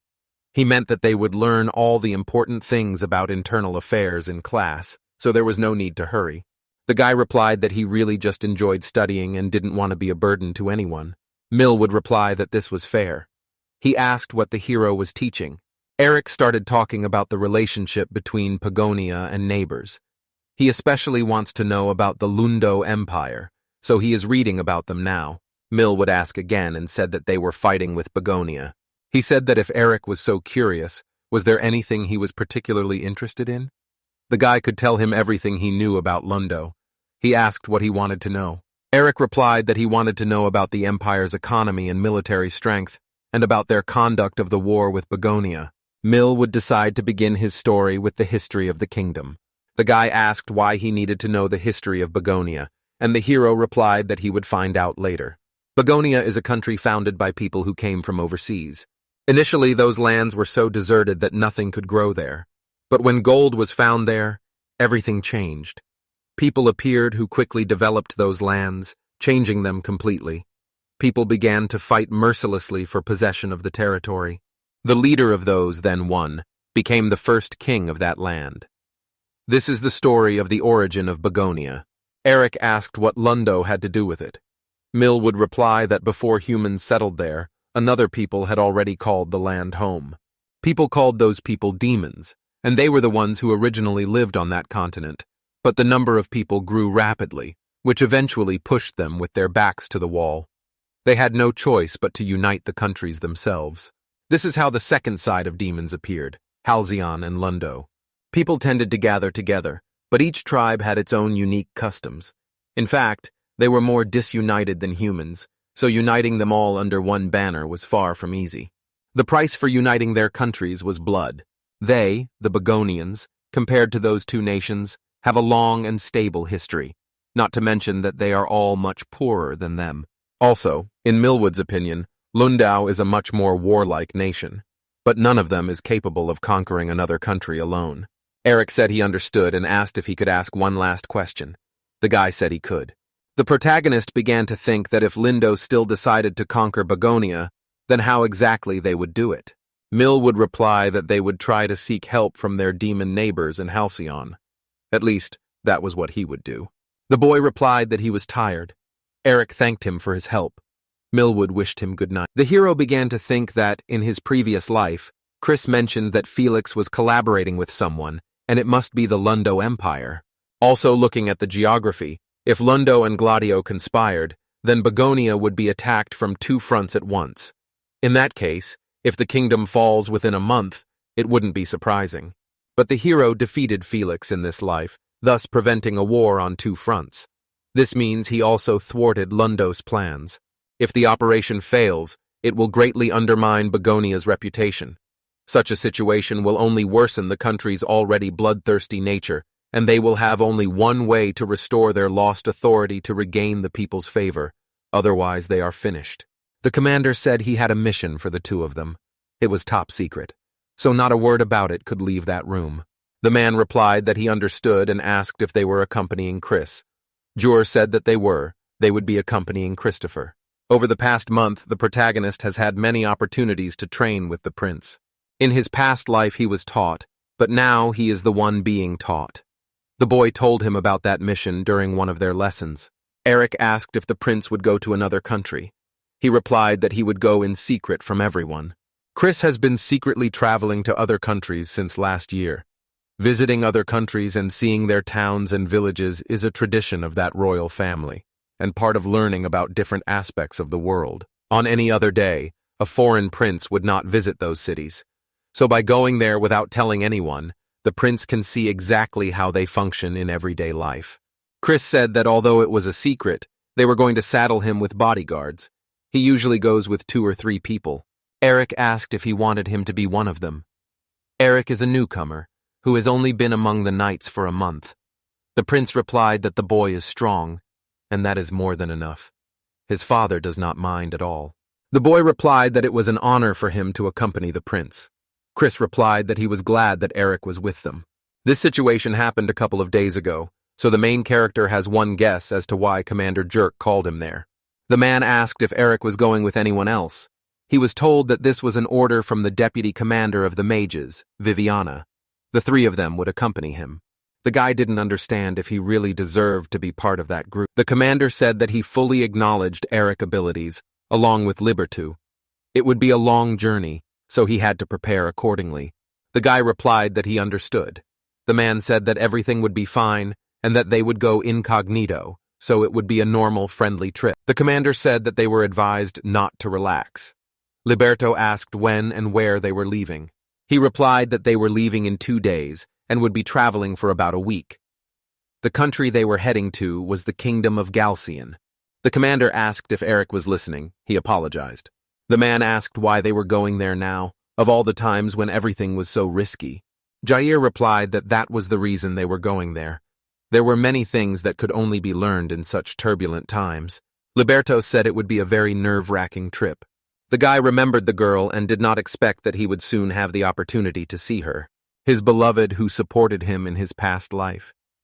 He couldn't save her then, but in this life there wasn't a day when he didn't think about her. She's a princess now, so the chances aren't 0. After all these years, he had the chance to see the love of his life again. The man asked if he should ask the king if it was really the best time to send the prince to another country. Guld Xian will send the princess to them as a special ambassador, as part of the alliance they are forming. You replied that he didn't know if it was a good idea to send the prince to another country right now, but it would be a much worse idea to send him to Begonia. Lately, Lindo's movements have been troubling him. They have been gathering an army on their western border, and he has no doubt that Lindo wants to prevent their alliance with Galzion at any cost. And because of Felix's actions, their forces are now divided on the western and eastern borders. Even in death, he is still an obstacle for them. Fortunately, the king of the other country is a man they can trust. The eastern border is safe. Still, moving all the soldiers from the eastern border to fortify the western border will take time. If Lindo were to make a concerted effort to invade now, the soldiers on the western border would be in for a terrible battle. The man suggested that perhaps Linda would decide to attack Galzion instead. The king replied that both of those countries were demon countries. At least the connection Felix had made before his death was still valid. He wondered if Linda would benefit from destroying that connection by attacking Galzion. It doesn't matter. As long as the alliance with Galzion is strong, their safety is guaranteed. Christopher should not be in the country. If these are unfounded worries, so much the better. However, the probability that their secret information could be passed on to the enemy is never 0. The king said that they must never let their guard down and must always be prepared for the worst. The girl said that the sweets in that shop were to die for. The other girl told her that she was right and they were amazing. They said it tasted good and trying a commoner's dish here and there wasn't so bad. The girl said she didn't think any of them knew that city outside of their training grounds in Dorm. The guy agreed and said there were a lot of shops around. They were walking around the city center today. He and Vivian are leaving for Galzion tomorrow on a top-secret mission to protect Chris, so Commander Jure gave them a special title. He thought that Tina, Blina, and Delena had nothing to do with it, but they would be out of town for a while. It was a very kind gesture from the commander. The girls asked the vice commander to turn his attention to the pastries, which looked delicious. They wanted to try some. Yulina stopped them. She said that if they overate, they wouldn't be able to come to practice tomorrow and ask Eric to tell them something. He said that he wanted to have fun in the city a little longer. The girl said it was interesting to hear him say that among all the people. Another said the guy wouldn't be in Begonia for a long time. The third girl asked what they were talking about. She said that tomorrow she and Eric were going on a big trip. The girl asked what the vice commander was talking about and asked Eric if it was true. He felt awkward. Yulina said that she doubted that the guy would go on a fun trip with the vice commander of the Order of Magicians, and she could say with almost complete certainty that it would be a hike. Tina asked if that was true. Eric answered that it was something like that. She asked when they would be back. The guy said that they would miss them very much. He also wants to know when they will return. The girl started asking Tina if she wanted new clothes because she knows a great store that is nearby. They can also get something for Elena. Yulina said that the guy was given a good offer. The guy said that the outfit was too embarrassing for him, and he couldn't walk around the city in it. They asked him not to worry, because he was cute and looked beautiful in absolutely everything. The guy said that it was not about that. Yulina asked if they had chosen an outfit since they had been there for an hour. The guy asked them to help. The girl was surprised by what he needed help with. The other one answered that they were almost finished. She asked him to come out and show himself and stop hiding. The girl said that the outfit looks perfect on him, and it's very cute. Yelena said that this was no good. She said she would have chosen another one, but it was too rough. The girl said it definitely had its charm. The other asked to wait a bit. She said that if you want to choose something casual, you want to wear something comfortable. The girl asked what? Isn't the other dress cuter? The guy was indignant that no one even asked him. He said that he didn't care, and that they were all the same to him. The guy ran up to Eric and asked him to choose something for him. He agreed and began to think. The guy said he was completely exhausted and didn't expect to have to endure such a storm. Eric laughed at him. He wondered why the girls were so impatient from the start. The protagonist replied that they were taking up all their time with training. Elena asked if that was the problem. Eric asked the guy if he had fun. He replied that it was not about that. Elena said that they were soldiers, and to tell the truth, he didn't know if it was right for them to spend their time on such entertainment. They made a choice to kill some people to protect others, and that is their job. He asked if he was allowed to be happy. Elena apologized and said that he didn't want to spoil the mood and asked to just forget about what he said. The guy said that it was late and they should go back. The main character began to think about happiness, and he wondered if he would have to sacrifice one life for another again. He has no idea if he is a good person. But right now, all he can do is follow the path he has chosen. As long as all the innocent people who were brutally killed in his past life are alive and well now, he is happy. Tomorrow, he will go to another country and finally see his beloved. The man said that beyond the checkpoint was the kingdom of Halcyon and asked Eric to stand straight. He told the vice commander that he understood. The man turned to Vivian and asked her to stop sleeping because they were almost in another country. He said that last time, because of her, there was a leak, and it wasn't good. It was lucky that there were only 3 of them, but they found out that they were leaving, and it was all because of her frivolity. She told him not to worry because the commander told her that he trusted them. The man continued to be indignant. The guard asked to show their pass, and if they didn't have it, they had to turn around and leave. Eric asked about the past and whether Christopher had taken it. He replied that he had not. The prince turned to the guard and said that they had not seen each other for a long time and asked him how he was doing. The boy recognized Christopher from the kingdom of Begonia. The guard asked about the vice commander, replied that he was. Chris introduced Eric, who had recently joined them, and said that his presence was approved by him and Lebert. The guard asked to open the gate. He said that they should know that after the incident with Felix, the kingdom of Halcyon is in a precarious position, and the monsters have become much more active. Their kingdom will not bear any responsibility for whatever happens to them, and if they understand, they can pass. The commander was asked about the secret mission and how the guards and princes knew about it. He replied that before Felix came, Begonia and Halcyon were on good terms. This was not the first time the prince had gone to that country to see the situation. They had been there many times before. Eric asked if the secret mission meant hiding their identities, pretending to be ordinary citizens, and getting through the checkpoint. He didn't see why they'd have to endanger themselves. The commander said it was not his fault that the prince had revealed his identity. The man asked if he was aware of his situation. Chris asked why he was always so serious. The girl asked him to stop yelling and let her sleep. The main character thought that everything was much more complicated than he imagined, and he didn't want to think about it. Now he understands why the Begonia Kingdom was destroyed in his past life. The man asked Eric why they had stopped. He replied that they were surrounded. Liberty saw a group of orcs in large numbers. They saw the largest one and assumed that he was the orc general. Orcs are smart enough to gather others into groups. They'll have to try. The man asked if Eric would go. He said no problem. At that moment, a girl jumped out of the carriage. The guy told the girl that she was a magician, and it was dangerous for her, asking her to get back into the carriage. She said that he didn't know her well and she couldn't handle it, so she asked him to leave the orcs to her. Vivian asked if Leveritas would mind. The men began to support the girl, and Eric was very surprised. Vivian said she doesn't like it when people think she can't do it, so she'll prove them wrong. She said she would defeat the orcs in a couple of seconds. The girl used a fire projectile.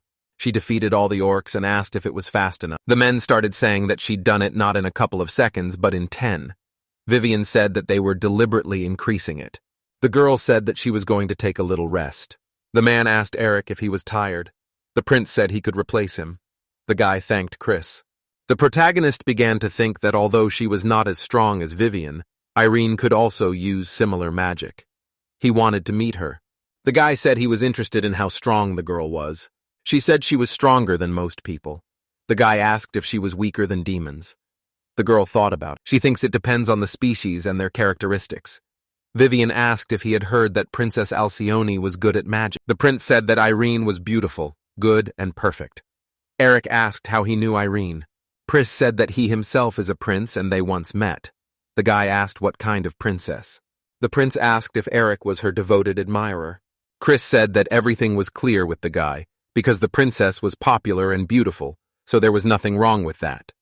The girl suggested telling Alice that the prince had called another girl beautiful. The guy started saying that it wasn't true at all and asked how she knew about them. The man apologized for interrupting their fun and asked for her attention. Pris asked about the demons. Libert answered negatively and asked to take a look. The prince said that the sun would soon set, and they were lucky. They could spend the night there. The man said that it was too early to draw conclusions and asked to take a look. The prince said that things were bad for them. Eric asked what was going on there. You let the guy look at it too. The main character looked into the tube and was surprised. The village was under attack. He said they needed help. The man said their job was to protect the prince, not save villages. Liber apologized to Eric and said that it was not up to him to decide. He asked the prince what they would do. Chris replied that he wanted to help those people. Eric was inspired. The girl said she was in. The prince said they had to win. The man agreed with Chris's order. Eric said they had to act. The prince said that this was an order and they had to save the village. They all said they understood. The man asked if this was all and said that this was not a village, but a whole. One of the bandits started laughing. The chief replied that it was wrong to hurt the girls. The villagers began to insult the bandits. A man hit the speaker. One girl wanted to tell them something. She was told to keep quiet if she valued her life. He said that he didn't care about the guys, and that he could be killed. The robber said that since he was allowed, he told the villager that he needed to prepare for death. He swung his sword, but a stone came out, which surprised him greatly. The chief asked what was wrong. His subordinate began to answer that a stone had come out from under the ground. At that moment, something appeared from behind. The man was knocked down. They said they were not bandits and asked residents not to worry. Eric said that they came to save the village. The chief asked the guy who he was and was surprised that he alone dealt with everyone. The main character said that he was not alone. The prince said he was offering the bandits an option. If they left right now, they would stay alive. All his friends are unconscious outside. He said that he would save not only himself and declared it as good conditions. The bandits started laughing. They asked him why he was laughing. He asked them if they were people, because showing up to them was stupid. The bandits started shouting at them not to underestimate them. He asked if he thought humans and demons could coexist peacefully. The man pointed his hand forward and told his subordinates to kill everyone. Chris hit one of the robbers and dogs started attacking him from behind. The dogs were rebuffed. The owner of the animals began to cry, feeling sorry for his pets. He was pushed away and told that he was useless. Another robber used magic. However, they were unable to defeat the heroes. The girl said that it was a very outdated technique. The bandit asked again and did not understand why his magic did not work. She said she simply blocked the blow with the same magic. With magic like that, he didn't even think about defending himself. She asked if he was that confident. He said that no one could cover her back. At that moment, the main character attacked him from behind and hit him. The leader of the bandits escaped. One of the men saw this and ran after him. The villagers asked the heroes if they were really human, because they had never seen people like them. The girl asked them not to be afraid. She said that he was safe and sound, asking who else needed help. The villagers began to thank them. The woman said she never would have thought that they were all Begonia soldiers. They saved their entire village, and the villagers were very grateful to them. The old man asked what the Begonia soldiers had forgotten there. He began asking whether they had come on an excursion or were on a reconnaissance mission. It was the village chief. The girl said that the heroes had helped them, and they owed them for this help. She asked him to show respect. The prince said that the chief was right, and the old man was surprised. Chris said that Begonia and Halcyon had been slowly developing a friendly relationship for some time. This included trade and military exchanges. The old man said that when Felix began to prepare to take the throne, all this stopped. The prince agreed with his words. He said that, unfortunately, the effects of Felix's actions continued despite his departure.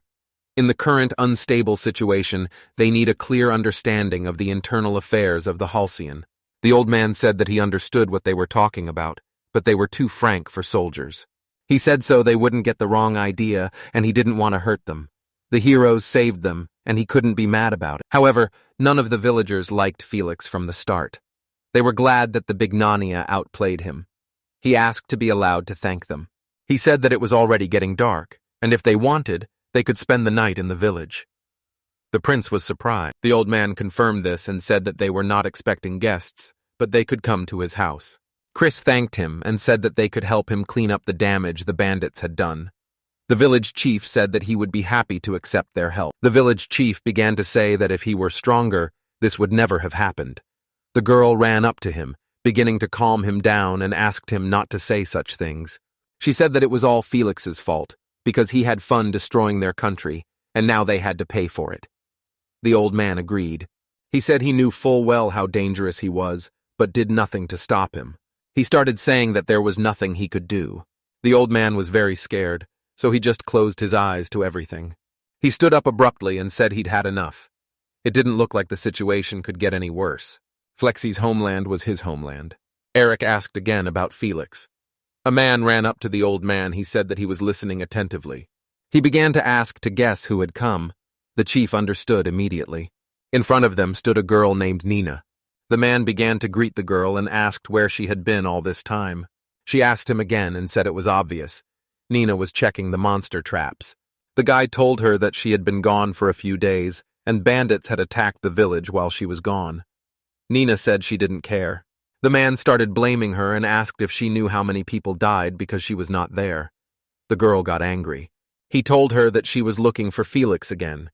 The guy accused her of being stubborn and said that all she did was look for a bad man, putting them at risk. The man asked her if she understood that he was dead and told her to give up. The girl was not pleased that he was lecturing her. She said he plays the victim, blaming everyone around him. The strong make the rules in this country, and he should be able to protect himself. And if he can't do this, then he has no right to slander her brother's name. Nina was very angry. Liebert turned to Eric. The protagonist immediately understood him. Everyone looked at Nina. She exclaimed what they needed. The old man asked her to listen, and said that a group of heroes had driven away the bandits, and that they were soldiers from Begonia. Nina clarified. She noticed that several people were tied to a tree near the village, and now everything became clear to her. She said that this was clearly not a decision that a demon would make. The prince said that they, as inhabitants of Begonia, were not able to pass such a judgment there, even for the wicked. They were from Halcyon, so they should be judged by the law of that country. She said that this is true if the law works, and asked why they decided that their law was right. The man asked the girl to stop, and she replied that the weak had no pleasure in that country. Nina said that all they can do is make noise and run away, or meekly submit to the strong like cowards. That's why the girl chose to be strong. She said that if there had been any real order in that country, she wouldn't have had to try so hard. The residents were surprised by the huge dome over the village.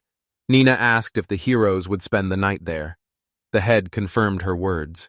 She said that she understood everything, and then it would be right if she showed their guests due courtesy. As long as the girl was there, the village was safe.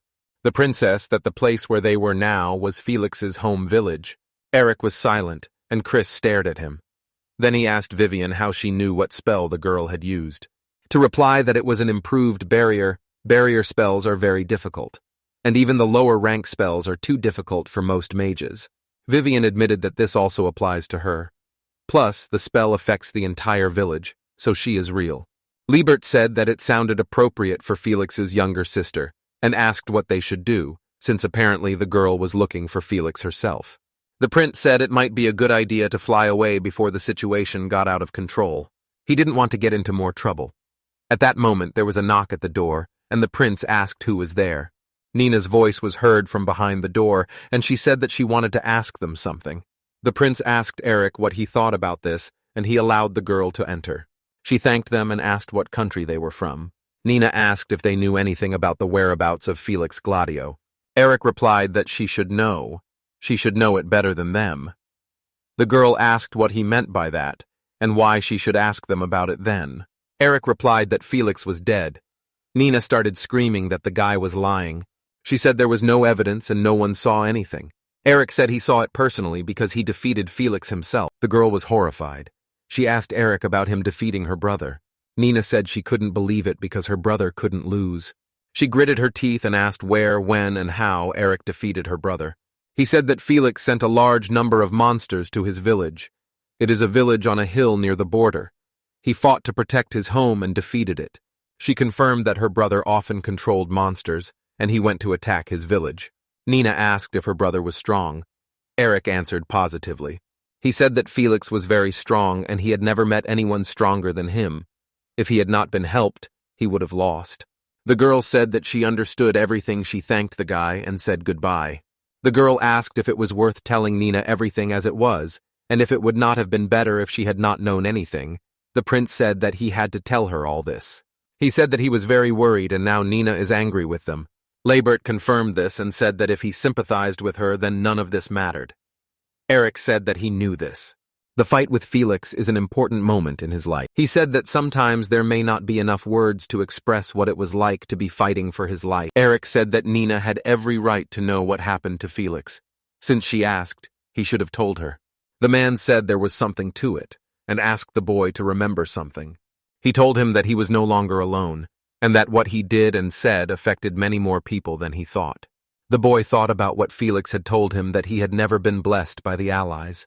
He came to the conclusion that nothing could justify his actions.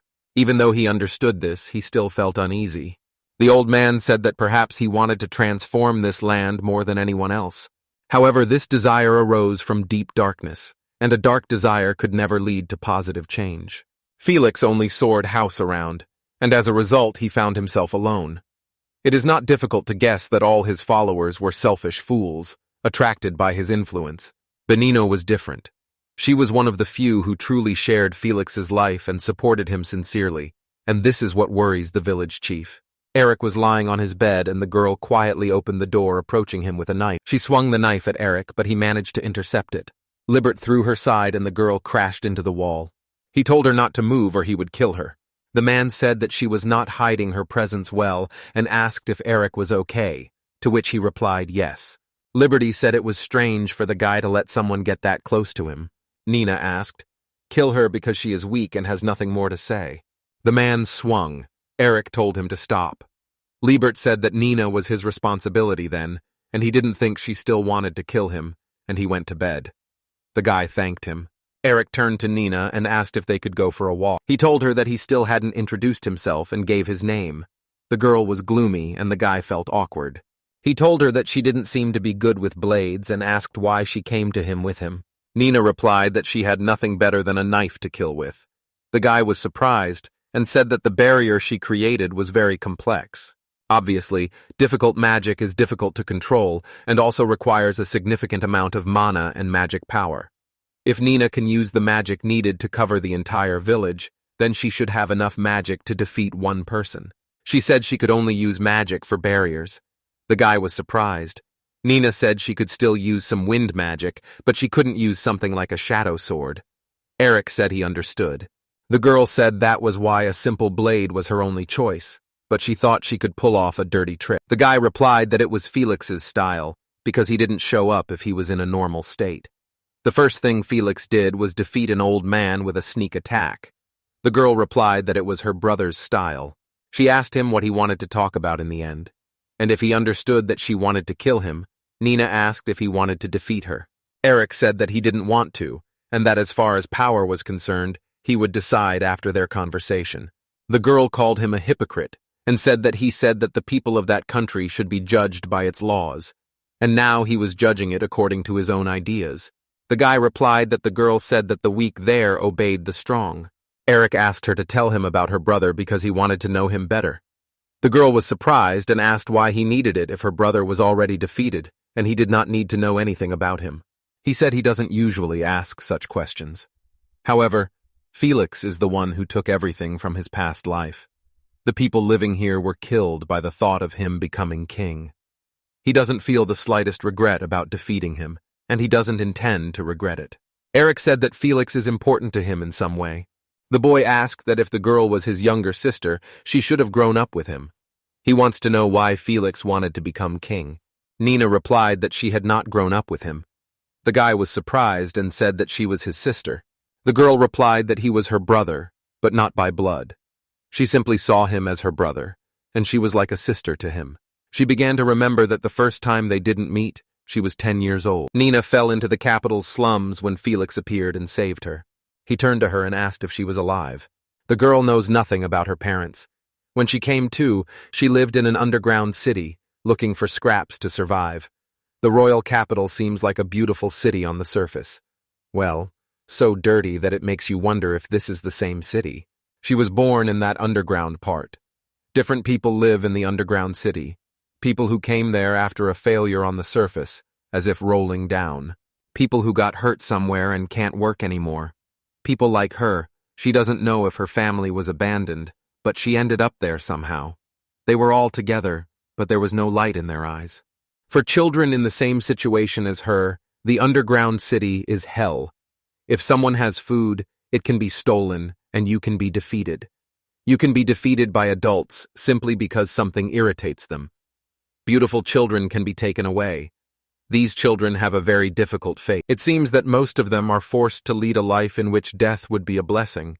Once she was also about to be kidnapped, but she managed to escape. However, at that moment, she was exhausted and hungry, due to the conditions, and collapsed, ready to accept the inevitable. Because in the underground city, there is not a single person who would help another, and she is no exception. But Felix was different. He told her that if she was still alive, she needed to raise her head. The girl stood up and attacked him with a knife, but he threw it away.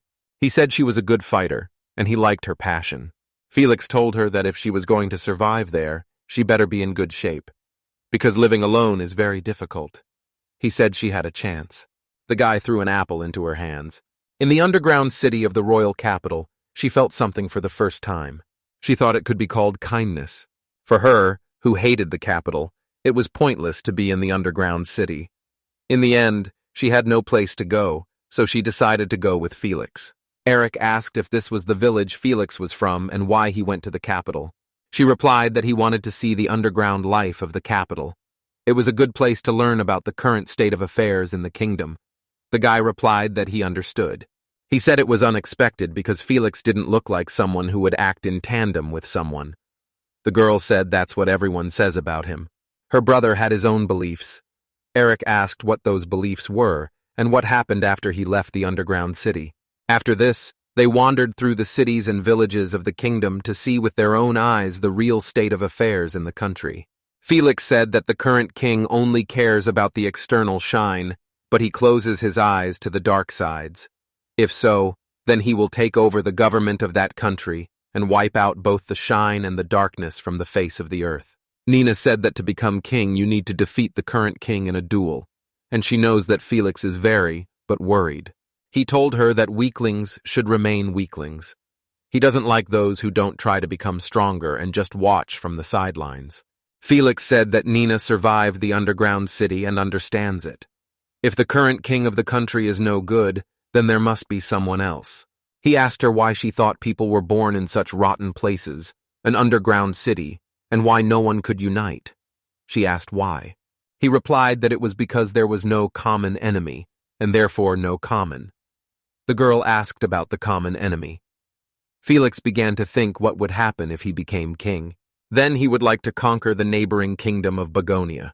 The girl told him that not everyone wants to fight. Felix replied that he knew that. He told her that fighting does not only mean a violent clash. Those who want to cultivate the fields should do so. Those who want to learn should have the opportunity to do so. The battlefield changes according to the people. Although, in that country, it seems, there are no normal places for education, and therefore schools will have to be built. There was a lot of work for him. Having said this, her brother headed towards the royal capital to challenge the king of the country to a duel. In the first fight, her brother was defeated, but he did not give in.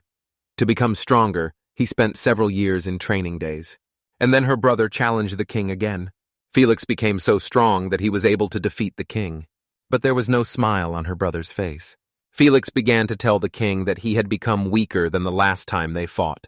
And this was because he only fought weaklings. He asked him why he thought he had become stronger. In that country, being strong is considered right. He asked him why he wasn't getting stronger. Tillich said that he was leaving but would be back soon, so he asked her to wait for him. The girl asked if she needed to go to. He answered that she needed to because such a neglected village could easily be destroyed.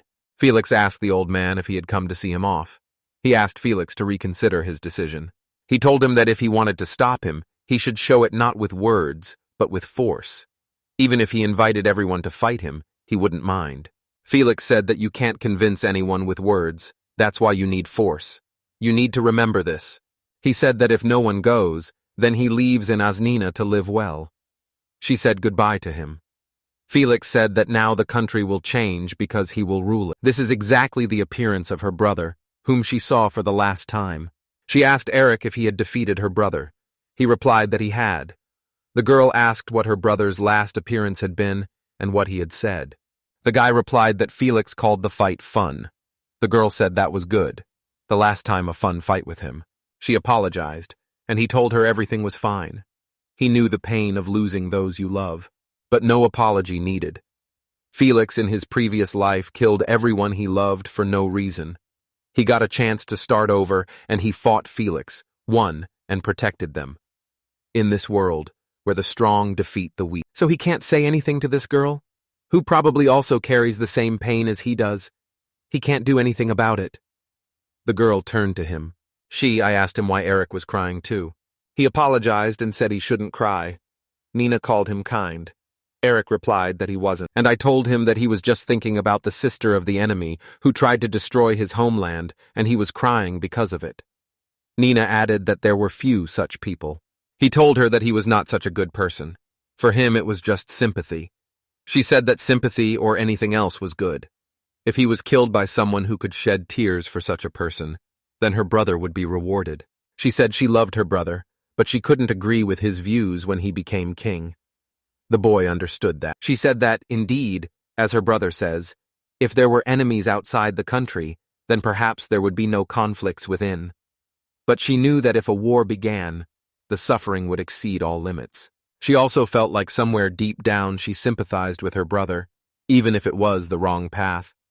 She still thought that maybe it would lead to something better than now. She thought that surely her brother knew that he was wrong. However, her brother did not stop because he had her. He wanted to get rid of people like her who live in the shadows and misery. So maybe her brother wanted someone to tell him he was wrong. Felix was very angry with the king because he thought that the king who seemed right to him was losing without a fight. it could be forgiven. The princess asked Eric if he was okay. The boy asked what he was getting at. He asked about the girl who attacked him yesterday. The protagonist replied that she was completely fine. Leverdo said, Chris didn't even notice the threat, he slept all night, so he understands why he's worried.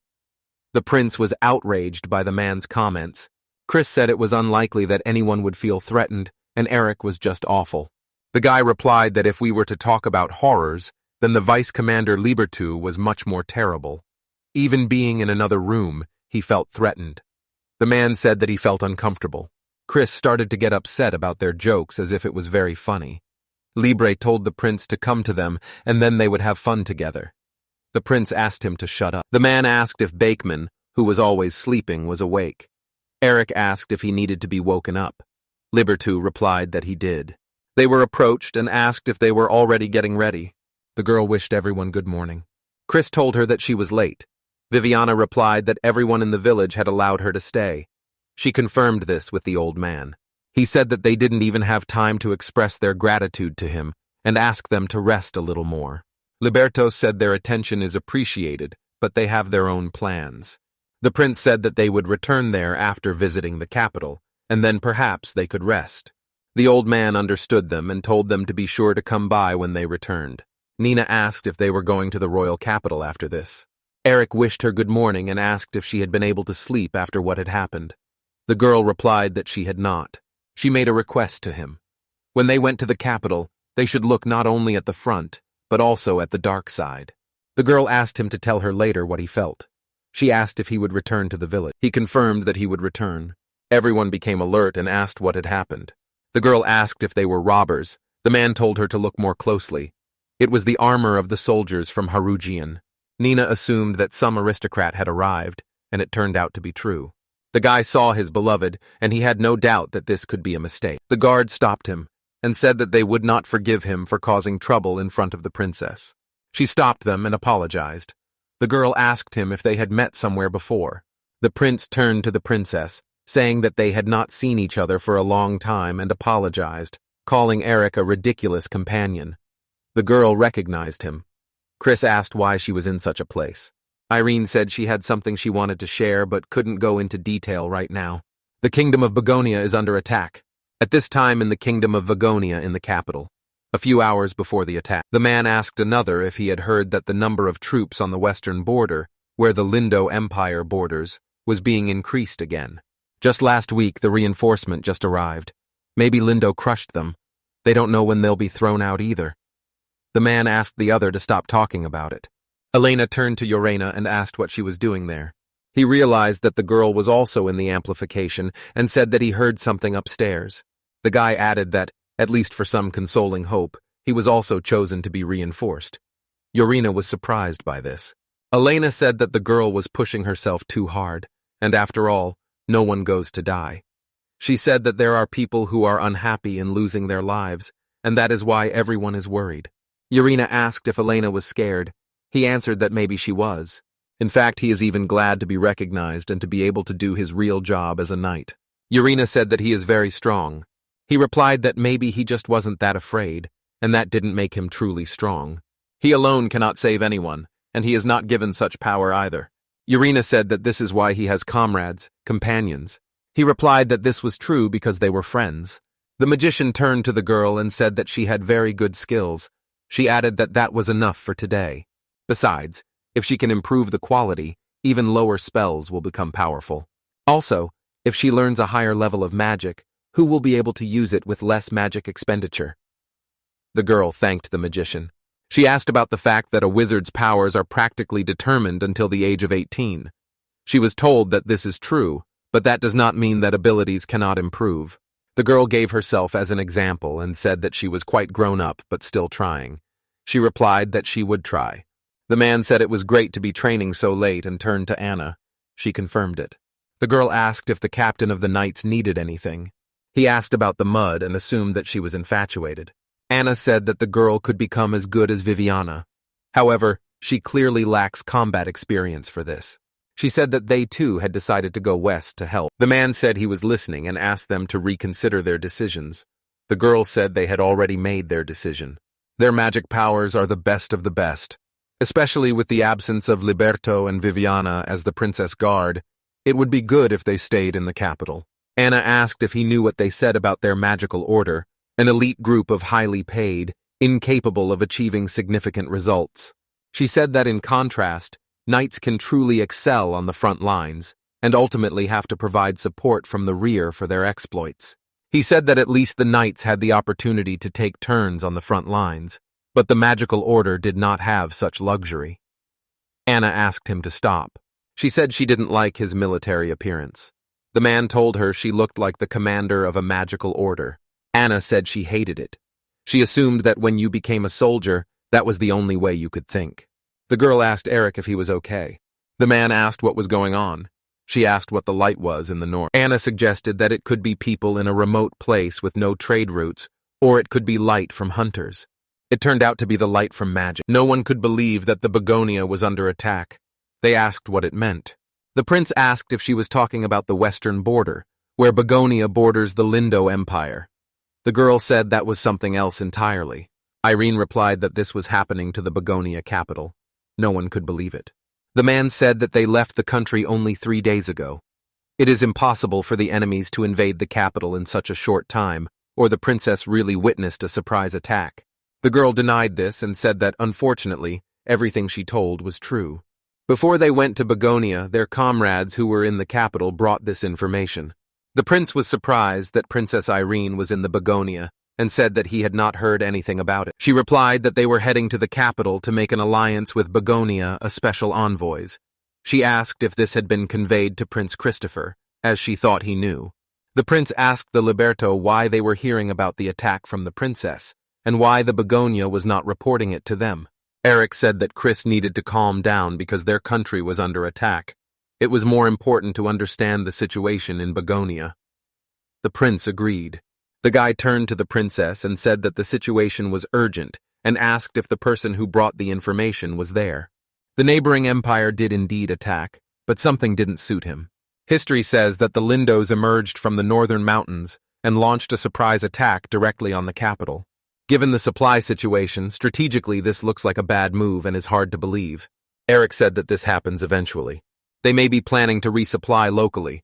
The prince said that was looting, and not something an army should do. Eric said they had to give up the assumption that the enemy thought the same way they did.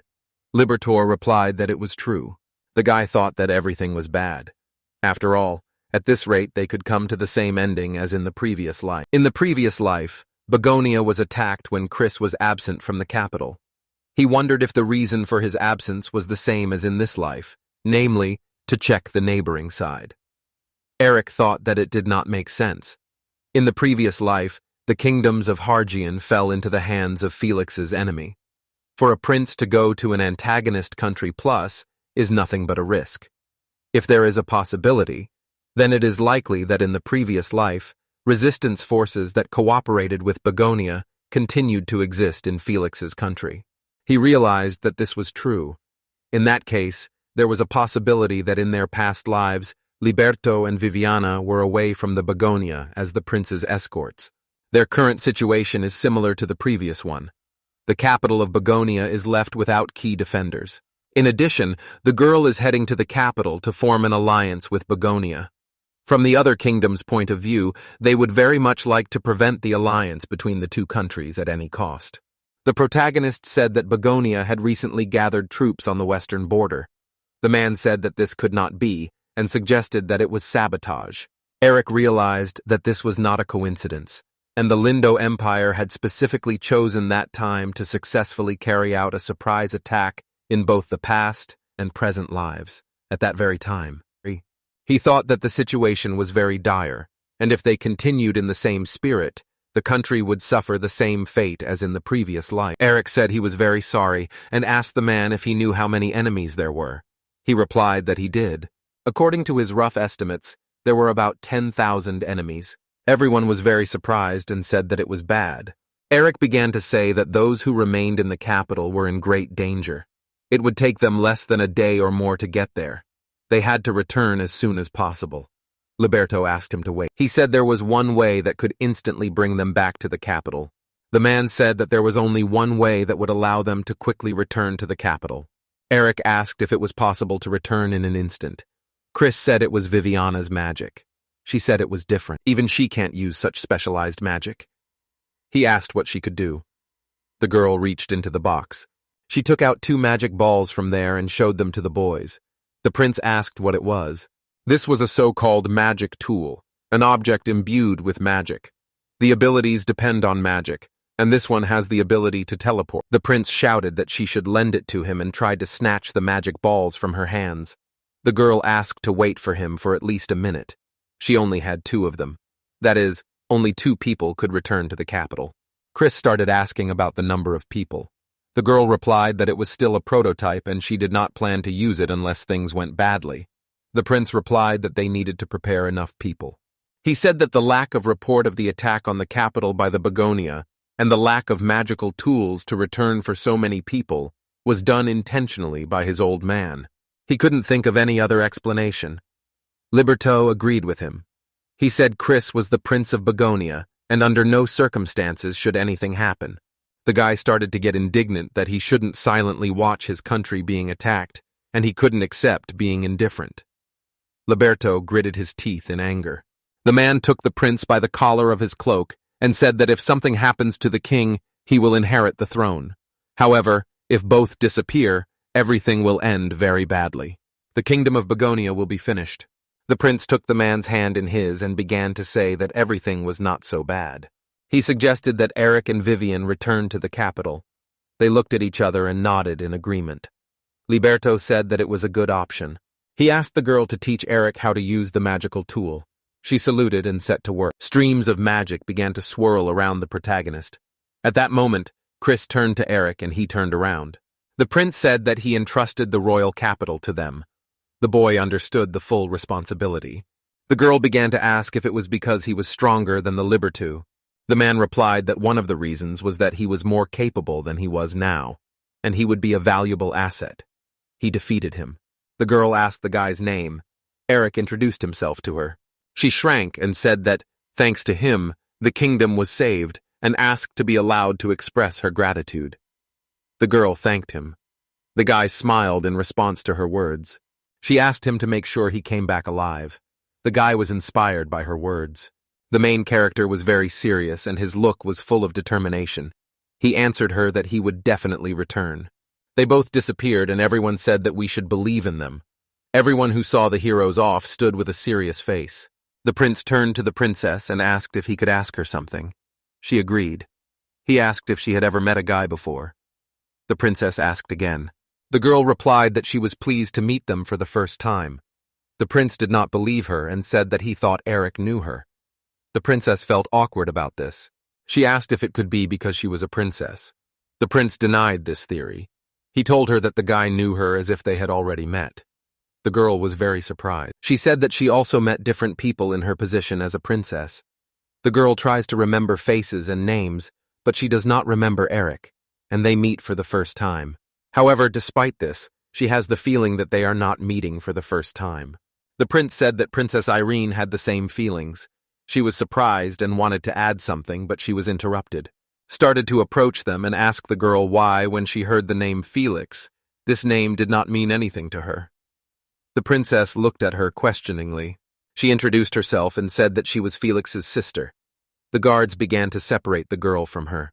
Nina turned to the princess and said that she would be very glad if she would talk to her a little.